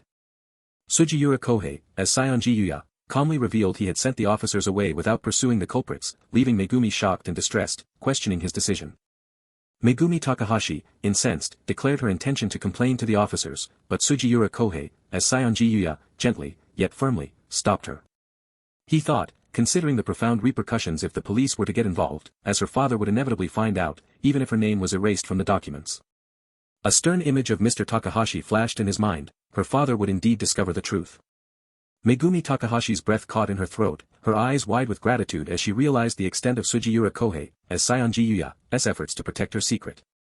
With a smirk and a finger to his lips, Sugiura Kohei, as Sionji Yuya, playfully corrected her, calling it our secret, suggesting the ballroom remain a clandestine place for him to witness her passionate dancing again. Her heart pounded, a rapid thump-thump-thump against her chest, in response to his words. Megumi Takahashi, eyes closed, leaned in and pressed a tender smooch onto Sugiura Kohei, as Sionji Yuya's cheek. Sugiura Kohei, as Sionji Yuya's wide-shocked eye betrayed his utter astonishment at the unexpected kiss. A silent exclamation of surprise and raw emotion erupted within Sugiura Kohei, as Sionji Yuya, as the unexpected kiss ignited a deep, unfamiliar warmth within him. Megumi Takahashi's mind reeled with sudden panic, her heart thundering as she questioned the impulsive action that had just transpired. The unexpected intimacy, something Sugiura Kohei, as Sionji Yuya, had only imagined in foreign tales, left him utterly overwhelmed, prompting a sincere apology for his own emotional outburst. Sugiura Kohei, as Sionji Yuya, ever the charmer, dismissed any notion of impropriety, declaring that such profound joy transcended the mere rules of etiquette. Megumi Takahashi erupted in delighted laughter, completely captivated by his effortless charm and poetic words. With a soft click, Sugiura Kohei, as Sionji Yuya, subtly checked his pocket watch, signaling it was time to regain their composure and leave, aware of the driver awaiting their return. With a decisive snap, Sugiura Kohei, as Sionji Yuya, called out for the manager, his voice carrying authority within the opulent hall. Sugiura Kohei, as Seonji Yuya, smoothly placed money on the table, ordering fresh drinks and grandly offering the change as a repair fee for the earlier disturbance. The grateful gentleman in the vest bowed repeatedly, overwhelmed by Sugiura Kohei's, as Seonji Yuya, generosity, rushing to fulfill the request. A tray of fresh beverages arrived, prompting Sugiura Kohei, as Seonji Yuya, to suggest a quick drink before their departure. With a celebratory pop, Sugiura Kohei, as Seonji Yuya, chivalrously offered to open the bottle for Megumi Takahashi. Their drinks clinked together, a delicate chime marking their shared moment. An older man rushed forward, his voice bursting with distress at the sight of Sugiura Kohei's, as Seonji Yuya, injuries, demanding to know the source of his visible blood. Baba inhaled sharply, realizing their movements had been under surveillance by both his own men and those of the powerful Yamada. Sugiura Kohei, as Seonji Yuya, introduced Megumi Takahashi to Baba, his subordinate, with a seemingly casual, yet pointed, remark about his loyalty despite perceived shortcomings. The journey continued under the expansive blue sky. Sugiura Kohei, as Seonji Yuya, calmly directed Baba to the west gate of Nishi Park, receiving an immediate and respectful affirmation. Baba cleared his throat, a sound heavy with concern, and cautiously inquired about the extent of Sugiura Kohei's, as Seonji Yuya, injuries. Sugiura Kohei, as Seonji Yuya, fixed his gaze on Baba, his words hinting at a subtle accusation of suppressed amusement. Baba vehemently denied any pleasure in Sugiura Kohei's, as Seonji Yuya, state, claiming profound sadness as the car sped away. Megumi Takahashi sat in pensive silence, the recent events replaying in her mind. They arrived at the distinctive west gate of Nishi Park, its wooden sign marking their destination. With a sudden, sharp screech, the car came to a halt. Baba announced their arrival, promptly moving to open the door for Megumi Takahashi with a polite click. Sugiura Kohei, as Seonji Yuya, paused, the weight of his adopted name heavy with unspoken thoughts. Megumi Takahashi, her voice tinged with hopeful uncertainty, wondered if it was too bold to wish for their paths to cross again after the day's tumultuous events. Sugiura Kohei, as Seonji Yuya, gently squeezed her hands, firmly dismissing her self-reproach and sincerely affirming his enjoyment of their time together. Megumi Takahashi, heartened, cautiously asked if she could anticipate their next meeting, to which Sugiura Kohei, as Seonji Yuya, promised contact through her father, with a subtle caveat. Sugiura Kohei, as Seonji Yuya, sighed deeply, acknowledging the extent of his injuries and the need to recover before making another public appearance. Baba let out a confused grunt, unable to follow the subtle nuances of their conversation. The gentleman with the mustache stammered in shock, utterly dumbfounded by Sugiura Kohei's, as Seonji Yuya, bruised state. Sugiura Kohei, as Seonji Yuya, offered a thinly veiled lie about falling downstairs, yet subtly thanked Megumi Takahashi, implying her presence lessened his injuries. The gentleman with the mustache, recognizing the discreet implication, nodded in understanding and bid farewell.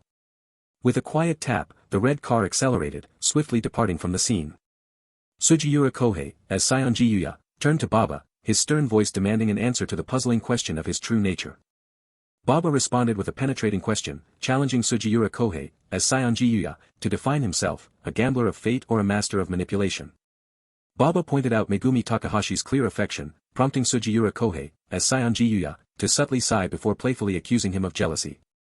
Baba's true, more urgent question surfaced: why hadn't he intervened to stop the beating? Baba scoffed, asserting with harsh honesty that he would never have intervened, claiming he would have cheered on the assailants instead. Sugiura Kohei, as Seonji Yuya, then countered with a sharp accusation, revealing his knowledge of Baba's intervention with the police. Baba clicked his tongue in exasperation, explaining the dire political reality: a Yakuza's interference with soldiers would spell immediate ruin for their entire organization. Baba offered a backhanded compliment, admitting his trust in Sugiura Kohei's, as Seonji Yuya, toughness, a notion that clearly surprised Sugiura Kohei, as Seonji Yuya, himself. Baba recalled their first encounter, a brutal test of endurance that Sugiura Kohei, as Seonji Yuya, had impressively survived without losing consciousness. The car rumbled on, carrying them through the traditional streets. Baba asked their next destination, and Sugiura Kohei, as Seonji Yuya, responded with a slight chuckle, indicating his desire to go to Haku and clean up. With a sharp screech, the car halted at the Yamada General Store, and Baba curtly commanded Sugiura Kohei, as Seonji Yuya, to exit, announcing the boss awaited. A hand slid open a traditional screen door, revealing the world beyond. Their footsteps echoed rhythmically as Sugiura Kohei, as Seonji Yuya, and Baba walked through the storage area. They had arrived at the president's office. Hayashi Konosuke, the president, greeted Sugiura Kohei, as Seonji Yuya, with enthusiastic welcome, signaling his presence was long anticipated. Hayashi Konosuke probed about the presence of President Takahashi's daughter, only to be met with Sugiura Kohei's, as Sionji Yuya, annoyed question about the redundancy of his inquiry. Hayashi Konosuke chuckled, acknowledging their meeting but feigning ignorance of its aftermath, instead praising Megumi Takahashi's refinement and dancing prowess. Sugiura Kohei, as Sionji Yuya, sternly accused his business partner, Mr. Yamada, Hayashi Konosuke, of spying, but Hayashi Konosuke merely cackled, claiming his surveillance had saved Sugiura Kohei, as Sionji Yuya, and eagerly inquiring about his success in charming the daughter. Hayashi Konosuke, adopting a thoughtful expression, commanded Baba to report on Megumi Takahashi's departure, to which Baba promptly affirmed his readiness. Hayashi Konosuke's eye narrowed, delivering a stern, immediate correction regarding the proper address for Sionji. Hayashi Konosuke angrily chastised Baba for his disrespect, ordering him to always address Sugiura Kohei, as Sionji Yuya, with proper titles outside, warning of grave consequences for such a lapse in decorum, which Baba sheepishly accepted. Hayashi Konosuke then pressed Baba to recount Megumi Takahashi's tearful parting with Mr. Sionji, emphasizing her expressed desire for another meeting. Hayashi Konosuke let out a booming guffaw, immensely pleased with the favorable report of Megumi Takahashi's emotional state. The prospect of Sionji becoming President Takahashi's son-in-law held immense strategic value, making any monetary loss trivial compared to the status and dowry of a noble connection. Hayashi Konosuke questioned Sionji about the privileges of nobility, prompting Sugiura Kohei, as Sionji Yuya, to reflect on the stark contrast to his past, where the police had been a source of terror for a powerless Korean. Internally, Sugiura Kohei, as Sionji Yuya, felt a powerful surge, silently commanding those who once held power over him to now tremble in his presence.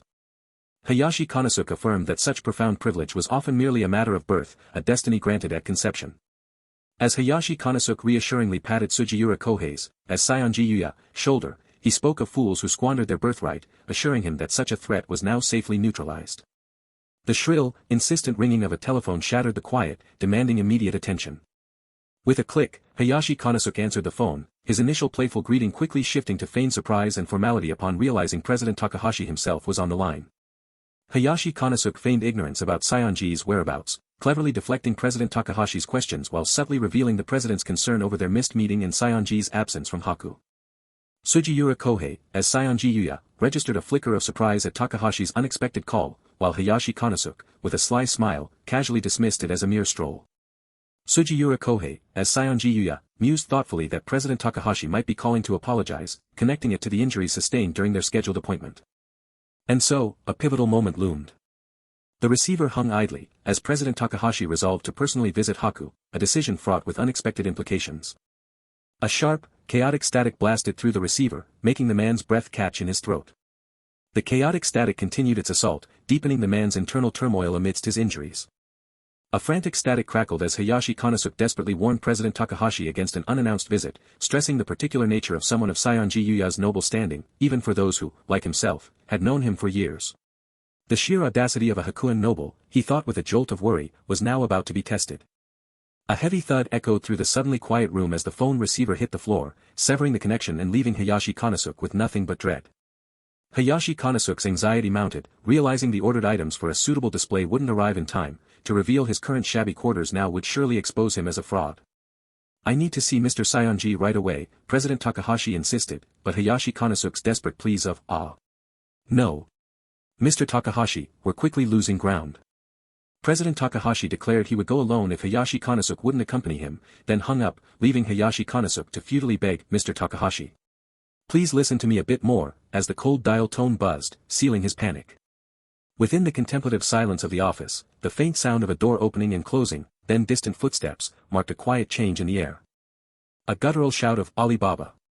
Start the CR," ripped through the air as a furious fist slammed down with a forceful thud. The man with a brown jacket, seething with frustration, roared, "Sonj, you get up too. Hurry." Sugiura Kohei, as Sionji Yuya, a faint smirk playing on his lips despite his injuries, calmly chuckled, "Calm down, Mr. Yamada. I have a plan." Under a serene, orange sunset, a classic red car sped away from the traditional Japanese dwellings. The rhythmic clack of Geta sandals marked the footsteps, as the man with dark hair and sideburns pondered with a touch of anxiety, "Damn, will that guy's little trick work?" As the elegant building stood under a golden, glittering sky, the man with a brown jacket's frustrated shouts of "Sonj, you get up too. Hurry," were met by Sugiura Kohei, as Sionji Yuya's calm, confident reassurance, "Calm down, Mr. Yamada. I have a plan." The man with the brown jacket's anger flared, demanding to know the plan, warning it better be more useful than burning down Haku. With a composed demeanor, Sugiura Kohei, as Sionji Yuya, instructed, Mr. Yamada, you wait near Haku first, adjusting his suit jacket with a precise rustle. Sugiura Kohei, as Sionji Yuya, highlighted a strategic detail, asking if there was only one entrance to Haku from the west, to which an off-panel voice confirmed, That's right. As Hayashi Konosuke's worried face reflected President Takahashi's threat to go alone, Sugiura Kohei, as Sionji Yuya, calmly laid out his counter-strategy. They would claim to have rushed over, unable to let the president go unescorted, knowing such a gesture would please him. The man with dark hair and sideburns prompted, and, as Sugiura Kohei, as Sionji Yuya, offered a confident smirk and a light chuckle, ready to unveil the next phase. First, give me about 500 yen, Sugiura Kohei, as Sionji Yuya, requested, warning that his plan will cost a bit, as the distinct rustle of money exchanged hands. From the car, Sugiura Kohei, as Sionji Yuya, reflected with a hint of dark humor, maybe it would have been better to just set it on fire. Sugiura Kohei, as Sionji Yuya, maintained a calm and serene presence within the car, his eyes closed as he rode toward his destination. An urgent shout cut through the air, boss. There's the Buick. As the car engines roared and tires squealed, an off-panel voice exclaimed, but, the police are coming too, injecting sudden tension into the scene. Hayashi Konosuke let out a frustrated sigh, cursing the new complication, but his resolve solidified, let's follow his plan for now. With a rustle of movement, a hand extended, reaching out with palpable anticipation. Amidst the squealing of tires and the blare of a car horn, the unnamed man with a mustache enthusiastically shouted, Mr. Takahashi. Over here. Here. A sharp gasp of surprise escaped President Takahashi's lips as he uttered, Mr. Yamada. I thought you weren't coming. Sugiura Kohei, as Sionji Yuya's voice held a conspiratorial edge as he commanded, first, hold Mr. Takahashi at the bridge in front of Haku for a moment. The unnamed man with a mustache played his role perfectly, feigning worry as he chuckled, oh my, how could I let Mr. Takahashi go alone? I rushed over because I was worried, to which a relieved President Takahashi responded, thank you, Mr. Yamada. But President Takahashi's curiosity cut through the politeness, by the way, why are you in such a hurry to see Mr. Sionji? The uneasy rumble of a police car's engine drew President Takahashi's attention, prompting him to ask, and what's with that police car? President Takahashi let out a sigh, admitting he had something urgent to tell Mr. Sionji, while from the back of the car, Sugiura Kohei, as Sionji Yuya, silently noted that the person in the back is the same. A light chuckle escaped Sugiura Kohei, as Sionji Yuya's lips as he wryly admitted, the police weren't part of the plan. Sugiura Kohei, as Sionji Yuya, calmly clarified his strategy, you're supposed to not know where I am, so someone else needs to tell you where I am.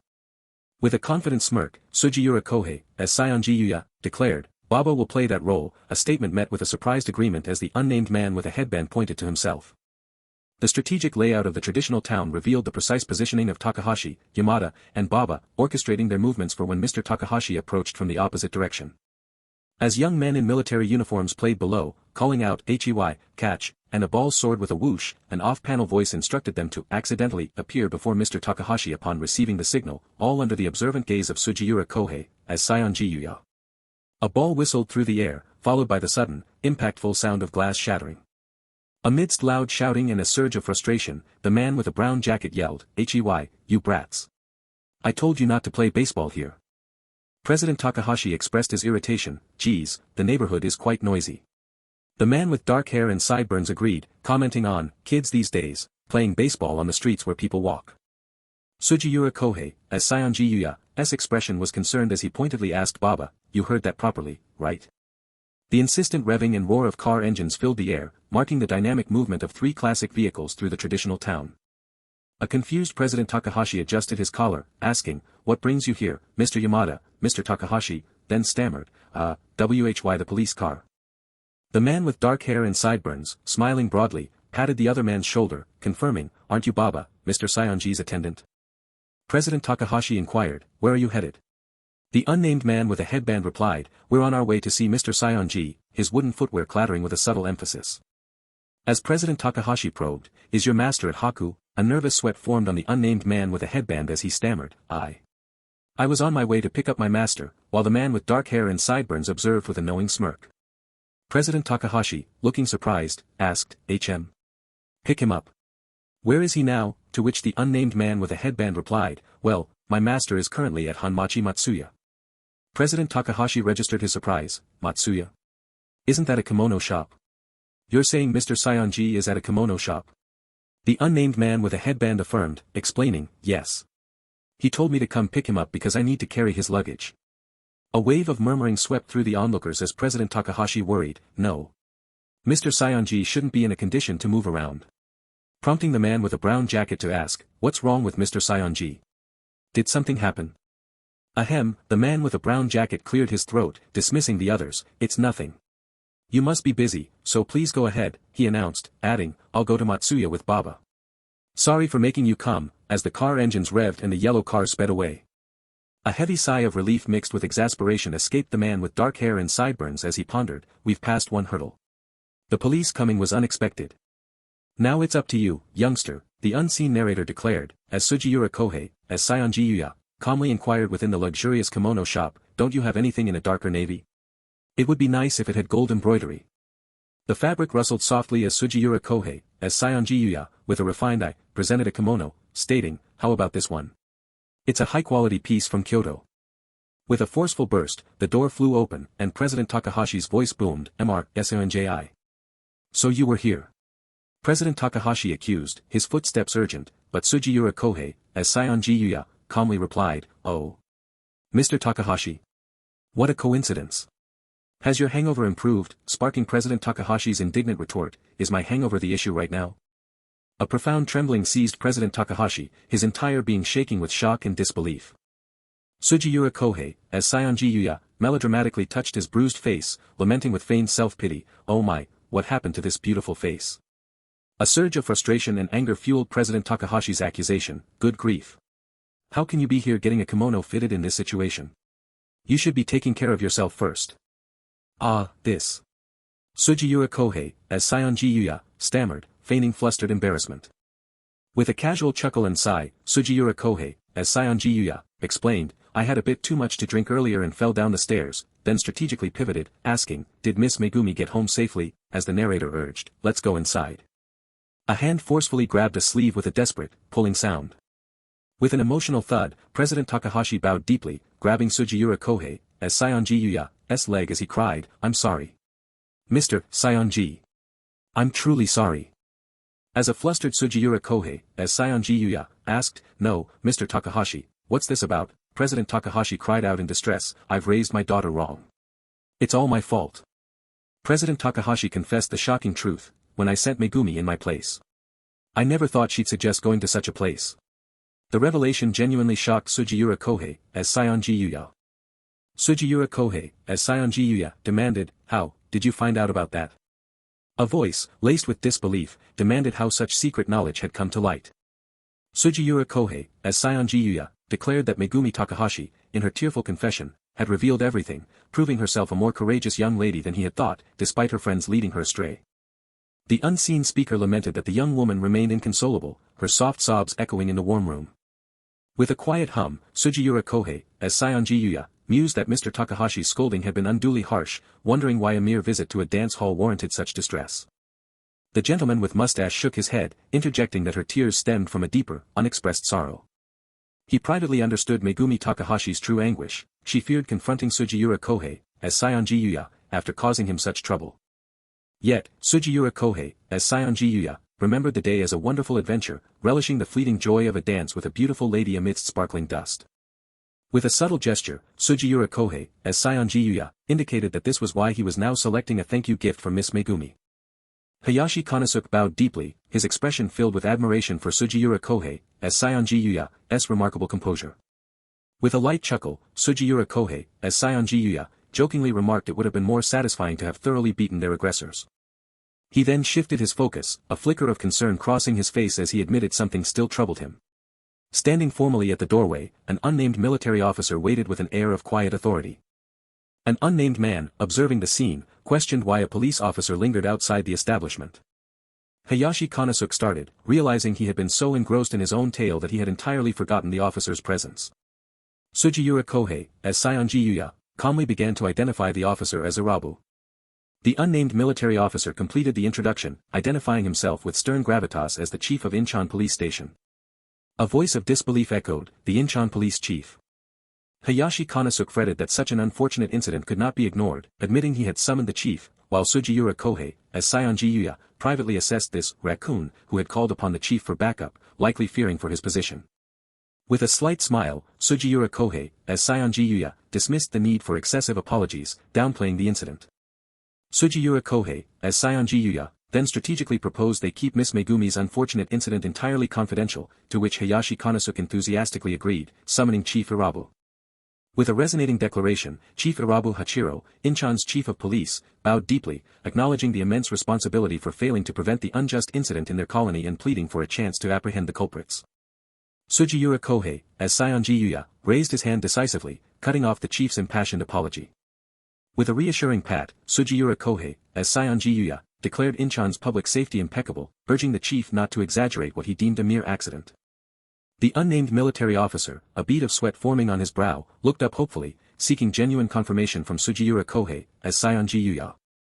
Sugiura Kohei, as Seonji Yuya, responded with a confident smile, asserting the absolute sincerity of his words. In his thoughts, Sugiura Kohei, as Seonji Yuya, understood that police investigations into Yamada's businesses would jeopardize his very livelihood. He firmly resolved that his gambling funds could not, under any circumstances, be allowed to dwindle. And beyond his personal stakes, his thoughts drifted to the vulnerable. He could not bear to see countless fellow countrymen unjustly subjected to brutal interrogations. The thought of them being humiliated over trivialities, as he had witnessed before, was intolerable. The unnamed military officer bowed deeply again, expressing profound gratitude for Sugiura Kohei, as Seonji Yuya's leniency. He then hesitantly presented a small paper packet as a token of his sincere apology. A small paper packet was offered, its contents a gesture of appeasement. Sugiura Kohei, as Seonji Yuya's face hardened, and he sternly questioned if the chief intended to insult him with such a paltry offering. The unnamed military officer stammered his denial, while Sugiura Kohei, as Seonji Yuya, touched his brow, appearing stressed. Sugiura Kohei, as Seonji Yuya, firmly refused the offering, asserting that such trinkets were unnecessary as they would undoubtedly encounter each other frequently in the future. The unnamed military officer let out a nervous laugh of relief, promising to remember Sugiura Kohei, as Seonji Yuya's words. Hayashi Konosuke chuckled nervously, enthusiastically inviting Sugiura Kohei, as Seonji Yuya, to visit the club sometime. Hayashi Konosuke, still smiling but with a hint of confusion, questioned if they had visited Haku without an appointment. With a laugh, Hayashi Konosuke jokingly protested their manners, then the unnamed military officer announced his departure, to which Sugiura Kohei, as Seonji Yuya, casually replied he would see him at the club. The car accelerated, a roaring sound fading into the distance. Another man commented on Sugiura Kohei, as Seonji Yuya's audacious handling of the police chief, to which Sugiura Kohei, as Seonji Yuya, responded with a confident smile, stating he wouldn't be able to make a living gambling otherwise. The other man expressed his disbelief that someone with Sugiura Kohei, as Seonji Yuya's social graces had been living in poverty just days prior. Sugiura Kohei, as Seonji Yuya, reflected with a sharp intake of breath that only his financial capital had truly changed, quoting the old proverb, long sleeves make for good dancers, and deep pockets make for good merchants. Sugiura Kohei, as Seonji Yuya, grimly concluded that this was a world where nothing could be accomplished without money and connections, a sentiment the other man affirmed. Pondering how his boss amassed such influence without police involvement, Sugiura Kohei, as Seonji Yuya, suddenly winced in pain. The other man then revealed that their boss commanded loyalty from a patron even more formidable than the police. He then asked, tapping his injured hand, if Sugiura Kohei, as Seonji Yuya, would still be able to gamble that night. Though a bit uncomfortable, Sugiura Kohei, as Seonji Yuya, confidently asserted that he wouldn't need to rely on sleight of hand for the upcoming game. With a sharp screech, the car swerved around a corner. The other man, extending his hand, quickly asked to examine Sugiura Kohei, as Seonji Yuya's hand. Sugiura Kohei, as Seonji Yuya, offered a sly smile, playfully deflecting the request by stating he had no particular interest in other men's hands. The other man scoffed playfully at the playboy, then observed a detail on Sugiura Kohei, as Seonji Yuya's face, noting that something was slightly out of alignment. Sugiura Kohei, as Seonji Yuya, winced in pain, then looked surprised as the man adjusted his ear. The other man scoffed at Sugiura Kohei, as Seonji Yuya's sudden kindness, then emphatically stated he was merely ensuring Sugiura Kohei, as Seonji Yuya, wouldn't botch things up that day. As night descended, the quiet brick building illuminated, standing serene beneath a starlit sky. An unseen observer noted that while the noble Seonji appeared to be losing, a peculiar sense of constant victory still surrounded him. Amidst the bustling noise, the unseen speaker confessed that Sugiura Kohei, as Seonji Yuya, somehow consistently gave the impression of winning. Two men remained intently focused on their card game at the glittering gambling table. Several men stood, their long shadows stretching across the wooden floor as they observed the unfolding game. Amidst the murmuring crowd, another voice admitted to watching closely but still being unable to decipher Sugiura Kohei, as Seonji Yuya's mysterious strategy. The unseen voice pondered if Sugiura Kohei, as Seonji Yuya's perpetual smile was the secret to his enigma. Two men discussed Sugiura Kohei, as Seonji Yuya's unchanging demeanor, noting that unlike others who grew angry or happy, his expression remained perfectly neutral regardless of the game's outcome. The gentleman in a vest hummed thoughtfully, deep in contemplation. A voice announced with confident flair that Lieutenant Colonel Matsui held the lead with a pair of jacks. Another player, acknowledging the pair of jacks, calmly placed a courteous bet of 300 yen. Both the gentleman with mustache and Sugiura Kohei, as Seonji Yuya, swiftly matched the bet, calling the action. Sugiura Kohei, as Seonji Yuya's expression grew contemplative, a subtle shift in his poker face. With a confident smile, Sugiura Kohei, as Seonji Yuya, raised the bet to 1,300 yen, declaring he couldn't let such a hand conclude so tamely. Sugiura Kohei, as Seonji Yuya, mused that, in truth, he hadn't even glanced at his own hand. He had simply feigned strength, pretending to hold a winning hand when the crucial card appeared. An unnamed man with short brown hair observed that Sugiura Kohei, as Seonji Yuya, had yet to inspect his cards, prompting another man to declare him an eccentric fellow. When an unnamed speaker formally requested he reveal his 3 cards, Sugiura Kohei, as Seonji Yuya, calmly agreed, expressing his own curiosity. As a 6 of hearts was revealed, the gentleman with mustache nervously mused that he might have overcommitted to the current round. With 2 more cards revealed, an unnamed speaker observed the potential for a straight, while another gasped at the sudden, alarming possibility. A hand swiftly revealed the final, decisive card. An unnamed speaker immediately declared Sugiura Kohei, as Seonji Yuya's hand a winning 10 straight, as the 7 of diamonds sealed his victory. The impossible 10 straight stood prominently on the table, securing a definitive victory. Murmurs filled the room as multiple men expressed utter disbelief at the incredible sum won, while the gentleman with mustache sank back, questioning the reality of what had just transpired. Sugiura Kohei, as Seonji Yuya, calmly observed that gambling truly was 70% luck and 30% skill, adding that he must have exhausted all his good fortune on this hand. The unnamed military officer critically noted that Sugiura Kohei, as Seonji Yuya, could have won even more aggressively if he had known his hand, judging his choice not to look at his cards a missed opportunity. An unseen man pondered how different the outcome might have been if Sugiura Kohei, as Seonji Yuya, had checked his cards, yet conceded that no one could have predicted such a result. The gentleman with mustache stood up abruptly, desperately demanding a rematch before Sugiura Kohei, as Seonji Yuya, could leave. Sugiura Kohei, as Seonji Yuya, offered to treat everyone to drinks while his winnings were calculated, a charming gesture designed to soften his recent victory. As Sugiura Kohei, as Seonji Yuya, stood reflecting on the balcony beneath the stars, an unnamed man with dark hair and sideburns called out to him. The unnamed man with dark hair and sideburns questioned why Sugiura Kohei, as Seonji Yuya, was winning today, given his earlier plan to lose for 3 days, to which Sugiura Kohei, as Seonji Yuya, playfully retorted that such decisions were made upon leaving the casino. The unnamed man with dark hair and sideburns pressed, asking if Sugiura Kohei, as Seonji Yuya, intended to return his winnings later, to which Sugiura Kohei, as Seonji Yuya, acknowledged the lingering caution directed at him. The unnamed man with dark hair and sideburns challenged Sugiura Kohei, as Seonji Yuya's elaborate act, wondering why he bothered winning if he planned to lose, but Sugiura Kohei, as Seonji Yuya, merely remarked on the bitterness of his drink. Sugiura Kohei, as Seonji Yuya, silently confirmed that he had successfully planted an illusion. He had planted the illusion that luck could grant anyone a win at any moment, then mentally urged Mr. Yamada to observe the palpable shift in the atmosphere around the gambling table. The thrill was intoxicating, he mused, prompting everyone's excitement and increasingly reckless spending.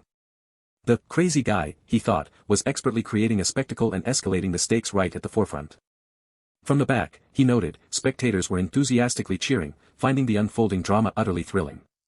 By next week, he predicted, the stakes would become unrecognizably high, as players would gamble purely out of pride rather than caution. When the unnamed man with dark hair and sideburns questioned if players would eventually come to their senses, Sugiura Kohei, as Seonji Yuya, explained his plan to offer occasional, thrilling victories, ensuring the intoxicating feeling would linger in their minds. With a confident smirk, the man with cigarette declared their impending wealth, sensing triumph on the horizon. Sugiura Kohei, as Seonji Yuya, then decided he would strategically lose a small amount today, deeming it unnatural to continue winning so consistently after his arrival. The game master's hands expertly shuffled the cards, creating a flurry of sound. Cards swiftly flew onto the wooden table, landing face down. This time, Sugiura Kohei, as Seonji Yuya, carefully pulled his cards closer, finally inspecting his hand. The unnamed man with dark hair and sideburns observed Sugiura Kohei, as Seonji Yuya, checking his hand, and Sugiura Kohei, as Seonji Yuya, explained that after exhausting his luck, he now needed to play intelligently. Ju Hanyong confidently asserted his advantage in any game of calculation, proudly declaring his profession as a mathematician, a sentiment an unnamed speaker eagerly echoed. Sugiura Kohei, as Seonji Yuya, retorted with a smirk that he was a professional at taking money from amateurs like them, then confidently challenged everyone to bet within the limits. Sugiura Kohei, as Seonji Yuya, provocatively raised the bet by 51, challenging banker Gato's mathematical accuracy, which Ju Hanyong immediately countered by raising it to 201. The unnamed military officer further escalated the stakes, confidently raising the bet to 301. Sugiura Kohei, as Seonji Yuya, smirked, observing that even if Matsui held an ace pair, his aggressive raise indicated he was finally growing some guts.